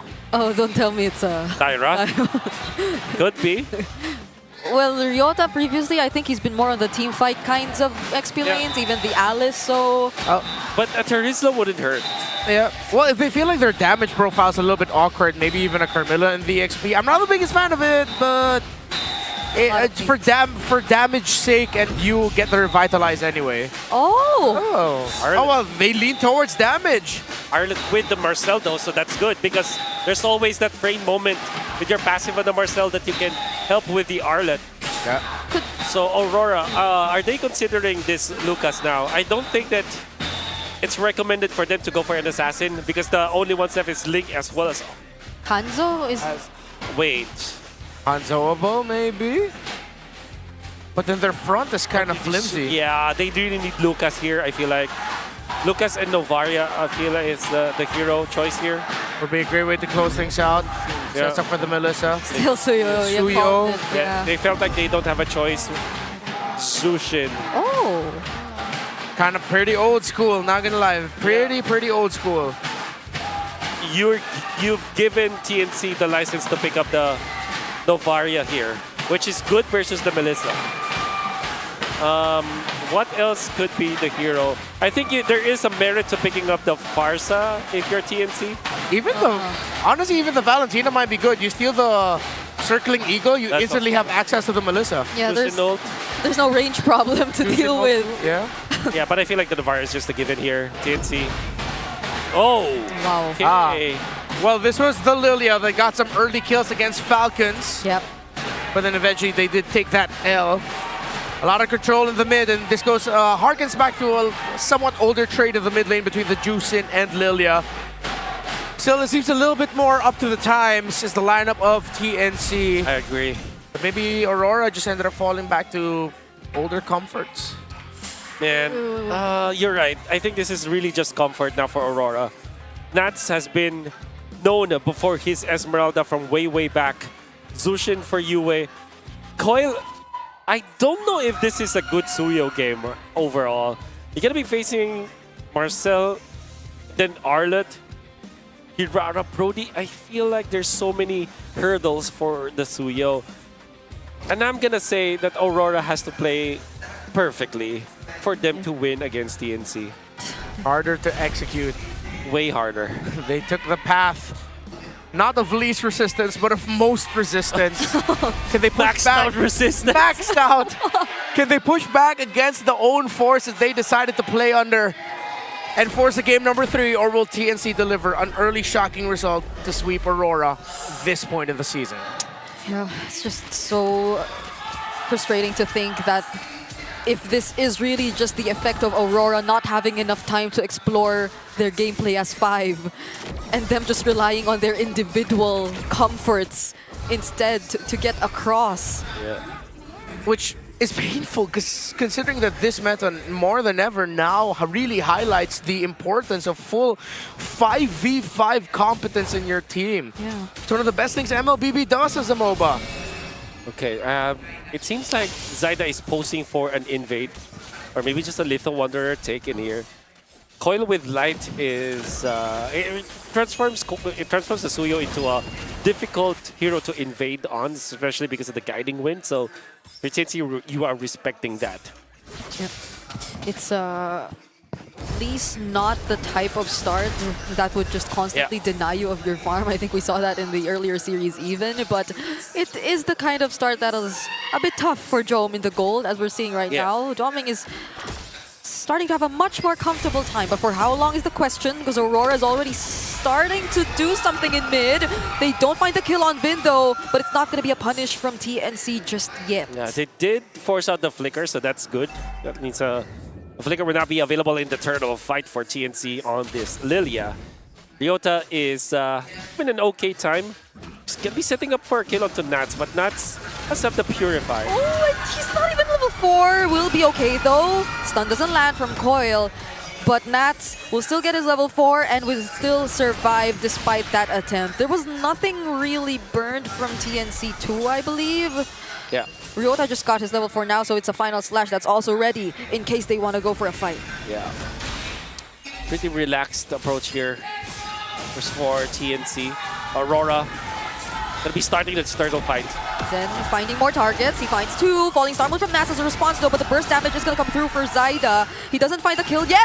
Final slash already done. Oh, down bot 2. Jong finds a solo kill. But here, back in the turtle, it's gonna be Ryota down. Zyda steals away the objective nonetheless, but Aurora want kills. They're going for Zyda, and they hand over a double to Coil early in this game. Oh, great fight coming out from Aurora. Great steal coming out from Zyda, but you see that Aurora managed Ryota so well. I think that was the real reason why Aurora won that fight. Because when Ryota tried to go for the play, they managed to get out of the angle that Ryota can use the Final Slash on. And in fact, the Vengeance stacks were limited. Ryota ran out of dashes because of that. TNC though, because of that side lane win coming out from Jome, they have amassed 1,000 gold advantage on the gold lane. At this point in the game, that is pretty significant. Yeah, despite that win that Aurora had in the objective. And is this another, it will take time for Ryota to finally get his groove thing? Because even earlier on Eden, he didn't really find those setups immediately. It took a bit more time. Yeah. But is that the best way to go? TNC, fortunately, they won in gold, but if it weren't for that, I feel like this would have been a different story. That's a golden R used by Zen, though. He gets back to safety. Really good disengage that we got to see from TNC. The scary thing that TNC allowed Aurora to have is the snowball onto Coil with 2 kills already in the early stages of the game. Zyda dying already. 0 and 1. And so far, all of the Hirara games that we've seen aren't really stellar. It's mostly the Paquito, but this time, Suyo up against the Hirara with this early start, 2,500 gold, or 2.6k in fact right now, with the Hunter Strike, will allow Aurora to have a snowball angle in this particular game. Yeah, it's really just Jome that they are probably going to mainly rely on for damage right now since he won out big. And that's why maybe you're seeing Zen trying to put a bit more pressure there. But TNC, it's not like they're still letting up. They will still find a way, and they are going to present themselves up here in this upcoming objective. So far, Aurora has executed better, while Zen now signals to Aurora that they are looking towards making sure that Jome gets to farm even more after that early kill. Turtle 1 went to TNC, but Turtle number 2, Aurora might be able to get this one for them. First item for Vin, exactly 5 minutes in, right on the money for the glowing wand for Vin. Okay, does Zen get to find targets again? But it's gonna be Nat starting this off, Falling Star Moon. Here comes Doming also really putting down Vin to half HP, and that's about all that they need to secure the second turtle of this game. It's been very low effort for Aurora considering the advantage that they had earlier on. And now TNC will try to pick up in the middle. Oh, really great setup potential from Ryota there, but the Crimson Beacon was still present. You is still alive! Counter! Falling Star Moon from Nats. Zyda's still going in. They want to go for Coil. There goes the knockbacks from the Circling Eagle and the Golden R just so that this team fight would no longer proceed. Oh, beautiful back and forth. Ryota with some key stunts there. Is that enough force to get out of there? Yeah, Zyda gets out. Oh! Okay. Jome found Coil! And picks up a Sky Piercer right after. Big Phoenix energy by Big J! Okay, it's Jome versus 3 now. This might just be a shutdown, not unless he actually lives! Light! He doesn't find the kill! Doming's going for the chase! Even with the Torn Apart memory, he's not gonna survive! And they take down Zen alongside him! Oh, the unfortunate fact is that he picked up the Sky Piercer, only to lose some of the stacks in there. Not sure if that actually had a stack at least, but TNC, very hectic team fights here.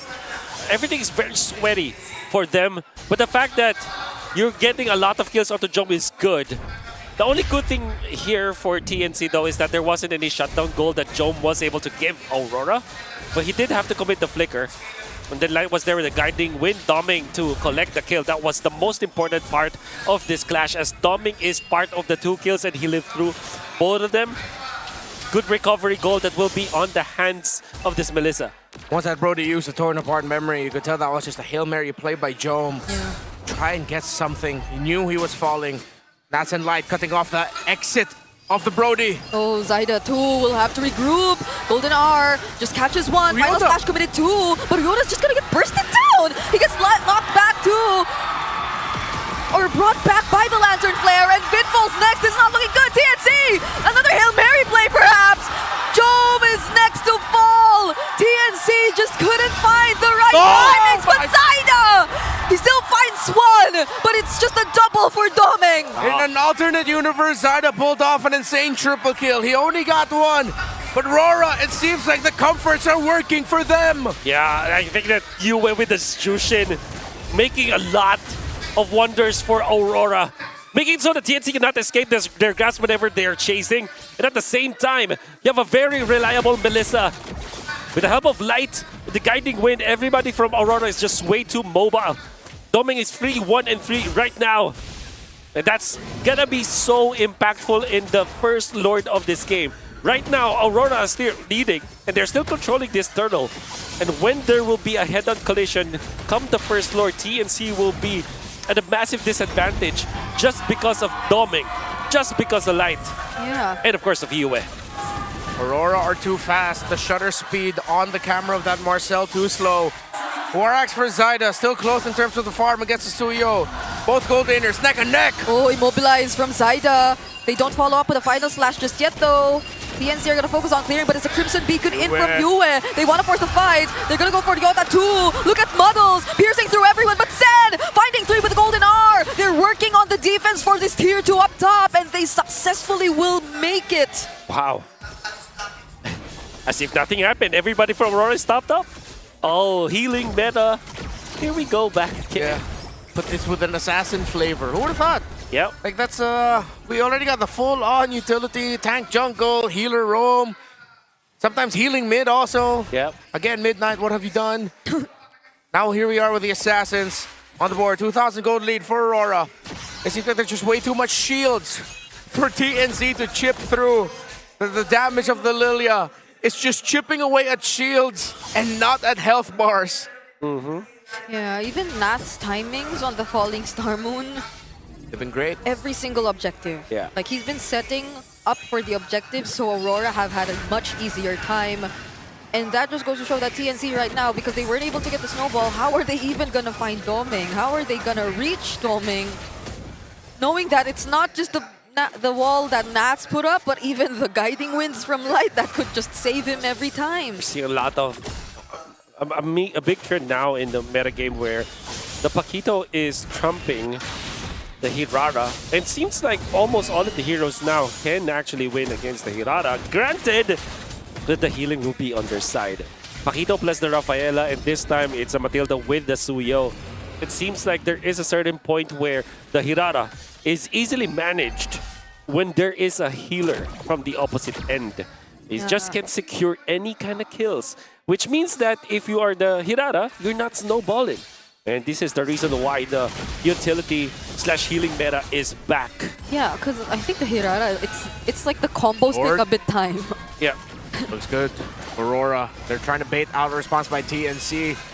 Zen getting the info. Oh, the guiding wind. Oh, Drifting Eagle already used. Yep, Muddles going for the zone. Nats not using the Falling Star Moon just yet, but TNC, they cannot get close. Muddles too is doing work. They're not allowing for TNC to fight back, and they're going to go in for the engage. That's going to be the Golden R together with a final slash, but look at the damage Aurora already has. Well, you have to thank Yangon Galacticos for showing us in 2026 you can still definitely play the Suyo. If your player is really good at it and you have a great lineup for it, it will definitely work. 5,000 for Aurora and the Lord on their side. Okay, Zen gets a mini stun, but the Holy Shields are about to pop, and this full wave will just come crashing in mid. There goes the stun from Coil! Muddles in a burst on Vin! Not even the stuns from Zen are able to do anything! They clear out that minion, but there's more! Oh. They're topped up. They have so much sustain on their side. They can siege once again. They still have the Lord this time. They don't even have to reset. They're just gonna stay here, but it's gonna be a flicker from Zin. Final slash does not connect. And the free hits from Doming are doing it for Aurora. Golden R stopping them and buying a bit of time, but that is not enough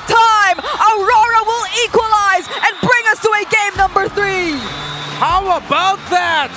Just when you thought they were out, they forced it to close out week number 1 of MPL PH Season 18. As Leo would say, we are going all the way. Game number 3 on the books, and it's because of Light, as well as Doming, and of course Coil also playing the Suyo. I doubted their composition, but when you see them play this well, and the other side now playing well, like Ryota still not finding any good final slash in this game, only Jome playing well. Even the golden hour is not synergized properly here by TNC. There was a time where TNC had an angle to win, but Aurora did neither of that constantly. It's because of the strength of this composition with the Jushin as well as the Matilda. The sustain is real, and it seems like Ube is the flavor of the metagame. It's Ube that's a little bit spicy. Has some sambal in it. Wow. That sounds terrible. No one tried that, but I can't. No, it's. We're talking about literal food. Some sweet and spicy combos work, but maybe not. That. Okay, that's again. Wolf just mentioned it. What? Light did a major contribution to this win. Look at that, 100% kill participation. That performance was definitely sweet and also spicy. Yep, 0-2 and 13. But the impact is undeniable. There's no stat line that can actually show us how it's done, apart from the actual highlights that we are going to see in here. That is as roamer as a stat line as you could get. For sure. No kills, 2 deaths, 13 assists, and you were there for every kill that happened. And this was the game-defining moment, I feel like, is the turtle fight. And then the fact that they took out Jome into the bottom lane, Light with the guiding wind, picking up Doming. I think there was a lot of communication there between the members of Aurora where somebody has to pick up the guiding wind, and that should be just Doming. Don't let Nats to get it, because that's the best kill that they will ever give to Doming, who is trying to catch up in this game as well. And the siege will be there. I think the underrated MVP of this game is this Jushin. Yes. I was shocked by the pick, but now it makes total sense to me. That you now pick up an assassin that is almost a fighter, because I feel like the Suyo right now is not considered an assassin anymore. It's more like a faster fighter. Yeah. And typically the Suyo will be taken out easily because of the magic damage, but with the Jushin and the Matilda, there's so much healing and so much tank ability and sustainability that Aurora had, that they can now leverage the Suyo in an Ube style playstyle. Yeah. You can see that they played this Suyo like a true fighter. Yeah, it's alpha with more aura and more, I don't want to say swag, that's so old. Warax going well with it. Killing Spree, Sky Piercer, you have the Matilda with you. Yep. And I agree, Yue on the Jushin really just doesn't miss. I was supposed to say, I felt like Yue was the most vocal in this game than he ever was. Because even if you take a look at his player cabs, the fact that they were also comfortable with their own picks and that they knew so much about how to just play them. Individually, I feel like they were all just having a massive confidence boost in this game, throughout this entire game. So the comms were, I guess, a bit more flawless, because really you get what you expect from the hero, and maybe even more, because we did not expect it to fare this well for the draft of Aurora. Say what you will, but the Arlet, I thought it would make sense with the Marcel, but we did not see any of those combos, unfortunately. The Visa, the carry though, Doming, it started out as one solo kill coming out from Jome in the bottom lane up against his Golden competition. But all that Aurora had to do was to park more heroes in that lane, allow Doming to get a revenge kill onto Jome, eventually giving 3 kills to Doming, with Light not leaving Doming's sight afterwards. It meant that they will allow Nats to be alone in most of the scenario, but the investment onto Doming really paid well for the side of Aurora. At the same time, with all of the mobility that Aurora had, you really couldn't get a lot of momentum going for this Lilia. Lilia would want everyone to be able to stick together. Theoretically, you would want to stick together to get the shields of the Matilda, but once you get those shields, you can disperse, and then Lilia is just hitting wind. Yeah, you don't even get to see the early prowess of the Lilia in that game, just because of the mobility, the sustain that came along with the Matilda from Light. And I think it's also very understated. Matilda hurts, folks. Yeah. If you get all those wisps at you, even roamers early on get brought down to half and have to use regen or go back to base. Yep, a Soul Bloom coming out from the Matilda. Okay, so here's an interesting topic. First Turtle wins games. 9 wins and 3 losses for the teams that were able to get the first Turtle. Yeah. My answer to this is absolutely yes. And I've been pushing for the fact that this is a snowball fight kind of meta where you take the... If you take the momentum in the early stage and you get an incredible lead in the first turtle and then the second turtle, it's easy for you to close out on the games. And the finals of the recent MSC has showed us that, yeah, if you do win in the early stages, it's easy for you to win the game overall. Yeah. But so far, it's been even if you don't get or even if you do get the turtle in the first turtle of the game, doesn't necessarily mean it leads to win. Just statistically, it's 75%. But That's again, right. we were going to this day 9 to 10. Now we are 9 to 12. Okay. 9 to 12? Like, sorry, 9 out of 10, and then now it's 9 out of 12. Ah, okay. Oh wait, no, sorry, 9 out of should be 11. 11. Numbers. No, but Numbers, 9 plus math. 3 is 12. Anyway, so far we haven't seen a win yet for the team that got the first turtle of the game. Yeah. Oh, yeah. Okay. Even? So... Oh, so this was before day Day 3. Before so day, it's so that's day not 1 and day including 2. today. I thought going into today we were 9 out of 10. Too many numbers. But nevertheless, 9 out of 12, 9 out of 11, 9 out of 10, that's still a lot. That's still a lot. That's still like a massive majority. And I think that it's safe to say that, yeah, you surely would want to look at the early game first. Yeah. And of course, we're looking at which heroes could potentially make a comeback here in MPL PH. Here's a little checklist for you. Hasn't been long since we last saw Minotaur. I am just waiting for someone to bring back Minotaur and Mia. Pretty sure it's gonna happen. Yeah. I think you can add Sicilian now to this list. But did we see a Sicilian last season or maybe much closer? That's why he's not here. I can't recall. But yeah, there's still so many more picks that we're looking to see and theoretically could make a comeback. Yeah. I guess, what's it, season 14? I think that it was picked up in season 14. I remember us picking it with Gozen, but it wasn't really first choice. I think the time, if you look back at season probably 9 and 10, was the real season where Melissa was the point of contention between teams. Oh yeah. And some parts of the season 12 actually. Yeah. Because there was the Faramis meta game where if you're playing the Melissa, that's where you can counter the Faramis. Yeah, the Faramis. So that was a thing before. Yeah, we're back. Yeah. And we're back with the Ube as well. Yeah. We are so back. We are so back. You thought that you could escape healers and utility. Nope. That's still here, except just there's more damage in the jungle because of some busted heroes. Let's look at the draft again. Both teams switched sides by game 2. Again, quite unorthodox, a little bit older for Aurora in their draft, but again, Comfort worked out perfectly for them with Juicin on that, or Yue on that Juicin as a huge centerpiece of their draft, working alongside with MVP Light on the Mathilda. Yeah, because I think both Renmar and Wolf really looked at each other when they locked into Matilda Esmeralda together during the first phase in that previous draft. It was an unexpected sequence on top of the fact that they brought back some really old meta heroes in the form of a Suyo and a Juicin. But again, relying on Comfort, I wonder if that will still be the way for Aurora in game number 3, because if you're TNC, that is something that can probably confuse the draft just a bit, because you won't directly go for the more meta sequences nor bans, because Aurora are already considering something that's not even part of the current meta anymore. Yeah. And I guess this is where Aurora is thinking, we are forcing our way into the meta game without the training that is needed. We don't have the time. Why do we keep on doing that? Why not? Let's just go back to our identity. Yue, get back on the sustain. Light, be at the middle of utility and setup. And then Nats, do your thing. Play the Esmeralda. That's your thing anyways. Let's support Coil with this Suyo.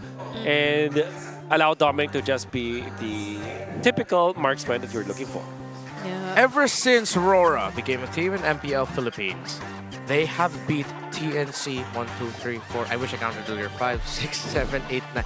8 out of the 9 last meetups. Okay. Of course, with the last meetup between TNC and by RORA, that shocking Week 5 outcome, a sweep by TNC against the Northern Lights. Yeah. I remember that day. Yeah. I think I also remember that day. Yep. There were so many surprises for sure. Was it the one where they played Uranus Master Assassin for 3 more? I think. Or was that a different day? Yes, it was. That might have been Yes, the it same. It was, okay. So Yes, it Uranus was. Master Assassin. I think that was also the Dinoth, or was it the Khalid game? But also, Yeah. there were surprises there. But I do remember the Master Assassin 3 more Uranus. Was that Atlas into Kalea also by Chapter? That could also Wow. be the thing. Yeah. Okay. All I could remember was that was probably when Aurora were approaching the danger zone, or were already in the danger zone. That's for right. playoffs qualifications, and everyone was just shocked Yeah. at the fact that our former world champions are struggling to get into the playoffs even of the season right after that. So they are still the defending world yeah, champions. they are. Yeah. They are. They actually could still That's make it. also true. That was a previous MPL season though. Right now it's different. It's also a different lineup. So let's see how these comfort adjustments will come into play. Because I even think game number 1 was a start. Like, if they were already considering maybe still a bit of the meta, but Yeah. a mix of I- comfort, let's go Sicilian Yue. It just I see. didn't I work see what you mean. It's like you're going back to your break glass in Yeah. case of emergency Yeah. play style, but not for everyone. At least you still have the Suyo. Yeah. But that's very true for Nats as well as Yue. And Doming in many ways, I think that the first pick Melissa is, Doming can adjust accordingly with any marksman out there anyways. At least it's a marksman, not a fighter, right? So that's why I say that it's a break glass in case of emergency kind of approach here for the set of Aurora. I think you can't fault Aurora for even just going for that again in game number 3. you Yeah. know? I agree. It's like, you made a really great point earlier. We didn't get to fully train together as a team for what works now. Yep. Let's just try to run it back with what worked for us. We have the Before. capable players. Yeah. And then we'll adjust in the coming weeks. I mean, it's only week number 1. At least let's end the week on a high note and we get a win. Yeah. If we can't win with the compass with our signature play style or with our signature heroes, then we cannot win anything anyway. So we are on this stage. Let us show them what we have at least. We don't have as much training as these guys, so we just have to enjoy this fight and maybe take one game after the other. Yeah, and maybe let's not be too crazy with it. I'm not saying like bring back the Fredrin or the Baka. Like, no need. This It's is fine. yeah, I can imagine Coil saying that. Yeah. like the playable one. Yeah. Because the others feel like they have Yeah. just so many conditions to tick for them to be playable. Yeah. The current meta. Just play the Suyo. Actually, you know what? It's a good team. If Aurora might have this problem for the next couple of weeks, maybe use the playbook that Yango and Galacticos used. Plus the experience, I guess, the veterancy that they have, and the amount of experience that they have compared to the new quote-unquote leaders in TNC. Because I know the captain's a different topic, but the ones in game, the mid duos, the starters of everything, they're rookies here in MPL Philippines Season 18. All right. TNC, if we're going to look at TNC, I think for them, just keep it simple. I know how great the Marcellus is a pick, but if you could take it away, that might be good, because you did point out there were some moments where it looked like they weren't able to make the most out of a golden hour. For sure. Or even the golden hour actually hurt them in their own team fight. Yeah. I guess there was a time where they had a choice between Marcel and tanky hero like the Uranus. So maybe, okay, well, that's not going to be available now because they banned it themselves. Maybe they'll be the ones to prioritize the Melissa now. I believe that Jom can play it well anyways.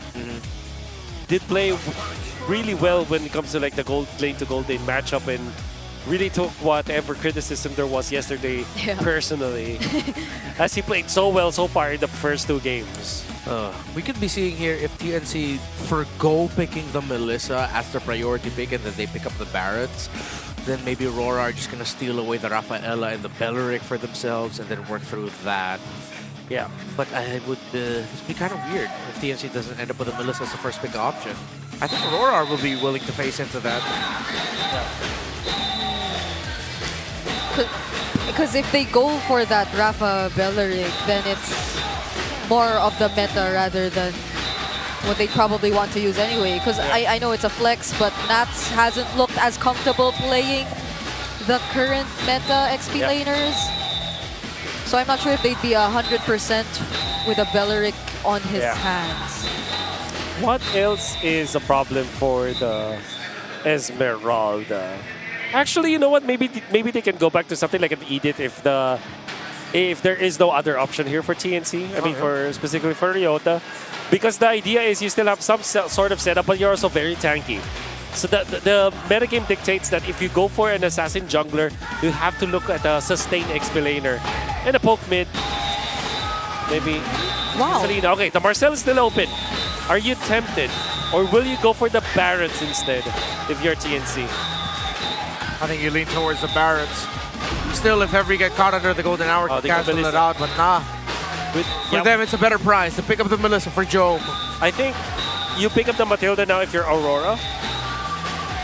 Maybe eventually you pick up the Hirara. I don't know if you want to pick it up now, but Hirara or Barretts, and then the Matilda, I feel like. Oh, the Rafaela and the Barrett. Wow. Yeah. Okay, Rafaela makes sense. It's almost, I would say, it's almost like a swap. It's a vice versa. There you go. Belleric coming up from TNC. Okay. So they're not going to consider the Marcel anyway. I think there are a lot more better pairings with the Melissa. I think you want to go Matilda now if you're TNC. Yeah. Just get all or the Hirara. Oh. You need the Hirara. You know what? I think I would want to see Zyda on something like a Nolan. But the Nolan is burst-based against the Rafaela. Not against these two. Yeah, not against these two. Yeah, you're right.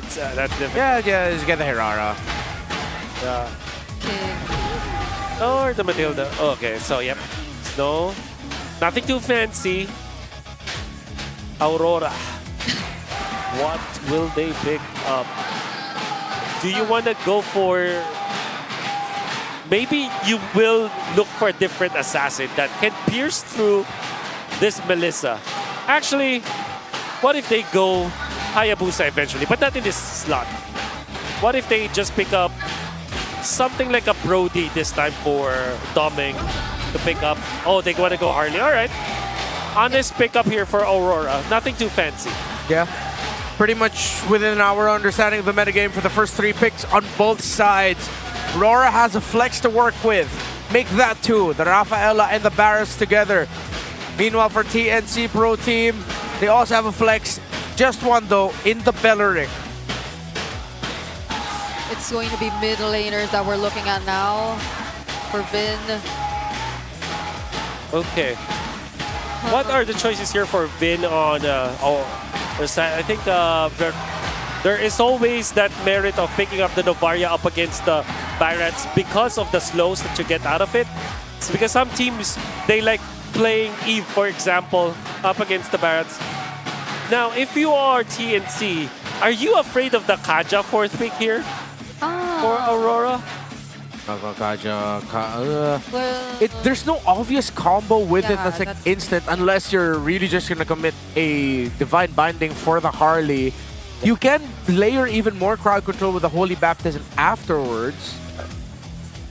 Or is it a paired with Doming that we're expecting? Okay, yeah. I think only if ever they show the Kaja at 4, then expect that there's going to be like a Beatrix to close it out for Doming. Wow, this is a Claude banning for TNC, not even considering Brody or Clint as their choices, but at the same time you understand it's a stable laner and will allow the Harley to not think about the Claude in the early stages. Claude can fend off himself. Yes. You can devote your rotations elsewhere, but at the same time, I mean, there is always that risk with the Claude Claude Melissa has always just been, it's like one of the main matchups now if you look in other regions.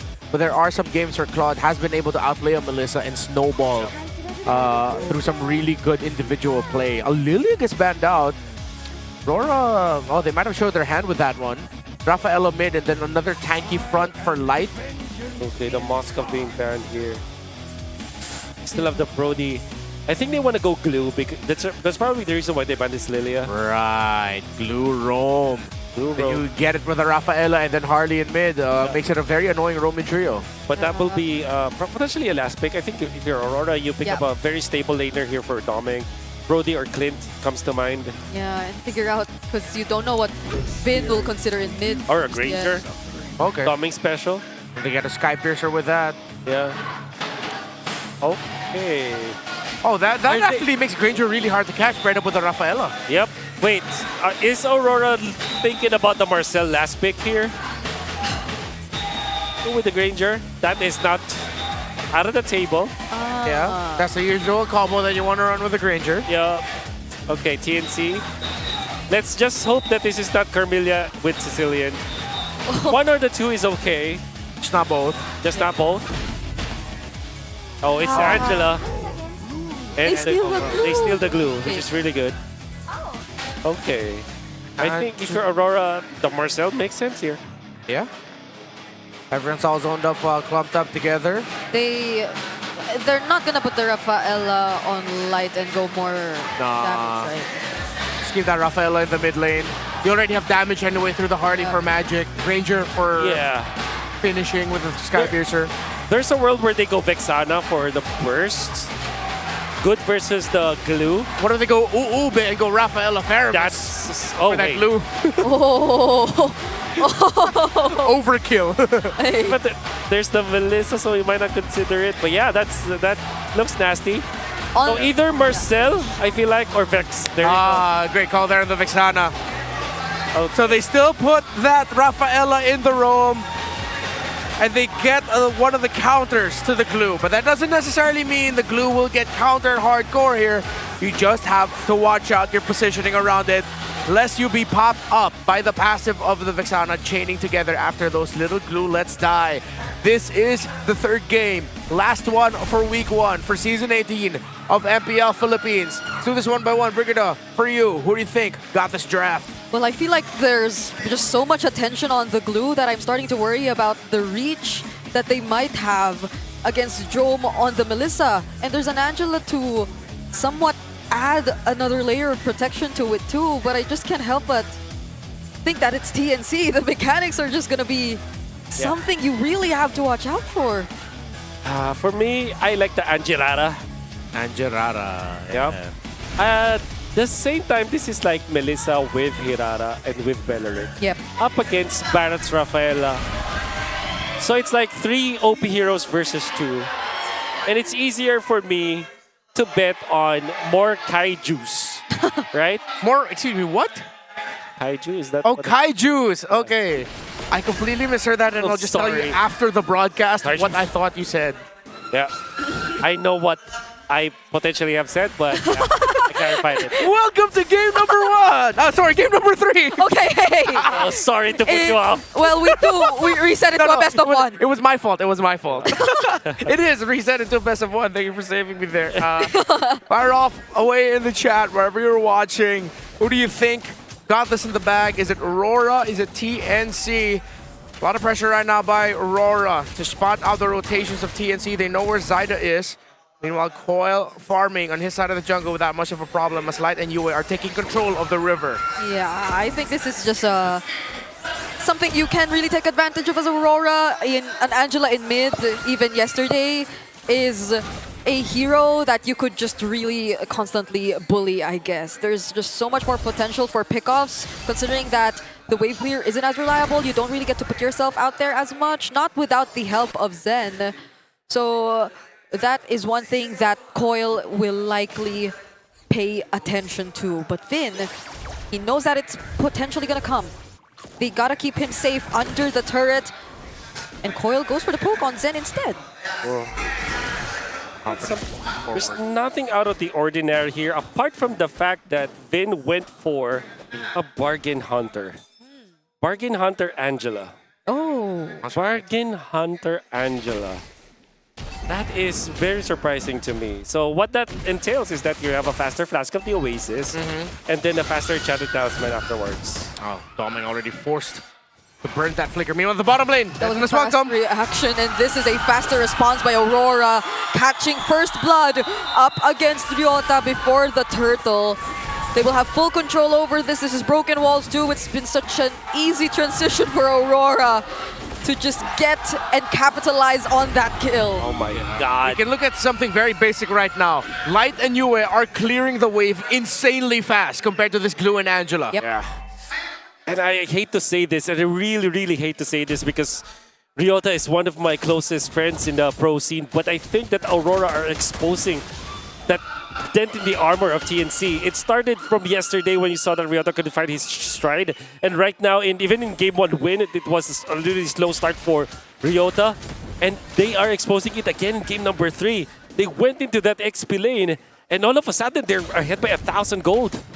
Ryota didn't burn. Oh, he burned the flicker in the taunt! Okay, now Ryota's looking for a play. He finds one. That's There you go. Yue, and Heard he me, was probably. the one who picks up the kill. Yeah, I feel like he heard you. Classic caster curse. I think you could cut the Ryota shouting "I love you" from the stage towards you. Not the opposing Not the opposing team. Not the opposing team. Towards you, Wolf. Yeah. And that's for the better for TNC, for sure. However, I will not be surprised if that is still the focus point of Aurora. It's like an open wound that TNC has right now that Aurora can continuously pressure. Yep. And we gotta continuously keep things clear for all our players before we proceed with the game. So we will be jumping into a quick pause for now. And yep, so far it's been Aurora really capitalizing on these early game advantages, their faster wave clears and rotations. Overall against TNC, I feel like we have to wait to see the combos really come into play. Maybe the Angerara timings Yeah. before they actually go for a fight. All right. I don't know if I am just remembering this incorrectly, but it seems like the Hirara as a hero pick right now is not so hot. I mean, it has been picked up so many times, I think almost every game. Yeah. But it seems like it hasn't been successful so far. I mean, for sure there has been a win all throughout this weekend, but amongst all of the games that we've seen, it seems like it hasn't been so good. Is that Daiki? Is that Daiki? Oh, whoa, whoa. Yeah, that's Daiki. What side is he on? Where is he? Oh, he's on the... MLBB doesn't stop for Daiki. Is Daiki a close friend of either Vin or Zen? Yeah, someone from TNC. Probably. Or... Who was Daiki's MDL team? Or Zaida? No? Maybe Zaid. No, their paths didn't cross. They didn't? But, okay. Oh, we're Or gonna maybe have he's to just a ask fan of MLBB. Yeah, he just loves MLBB. It's just like, it's their day off. What can I do? Watch a game. Yeah. Liquid has left me here since yesterday. I'm kidding. I agree though. It feels like the Hirara hasn't had the smoothest of runs Yeah. in terms of the meta junglers that we have. Well, which is interesting though, because in other regions there are, I'm looking at you, Kyrie, who are performing out of their minds. Yep. With the Hirara. That's also true. Is it a Filipino thing? The Hirara just doesn't work out for us? Maybe. Cursed? By the way, BTR won against ONIC. Oh, yeah? Yeah. Oh, BTR by Vit beat on it today? By Oh, hey. Good for them. So, yeah, it's been a lot of days since ONIC has won against BTR. Since Keller has won against them. Yeah. They keep getting their number there. But of course, we come back here to the Philippines. First item, 4 minutes for Yue on this glowing wand. Even more proof just how fast they are clearing the map. Again, they are trumping Vin and Zen. Talking about Yue and Light in terms of clearing up the minion waves in mid. And that's why they're controlling the river so comfortably for Aurora that TNC are just going to have to bide their time until find their opening with an Angela combo through someone. Anyone at this point. Yeah, at least because of the emblems though. Vin gets his Flask of the Oasis already. Yeah, almost at the same time as Yue got his glowing wand. Just a few seconds off. Oh, first junglers getting their first item at almost exact same point. Wow. Zada Hunter Strike, Coil with a Genius Wand. 700 gold ahead, Aurora, but Zyda is level 8. Coil is not. But this is a little bit of an advantage for TNC. Aurora wants to equalize. Yeah, that's... And the rest of the members are trying to hold on to this objective. They're getting poked down here by Dome. Zen and Zyda, the bush right behind. Naf could easily come in with Death in his welcome and Flicker. Oh, Flicker set up from Ryota. Coil still gets the turtle. Zen trying to go into, looking for a target. He used the grab. He finds one, but there's a Flicker on light to keep him safe. And Aurora, no one is gonna fall. Going to re-engage. He is gonna find a kill, but it's gonna be over to Domeng. He finds one on the Granger, and TNC will no longer fight back. That's stack number 1 for the Skypiercer of Domeng. And unfortunately, TNC are just not as organized as Aurora was. With just one team fight win, Aurora inflated their lead to 1,800 gold. It started to be a 700 gold lead, and the fact that Zyda has a level ahead of Coil when that happened, that's really unforgivable for TNC. They really fumbled in there. They weren't able to initiate with Ryota properly. Yeah. Zen's ultimate is also off the mark, and Zyda just can't open the team fight with his Angerara combination. Just can't get it right now. And it might be the window for TNC is closing so much quicker. Again, they're playing around the Skypiercer, around the jungler that can instantly delete. They set up through the deadly magic and then give the kill to Domeng to get stacks. Yeah. And this could go on and on and on, Brigida. Saw it happen once. And as long as TNC don't polish their sequence, Aurora can just keep doing this. Because you saw it earlier too. That was a re-engage from Coil, just as you thought it was no longer going to break out into a fight. And the pattern has been Ryota trying to start with the Flicker Wrath of Dryad. But what follows next if that fails? Because then he'll be putting himself in danger if he tries to commit to the bit. Now that I think about it, because that's a very difficult crossword puzzle that you laid down before us, Brigida, but I feel like the answer could be simple for TNC. Go for the re-engage instead. Yep. Don't try to win the fight by starting it, because if you do, you're gonna suffer from Yue's ultimate. As we saw, the Eternal Guardian was so impactful in the previous game that it meant that Zen will not be able to launch his attack first. Yeah. And when Ryota jumps in, they get stopped in the back. So I think for TNC, you gotta accept the fact right now that you don't have a fighting prowess, and all you gotta do is to go for a re-engage instead of the first engage. After that, they decide to play out the map. Zen goes bot side to supplement Jome's split push, while Aurora will mirror that. Taking down the second tower up top. That's going to be the third tower Aurora has taken down in this game after taking 3 turtles. Stats show, history shows this usually goes really well for the team at this point, leading to a victory. But TNC, maybe they'll just be able to find that turnaround once they change up their approach. That the 8-minute Holy Shield already falling for TNC up top. Not like it's the long lane, but still you see how much presence Aurora already has secured over the map. Not even allowed for TNC to get another turret down bot earlier, even when Jom tried to push it through, because there's a threat of Coil with a deadly magic. But what is this positioning? With all due fairness, Zyda is ahead.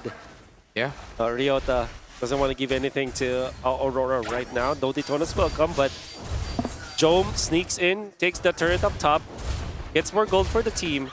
Everybody is famished from the side of TNC except their gold lane and their jungler, which is actually not a bad spot to be in if you're thinking about TNC. Yeah, they do have an Angela to sort of like really supplement either the Melissa or most likely the Hirara. Oh, Zen and Zyda, they'll spot out Naths. It's not the full stacks yet, but they don't still... Yeah, they can. Yeah, you already saw the other members of RORA in the mid. That's the Barris. He'll be able to buy time and survive. Yep. That's a lot of information that will go towards the direction of Jome. So... Yeah. But that's what we like about TNC. Like, despite this, it seems like they're just constantly eager to still find openings. Oh, definitely. Cannot deny that from them. Still a slight lead here for Zyda compared to the Harley. the growing lead, almost 1,000 right now for Yue on the Vixana, up to the Lantern. Be really painful for TNC to deal with. Oh, look at the damage already onto Ryota. This is going to be, every dance is going to be so tough for TNC. RORA in the lead. Yeah, specifically for Ryota, I think he's just playing contact. Essentially a second row. At this point, Ryota? What was that? Did they see that? Oh, that's RORA with the Lord. Some paranormal activity happening in there. Must have been the win. Must have been the win. Again. We are indoors yet it's very windy. Yeah. Y'all saw that. Y'all clipped that. We'll save the reactions there. Yes, it's up to them now. But because of that, Aurora clearly with a much bigger advantage. Yeah. There's not much that TNC could rely on for the re-engage now. Did he want to use that to check the bush? Because he did use it, like a good chunk of it was able to hit the part of left mid bush, but like, it's too much. Isn't it supposed to be with a flicker? And there's no teammate nearby that can actually... Yeah, that too. Yeah. A lot of questions, Oh, but the deathly grasp! Ryota now down. Zen. Oh, he can't even pounce on that, even with the conceal play coming in from the gank. Just look at Aurora. Oh my, the glulets that cleared hurt. up. Oh! Vin, flicker's back. He made it. He made it. Made it, but at the cost of their turret, at the cost of a flicker, it became a very expensive defense here for TNC. They hang on when it comes to the actual game, but they have lost so much in just a span of a minute.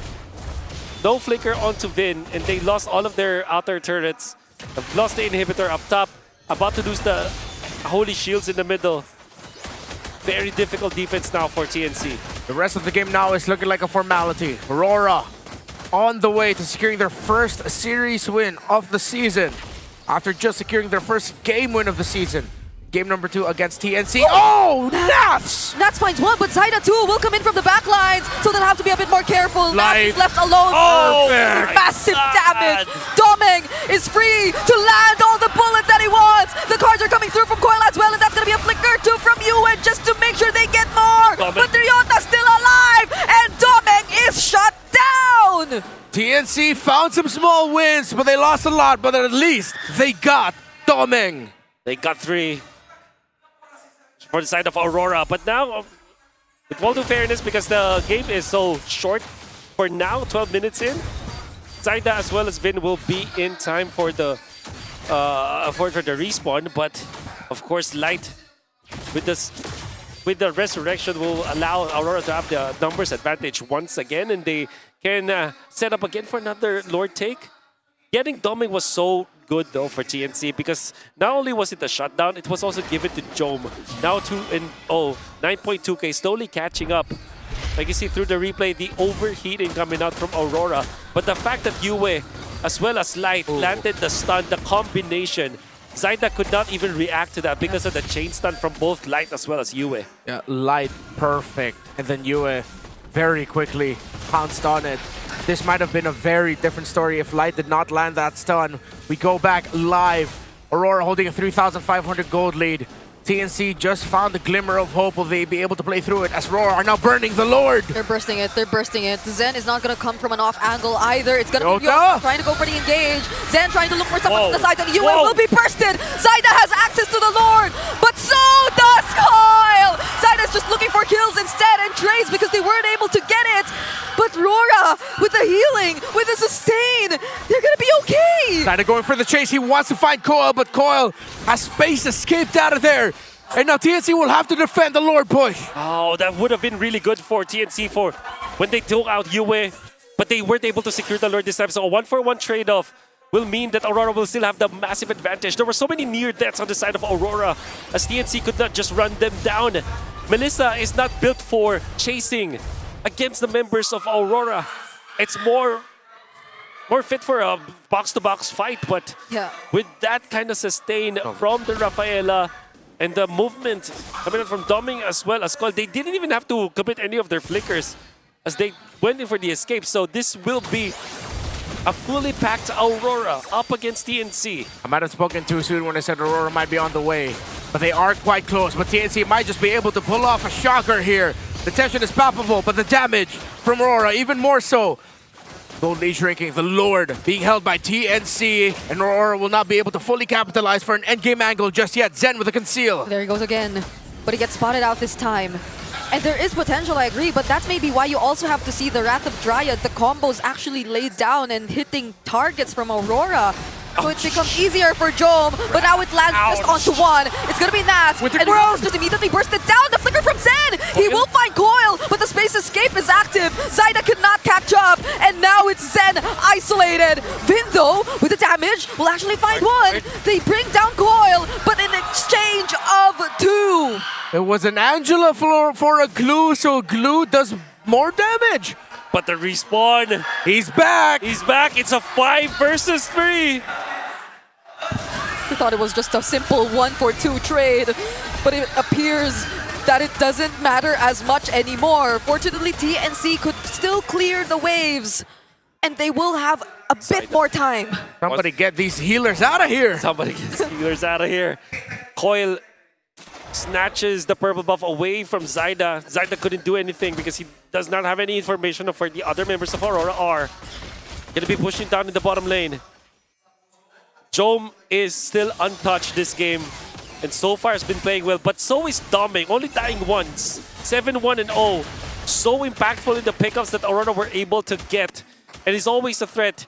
TNC will have to move quick to when it comes to their eliminations, because when they do stay in front of Aurora, not only will the healing be a problem for them, but so is Doming.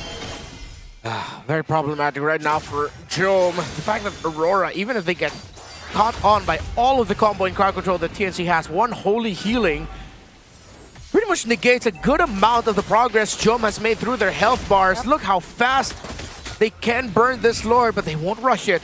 They'll play it slow.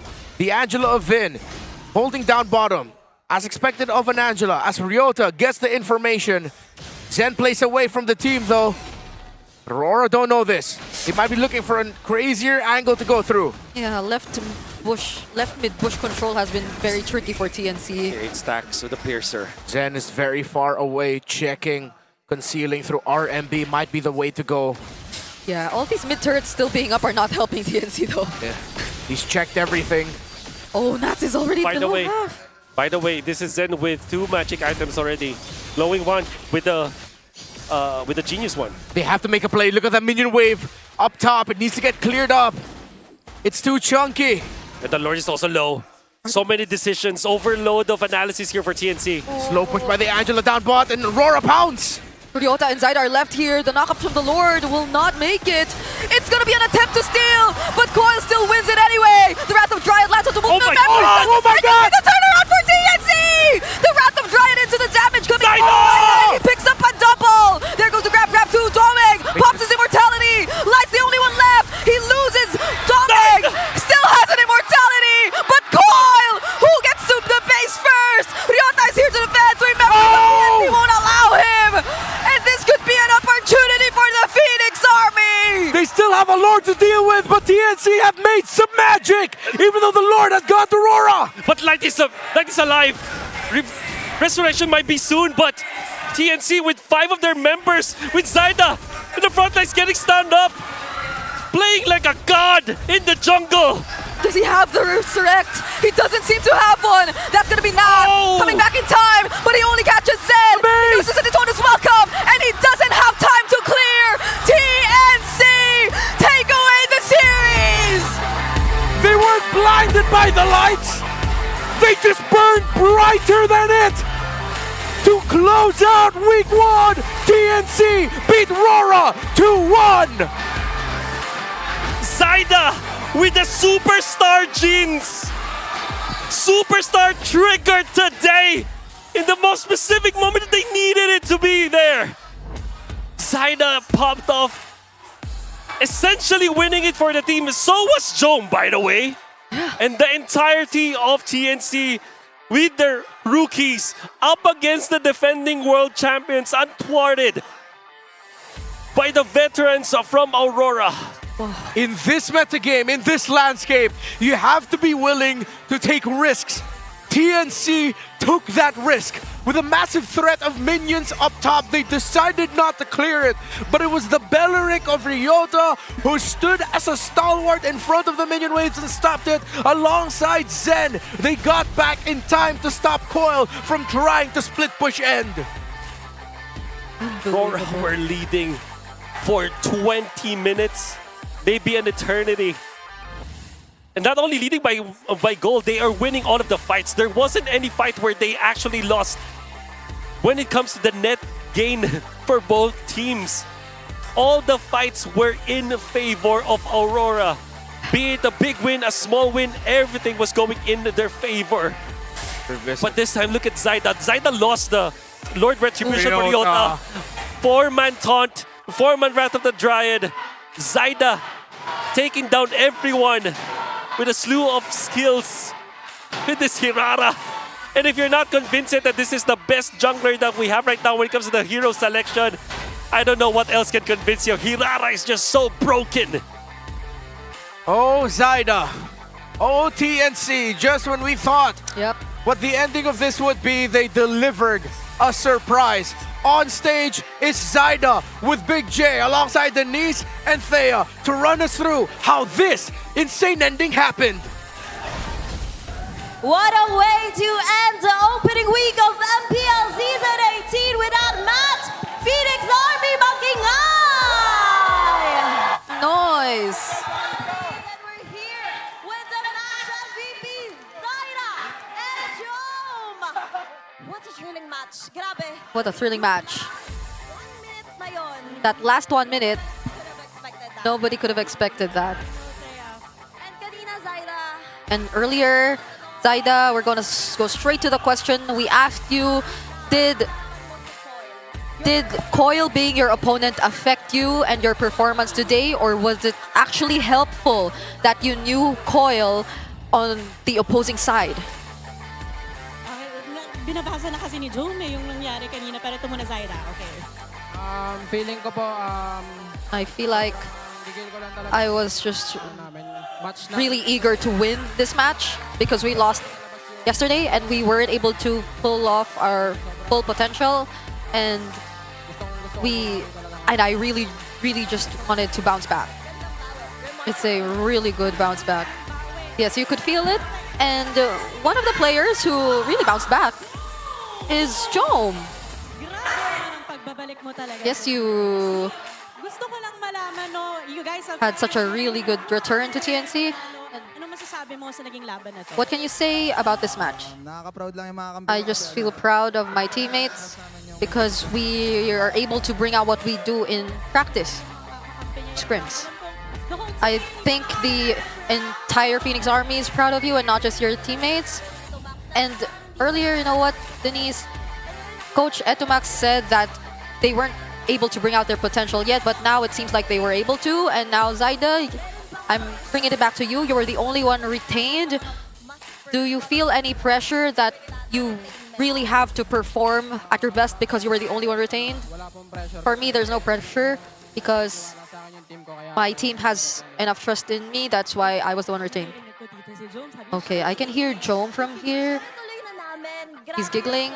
Okay, let's continue this. Let's talk about that last clash. It was really intense. What were your thoughts about or during this clash? Because the entire Phoenix Army stood up. Could you share with us your thought process, your comms? Go, Jome. As the game progressed,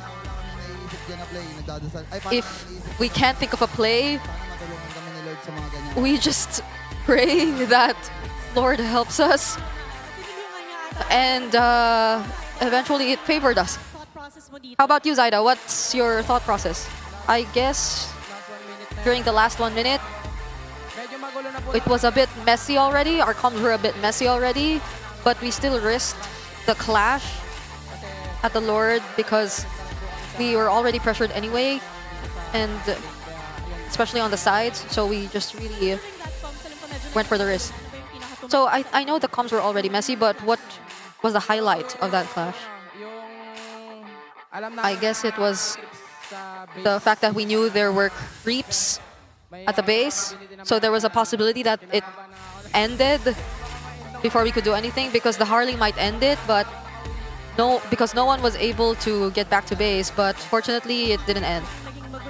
And it seems like even though it was really messy, you were still able to get the win, Thea. And once again, let's congratulate TNC. And once again, congratulations, Dome, and of course our match MVP, Zaida. What a game! Thank you po. 3 games to end our MPL Season 18 opening week. And we're going to throw this back into our casters to watch the highlights of those games.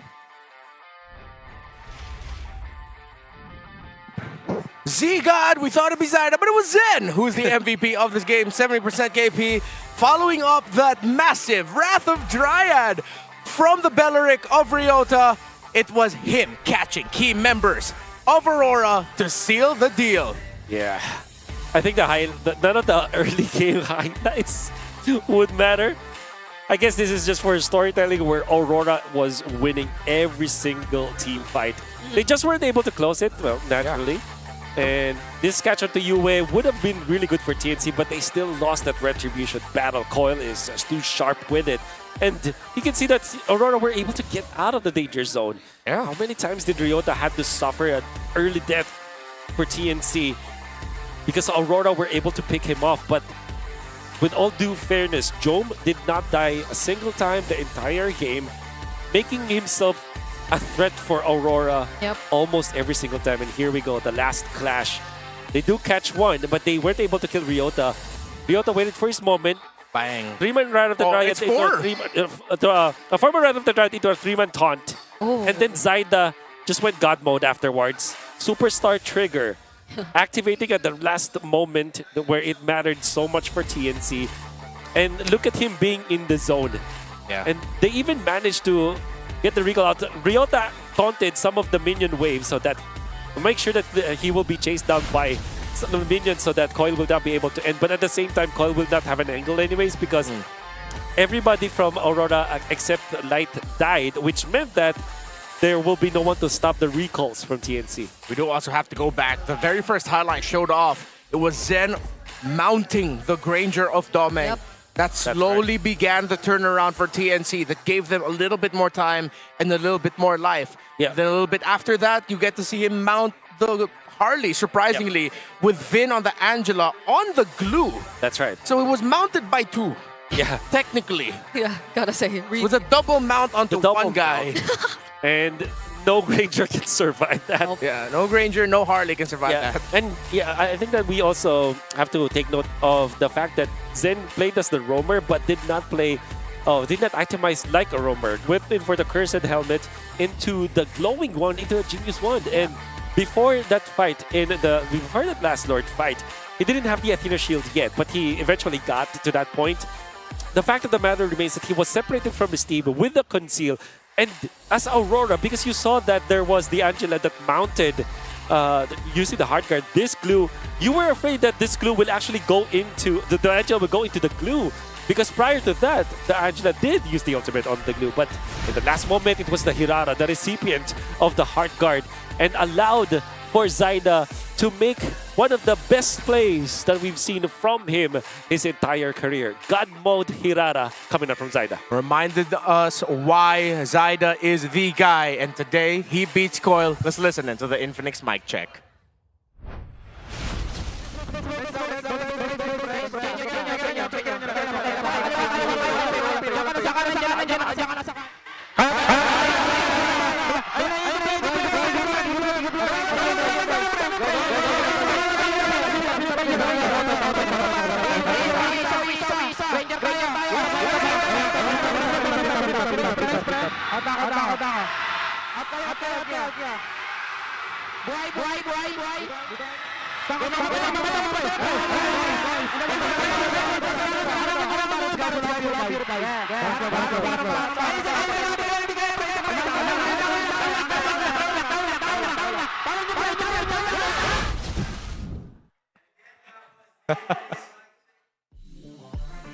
Back sa ating English panel. Yo! AP Bren, TNC, food vibes pagdating ng mic check. Turbol talaga yon, man. Sobrang dami naming na-experience doon and I'm sure you can say the same thing. Mamaya na itong mga boys ko. Kamusta dyan, Renmar? How's it going over you guys there? Oh, we're doing really good. We didn't expect that. Like, I was already storytelling it as if, all right, Roar are going to be getting their first win of the season. But then TNC with some magic. Yeah, God mode Zaida. There was the we were talking about here in the English panel, the superstar trigger that activated at the right moment during the time.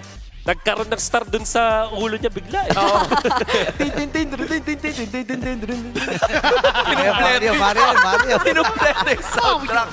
Pero men, kukumpletuhin na din natin yung standing sa ngayon, Joshi. Maraming mga umangat, maraming mga medyo bumaba ng konti, na bumaba palalo. But these are some good developments heading into the rest of the weeks of the season. After this day ay nanatili pa rin naman ng ONIC at Falcon sa itaas ng ating standings. But APBR ay nakakuha na rin sila ng isang talo, diba, sa mga nangyari. And for Aurora, hindi ito yung start na inimagine natin bago magsimula tong season na to. Hype up kasi tayo no, dun sa pagbabalik sa Pilipinas ni Coil at ni Nats, no? And kung ikaw kasi ang Aurora at ang TNC, lalo na yung laban nila kanina, gusto mo na tapusin yung week number 1 ng merong panalo. No? Kasi madadala mo yung momentum na yon pagpasok ng week number 2. Pero unfortunately, para sa Aurora ay hindi sila nagtagumpay dun sa kanilang plan. Pero binabawi naman ang Aurora. Kanilang chances dito sa Infinix Fansik laban. After 3 days, Cavalry ang nag-iisang team na nananatiling undefeated. This should definitely mean a lot for the fan base. Lalo na ngayon, yung Team Liquid Philippines din naman sa bandang itaas or sa kanilang MPL team, may nakakuha din naman ng isang panalo. But as soon as this layer goes down, guys, it felt like there was already so much discovery over the course of 3 days na nakita natin dito. What was the most mind-blowing thing na masasabi nyo na parang makikita pa natin to sa mga susunod na linggo? The creativity in the draft. Chaos meta is serving. I agree. It's refreshing to see new teams in different sections of our standings. That's one for me, I guess. I'm glad to see APBR there in the middle to start off the season. It's unfortunate that it's been a rough week 1 for Aurora, but just the same, I feel like one of the biggest learnings talaga yung sobrang may difference pa rin talaga yung mga teams. Like in terms of their approach when it comes to the meta. And it's probably still going to evolve in the following weeks. Pakito seems to be the hero of the week, but at the same time, we have unlocked a new combination. Angerara. Angerara. It's really good. Oo nga. Dito nga sa Filipino Desk, pinag-uusapan namin yung makabagong Naruto versus Sasuke. Angela tsaka ano yung sabi namin, parang pag nag-1v1 kaya yun, sino kayo mananalo. But it's up for you guys to find out because we're calling all super fans. The Infinix Fansik Laban is officially here, putting you right at the heart of the MLBB action. Tama ka dyan. Head over to the playground to join the action and you could walk away with the brand new Infinix Expanded during the playoffs. Don't miss out on the fun. Make sure to follow the official Infinix page on social media for all the details. Nalaglag na yung logo ng pero Nice goods pa rin try. naman. Ang mahalaga, Ito. ayan. Pakita mo yan mismo. Yan yung mga mapapanalunan nyo kung sakali na makita natin yung iba pa sa mga ganaps kasi mahaba-haba pa rin naman yung season Now I'm curious as to what you guys would want to see pagdating dun sa mga heroes. I'm sure nakita nyo naman yun yung gray na sobrang dami. Ano ba mga gusto nyo makita doon? Just quick maths lang. Mia, pare. Mia. Glock. Of course. Okay, Ako, Yuyin pa rin. Pupusuan. Mia, please, Mia. Okay, 4 Mia at 2 Mias, 1 Grok, tsaka 1 Yin. My name is Hans Galeria. English, Filipino. We're gonna toss it over to our hosts.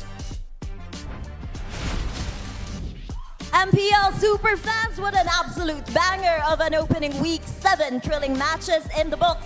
And our road to the redemption is officially in the way. Siyempre, Theo, sinimulan natin yan with an intense opening day doubleheader agad yan na sinimulan ng international rivalry against RORA and ONIC. Nagwagi ang ONIC dyan, by the way. At ang Clash of the Titans kung saan nilampaso ng Falcons ang Team Liquid Philippines. At syempre, hindi lang yan ang ating nasaksihan dahil nagpasilip din ng galing ang APBR, Twisted, TNZ at Omega. mga bagong forma at bagong lineups. And magniningning muli next week ang Victoria Sports Complex sa paghaharap ng Aurora Gaming Philippines at Team Liquid Philippines. It's the epic rivalry yan ang hindi nyo dapat palampasin at marami pang iba. Muli, this is your host, Thea. At ako naman si Denise, samahan nyo kami muli next week dito lamang sa tahanan ng pinakamalalakas. Ito ang MPL Philippines Season 18. Palag na to!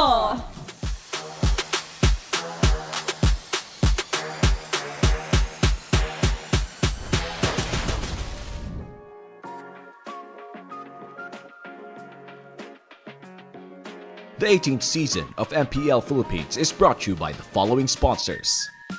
Infinix, the official smartphone partner. Unleash your ultimate with the Infinix GT Verse. Smart, the simply reliable connectivity partner of the MPL. And Visa, the official payment partner of MPL Philippines. Be the gamer you want to be with Visa. Our partner in esports, Clear Men. Power up and stay fresh daily with Clear Men. And our strategic partners, TT Racing, China Airlines, Ferry, and SIP.